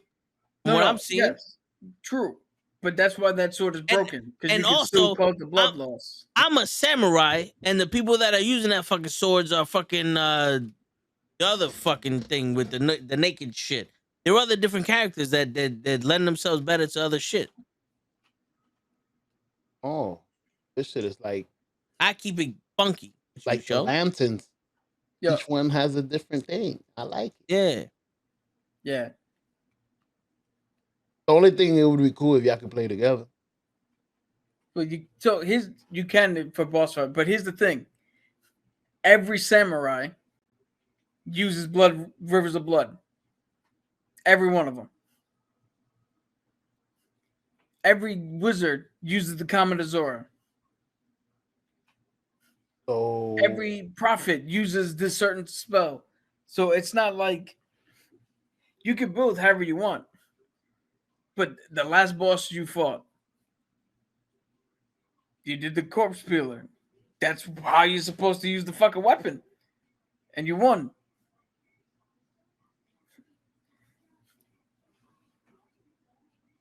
you see, hold on, he's thinking. Give him a second. I see his face. No, No, but when we fight people that invade us, I'm not doing a curry fucking slide. They're actually doing the same shit as everybody else. I'm running straight at them like let's fight, and they're doing this sliding shit. If there was one move that worked against most bosses, Well, see, this is the thing though. It's unfair because you only have 2 strike buttons. It's either you have a regular strike button or the power strike button. Oh, you got a heavy strike that you can do. So there's technically 3. You know what I'm saying? So combos? it's not like in boxing where I'm just throwing right hooks at you. You know, it's like I'm pressing the left button and I'm swinging 2 swords. I don't have much variety with the way I attack with these shit. You know? Got you. It's basically like when you go for a steal in 2K. Yeah. When I'm playing Mario, I'm not sitting there going, I don't want the star because everybody got the star. No, I got to use the star because it's either the star or the fire. That's a great example. You know? Yo, you got to eat that mushroom to get a life. Nah, I do shit differently around here. It's like you don't have a choice. Yeah. But, yes. But now if you went into Elden Ring, see, here's the thing. If you went into Elden Ring and you lost 150 times to one boss, and you're like, nah, I'm going to fucking do it my way, you'd never get anywhere. Because there's things in the game that are designed to help you, to take advantage of. If you want to miss 70 shots in a row, miss 70 shots in a row. But don't get mad at the game because you're missing 70 shots in a row. I'm getting mad at the game. When you're not changing your approach to the game. Word. My favorite saying is very dumb to expect a different outcome using the same fucking method. Yeah, but it's even dumber. It's even dumber to go, all you have to do is get it within this range and you have a high percent shot of making it, and then going, oh, the high percent shot is 0. 0 is not a high percent shot. I agree with that too. Like you should be making a little more, but at the same time, the game is telling you this doesn't work. Don't they take off the assists, the shooting assists when you play live people?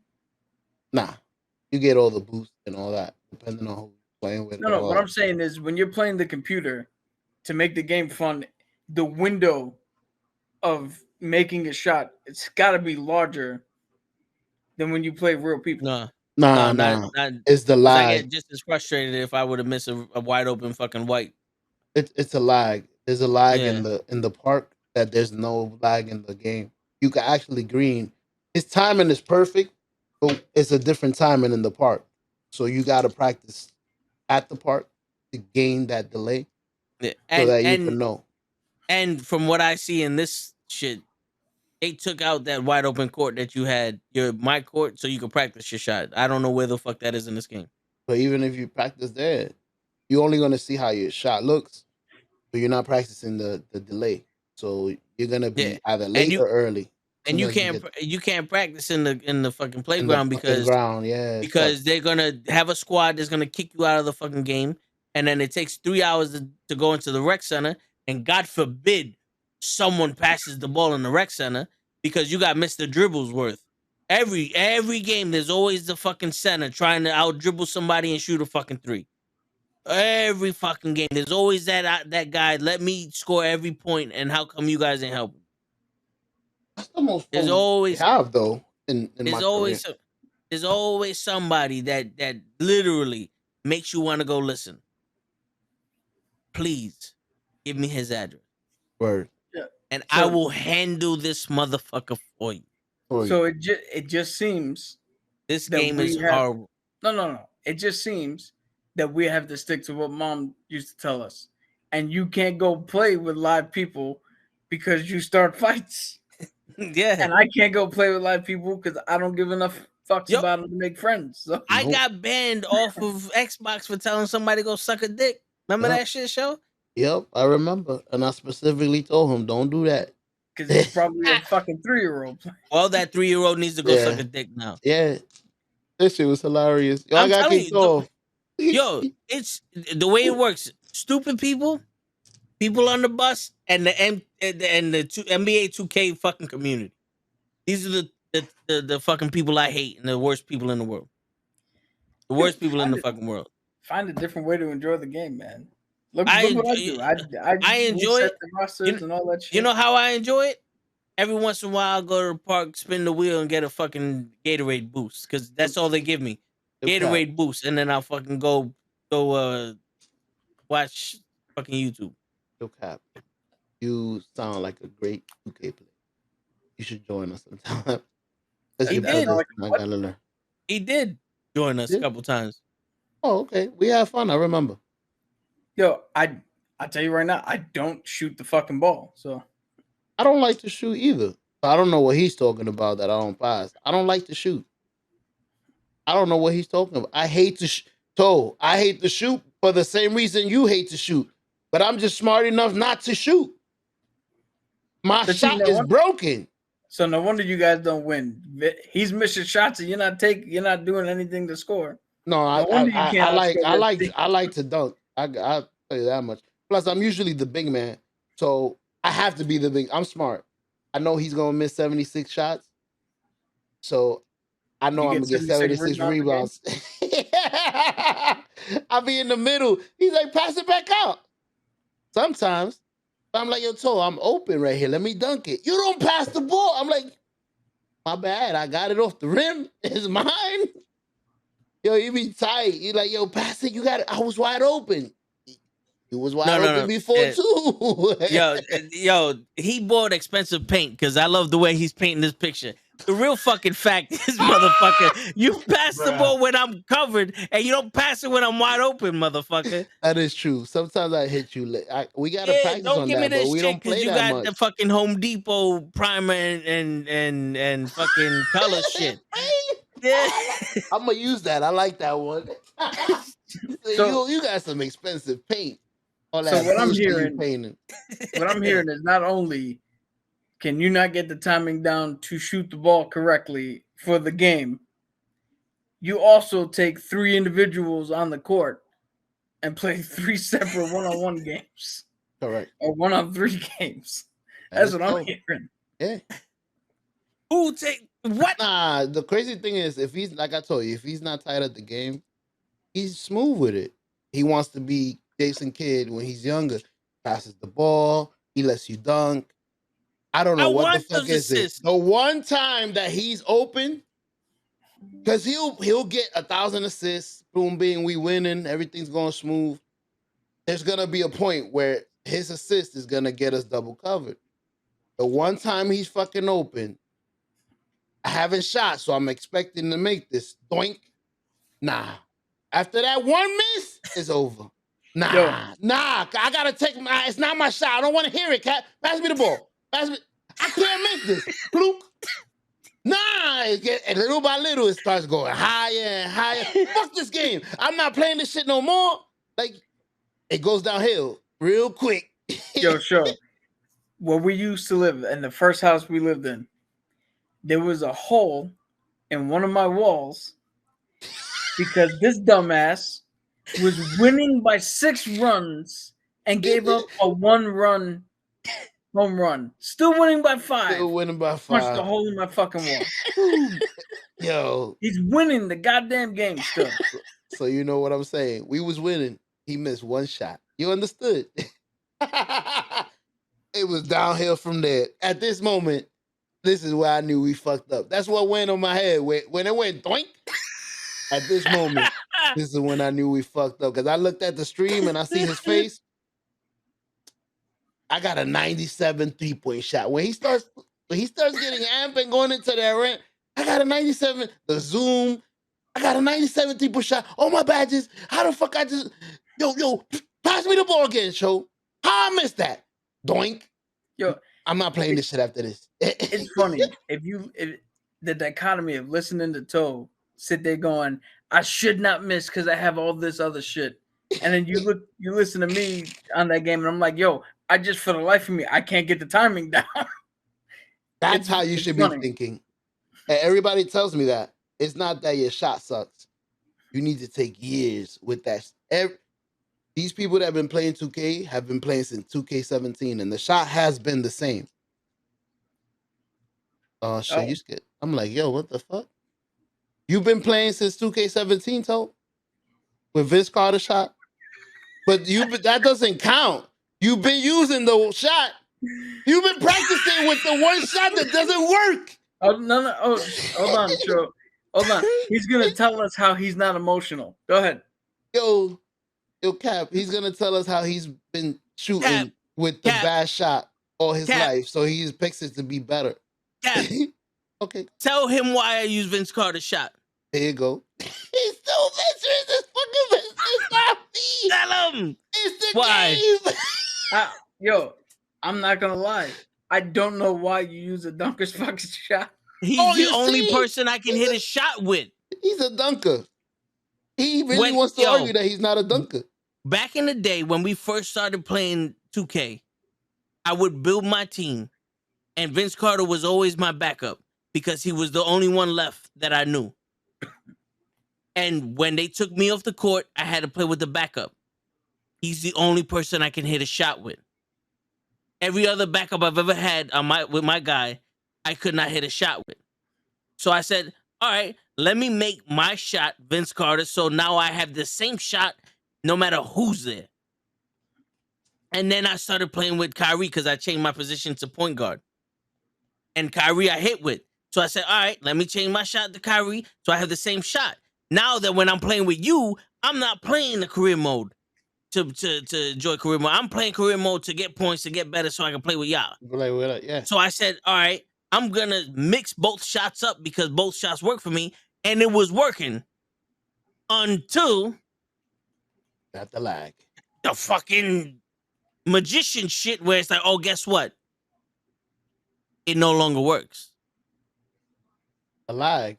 Tell Tyson that his punches no longer affect people. He needs to do Buster Douglas type punches now. I guarantee that motherfucker will change with the quickness, with the way he's a student of the boxing game. Yeah, I was about to say that. If you went up to Mike Tyson and said, yo, don't use your uppercut that you usually use, I understand it's fucking comfortable to you, but this guy sees it coming from a mile away. No. If you use the one punch that you hate, the jab, if you use the jab, you're gonna knock him out. No. That's exactly. You say no. I'm gonna use my uppercut. It's not. He can see the uppercut. It's because now all of a sudden, all of your punches land and feel like pillows to this guy. Okay, his face is soft except for a jab. Basically, it's safe. It's a fucking break. Because now the only way you can punch him like this and it's not gonna affect you. You got to jump up and punch him like that, and that's the only way it's gonna hurt him. That's the only way it's gonna hurt him. You're telling me every punch I throw. Every punch I throw would be like this. And this motherfucker's going to be like, I don't want to do this shit no more. Thank you for the fucking advice. She can't. With every punch I throw. Nah, man. Don't tell me I got to spend years learning my shot when I spent decades learning this shot. And now all of a sudden, no. No, you see, this is the problem that you have. You don't know your shot. You only spent decades learning it with the timing. That's your fault. We changed the shot so none of them work except for Dwayne Wade's. But because you don't know your shot after 15 years, you're not gonna make it. So we want you to switch to Dwayne Wade. All right, I'm gonna switch to Dwayne Wade. Oh, by the way, if you don't perfectly green every single shot with Dwayne Wade, you're not making them. All right. Oh, and we lessen the amount of time you can green with Dwayne Wade because it's too powerful now. It's too glitchy. Yeah. It's too glitchy. Yeah. Oh, okay. So what am I supposed to do? Do the Curry slide? Yeah, I got a question for you. What? I got. What? I wonder how you would do at martial arts with a black belt instructor telling you, "Yo, fam, you throwing your kick wrong. Oh, I no, need no, you no, to no, no, turn no, this no, way no, and throw the no. kick." No. I don't feel comfortable throwing the kick that way. No, listen, Joe, I don't have a problem with someone telling me the actual way to do shit. I have a problem with someone going, when you throw your jab, it has to come back. And then the rest of the world going, no, when you throw your jab, you have to drop it if you want to win this game. If you want the judges to put points and have you win rounds, you have to drop your jab. That sounds like, to me, it sounds like an advantage. No, it sounds wrong. It's an advantage. You don't He even need to just hit told the you jab. to. You can stand on the other side of the ring and just do this, and they're gonna you're gonna win. It's an That's not event. boxing. That's not boxing. I look at the coach and say, "Thank you. Thank you. Every time you see a little moment like that, tell me so that I can use it. Next fight, if I gotta throw it with my eyes closed and that's how I'm gonna win, you've seen it on tape. It works. I want to win. I don't give a fuck. No, I'm gonna spit in your face. That's not boxing. That's not boxing. Take my gloves off. Don't tell me I gotta spend years on the perfect technique and the perfect guard for boxing, and then say, well, if you want to win, all of that shit's got to be thrown in the garbage and bite this motherfucking ear. You know what's crazy? I think that was Tyson's mentality against Holyfield. No, Tyson was getting hit. Tyson was getting hit, but he was like I agree with Tyson. Like, nah, you want to fucking. It was a 1-2 with a head. I never seen that. Like I always said, I would never fight Amir Khan because Amir Khan liked to grab people, and I would only punch him in the dick. It would not be. I would not want to be winning that fight. I would just be like, yo, every time you grab me, bakata. Every time you grab me, boom. I would have the record for as many dick shots as possible. Even if I would have get disqualified, like, yo, we're taking a point. All right, cool. Doof. An illegal dick shot. An illegal dick shot. Daka, boom. No, all yeah, of them are illegal. No, but I mean, like, he ain't like a blatant. No. The fight hasn't restarted. Just boom. That's what he did. He said, yo, if you hit him again, you disqualified. And you win in the fight. Yeah, and that's then what he hit did. the fucking ref. A few seconds later, clink. Yeah, I hit the fucking ref. Because you're going to learn today. Yo, that shit was crazy, bro. He was winning the fight. You related to Andre Galata? I could be. You winning the fight. Don't throw that punch. Nah. It's personal. Go clink. So I guess you've learned that 2K is not your game. No, not anymore. There's not a anymore. lot of games. I used to love 2K. I used to love 2K, but they changed it. They changed it for the kids. They made it easy for a little bitch that doesn't want to put in that fucking work. It doesn't want to learn how to play basketball to win. I hate that shit. I hate that shit. But no. I can because I put in the work and I know how to play basketball. But then you put in the fucking bullshit for the little 5-year-old kid that does the Curry slide and that's all he fucking does. You gotta listen to what I'm saying. Yeah, you can't get mad at the game when you have actual NBA players. Ben Simmons don't know how to shoot the ball. How the fuck you in the NBA? Fucking James Harden don't know how to play defense. How the fuck you in the NBA? Mm-hmm. The NBA that we know now is not the NBA where you used to be able. You used to have to know how to play basketball. Now you just got to know to do one thing. One thing. That's because there's a center that's doing everything for you. Most centers could shoot. Now they could run the point. Now everybody could play different positions. Everybody. Matter of fact, there is no positions in NBA. I just heard that it's a positionless game, something like that. Like anybody could play center, anybody could play guard. Like sometimes you could go small and put a fucking point guard at center and still win too. You don't need no rebounds. Can't be mad at the game for making it easier for a 5-year-old. When if you watch the game now, all they do is just throw up as many fucking threes as possible and hope they hit more than the other team. That's not the crazy part. The crazy part is he's mad at the game for making it easy on the kids and him because he has the same fucking recipe as the kids. He can make the same cake. No. I don't want to use this. This is what I've been using. Yo, show, if I got this sledgehammer that works, why am I gonna buy a new sledgehammer that's weaker? Because everybody's using. No, fuck this sledgehammer that's gonna work on your car. I promise you, it's gonna knock out. This sledgehammer is gonna break your car. This one is gonna hit the tire right at the perfect thing. Nah, I want to use my sledgehammer.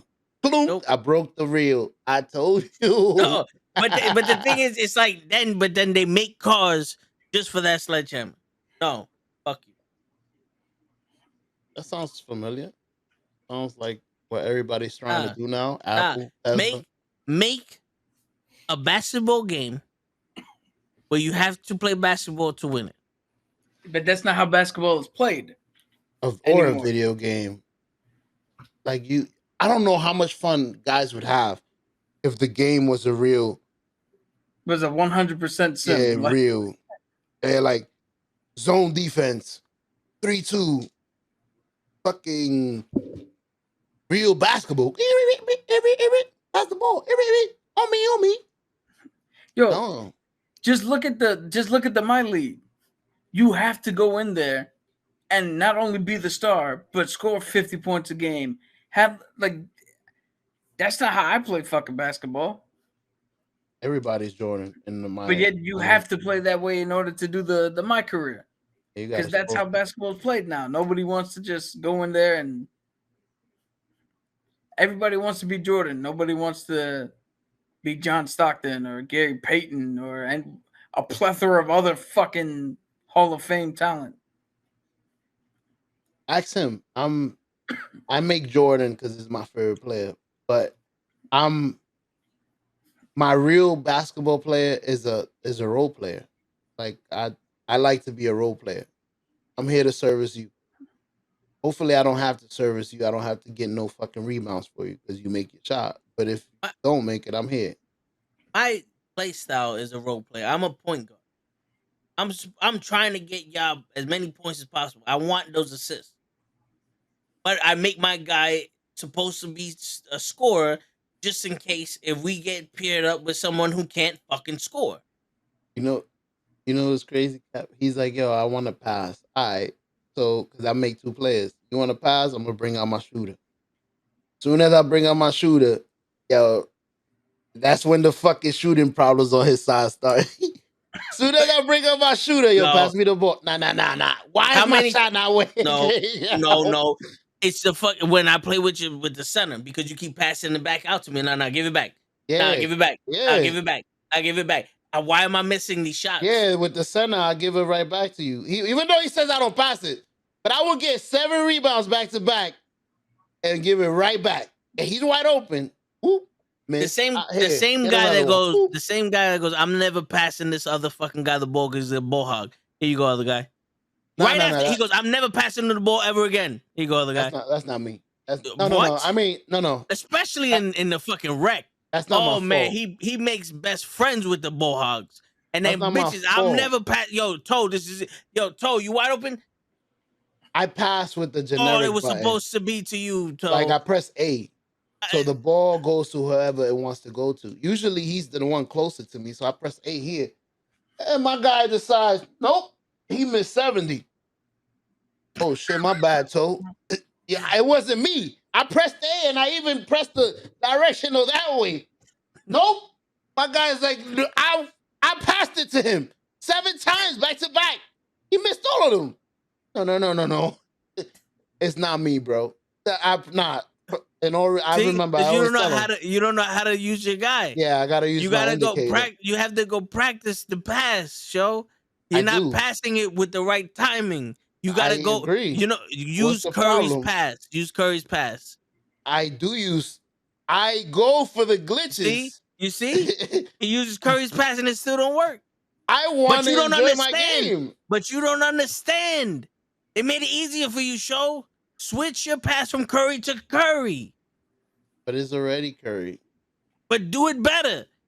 I'm losing with the glitch. Switch it to the better Curry. You're losing without the glitch. You might be able to win if you used it.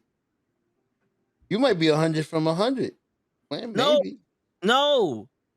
This is my guy, and this is who I am.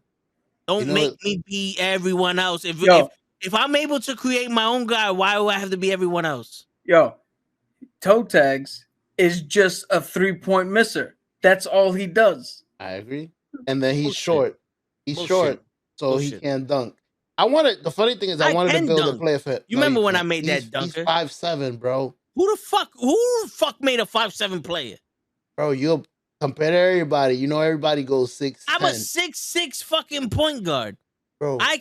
First of all, I made a 6'8" point guard too, and I dunked it on motherfuckers. Stop acting like you ain't never played with me before. Even Brazy know. Even when we be playing in the fucking cages, my guy can dunk. So, how many times did you get in the argument? Joe Why am is I a getting liar. blocked? Why am I getting? Who is that? That's She Brazy. She loved Braisley. What?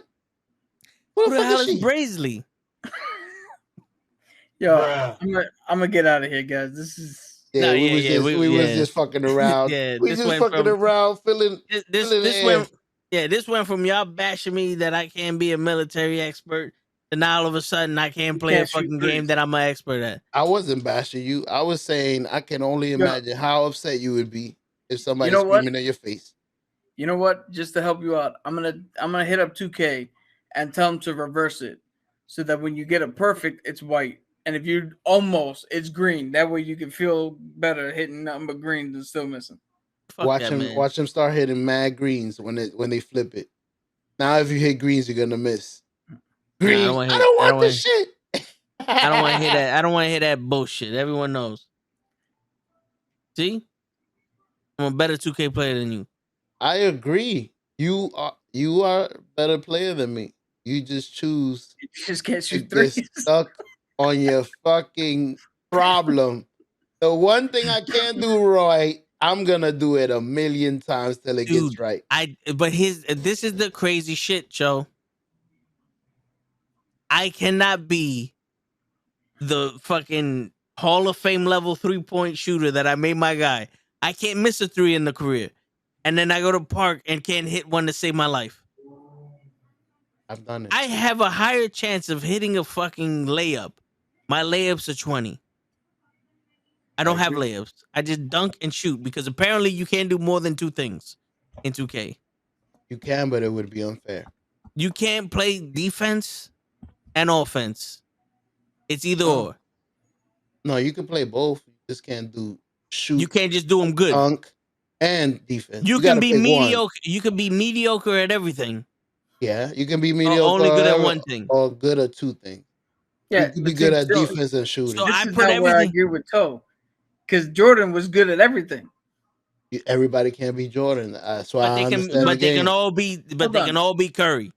Yo, Jordan was good at everything. They can all be Curry. Larry Bird was good at everything. Magic Johnson was good at everything. What do you call it? Gary Payton. Fucking Jason Kidd got good at everything. Jason Kidd. But they're all different levels. Like their attributes will be a lot different. Carmelo would be a lot heavier on post than Michael Jordan, even though Michael Jordan was a good post player. I don't know if you have this with that. Yeah, but Carmelo can back down, drive, dunk. That's what I said. Post, play defense, block. He can do more than one shit. But Jordan's 3 is gonna be higher than Carmelo. So Carmelo's something in Carmelo is gonna be higher than Jordan. Like whether it's defense or Malone doesn't need to hit threes. Rebounds. But what Toe is saying, like, if you're trying to make a well-rounded player, you can't. You can. He's saying it has to be either well-rounded or No. No. It's you You can't. have You to have to specialize in sacrifice. something. You have to sacrifice something. A well-rounded player I is agree. someone who has excellent perimeter defense, Mhm. an okay 3-point shot, Okay. and good interior and good dunking. And I built the You player have like that you for have you. no. I'm saying you have no layups. You have no mid-range. You have no mid-range shot. You have no shield. You have no steals and no interior defense. No rebounds, and everything else goes to stamina. You're literally only able to do 3 things: dunk the ball, shoot a 3, and play perimeter defense. And now, when you don't have the right shot, you can't shoot that 3. So you wasted the 3-point shot. Can I in 2K's defense cap? He's 6'6", right? And he wants to do layups. I understand you want to be well-rounded. I've never seen. Okay, I'm lying. Iverson. Maybe. Iverson was like 5'11". Iverson, but there's only one Iverson again. Like he wants to be able to do layups at 6'6" on a guy that's 7'3". Yeah, Webb that's was dunking at 5'1". there's only certain So- players at that So height. let me show you something real quick, Joe. In the game. Wait. This is what I'm saying, guys. What does This is that what I'm say saying. right there? What does that I say? agree with Vince you. Carter 6'6", real Tracy life- McGrady 6'8". Yo, bro, Vince Carter is arguably one of the greatest dunkers in the history of the fucking Man, game. Can I say 6'6". Can I say something? And he was playing against people who were naturally taller when they actually had centers. Can I say something? I No, agree with you. you can't Matter agree of with me fact- and make your matter point of the fact- opposite of what I'm saying. I have to. Matter of fact, You can't. a shorter guy has more athleticism than a tall guy. Because I had a friend that was 7 feet tall that couldn't fucking touch the rim. He couldn't jump. I could touch the rim. I could jump high as fuck. He can't get off the floor. I understand in real life, a small compact guy is gonna dunk. Most dunkers are in the middle. You don't see the centers doing the dunk contest. So they're more athletic. In real life, I understand that. In the game, they're not gonna make it like that because the center is 7 feet. They gotta be the dunker. The point guard has gotta be the shooter. You can't have a point guard dunking better than the fucking center, or the center's not? gonna complain. It's the What game. happens in real life? No, see, but Dr. this J is was the Hey. thing, best though. fucking This dunker in the world. Like, This is the thing, though, Show. What you're not taking into effect. Mhm. Your center has better standing dunks than I do because Correct. he doesn't need a driving dunk because he's gonna catch the rebound, stand where he's at, and dunk the ball. Correct. My point guard is gonna always be driving in, so he needs a better driving dunk. There are 2 different attributes for that. If I have a good driving dunk, I cannot have a good layup. And they're Correct. relatively That the I don't same understand. shit. Yeah. There's relatively the same fucking move. One is you put the ball in the basket, and the other one you use the fucking backboard. Why is it impossible for me to do a layup if I'm dunking the ball? I agree Why is it with that. why is it that I can shoot a far away shot but not a mid range That or a is close true. one? It should That is be you have interior offense and then shooting. You should have shooting attributes where you can shoot from anywhere. Because I've never seen someone that can shoot from 20 feet out but can't shoot from 10 in the NBA. Mm, It's usually they can shoot from close but can't shoot from far. I ain't gonna lie. I can't think of Curry. Curry is nasty from the outside, but I've never seen him post up from 15 feet. no, but that's because the mid-range game in the NBA has died out. Word. Well, there's a couple of players that are lethal at it still. Kawhi Leonard, DeMar DeRozan. But I Oh, can't make nasty. yo, and that's the crazy shit. You can't make Kawhi Leonard. Why not? He's not he's a okay 3-point shooter. He's a above average dunker. Show. And a great You know defense. what we should do one day? We get on stream and we look up the attributes for LeBron James and see if we can make LeBron James as a creative player. You picking a player Steph that- Curry, Whew. or Steph Curry, or Michael Jordan, or Kawhi Leonard, any one of these superstars that we're supposed to be. See if we can actually make him in the creative player with the attributes. Man, I say the hardest player to make is LeBron James. Steph Curry is very easy to make. Steph Curry, you put up all the fucking shooting attributes, and the dunks, you put it all the way down, and then you put the defense all the way up. That's Steph Curry. Now, LeBron James, he can shoot. So you're going to have to put some three-pointers. He has mid-range. No, I'm talking He about has dunking. He I'm has talking about- defense. He has, I'm talking about exactly. that's what I'm saying. the You're not going to be able same- to build So LeBron James. their created players are broken. True. I can't make a player with the potential of a LeBron James or Michael Jordan. But you want to paint the picture that my guy is supposed to be the next LeBron James and Michael Jordan. How am I supposed to do a career mode where my guy is supposed to be the next LeBron James and Michael Jordan, scoring 80,000 points in the game, where I can't even make him the same fucking attributes as that one? By using the glitch. You see? Once I see him go like this, I'm done. Yo, guys, it's been a pleasure. Yeah. I'm just fucking around. Nah, I hear you. But on that note, everybody, it's your friendly neighborhood knuckleheads and Cap. Well, thanks for being here. We all sign out. Thank you for holding it down, Cap. There's always every week somebody saved me this week, every day. So I appreciate y'all. Word.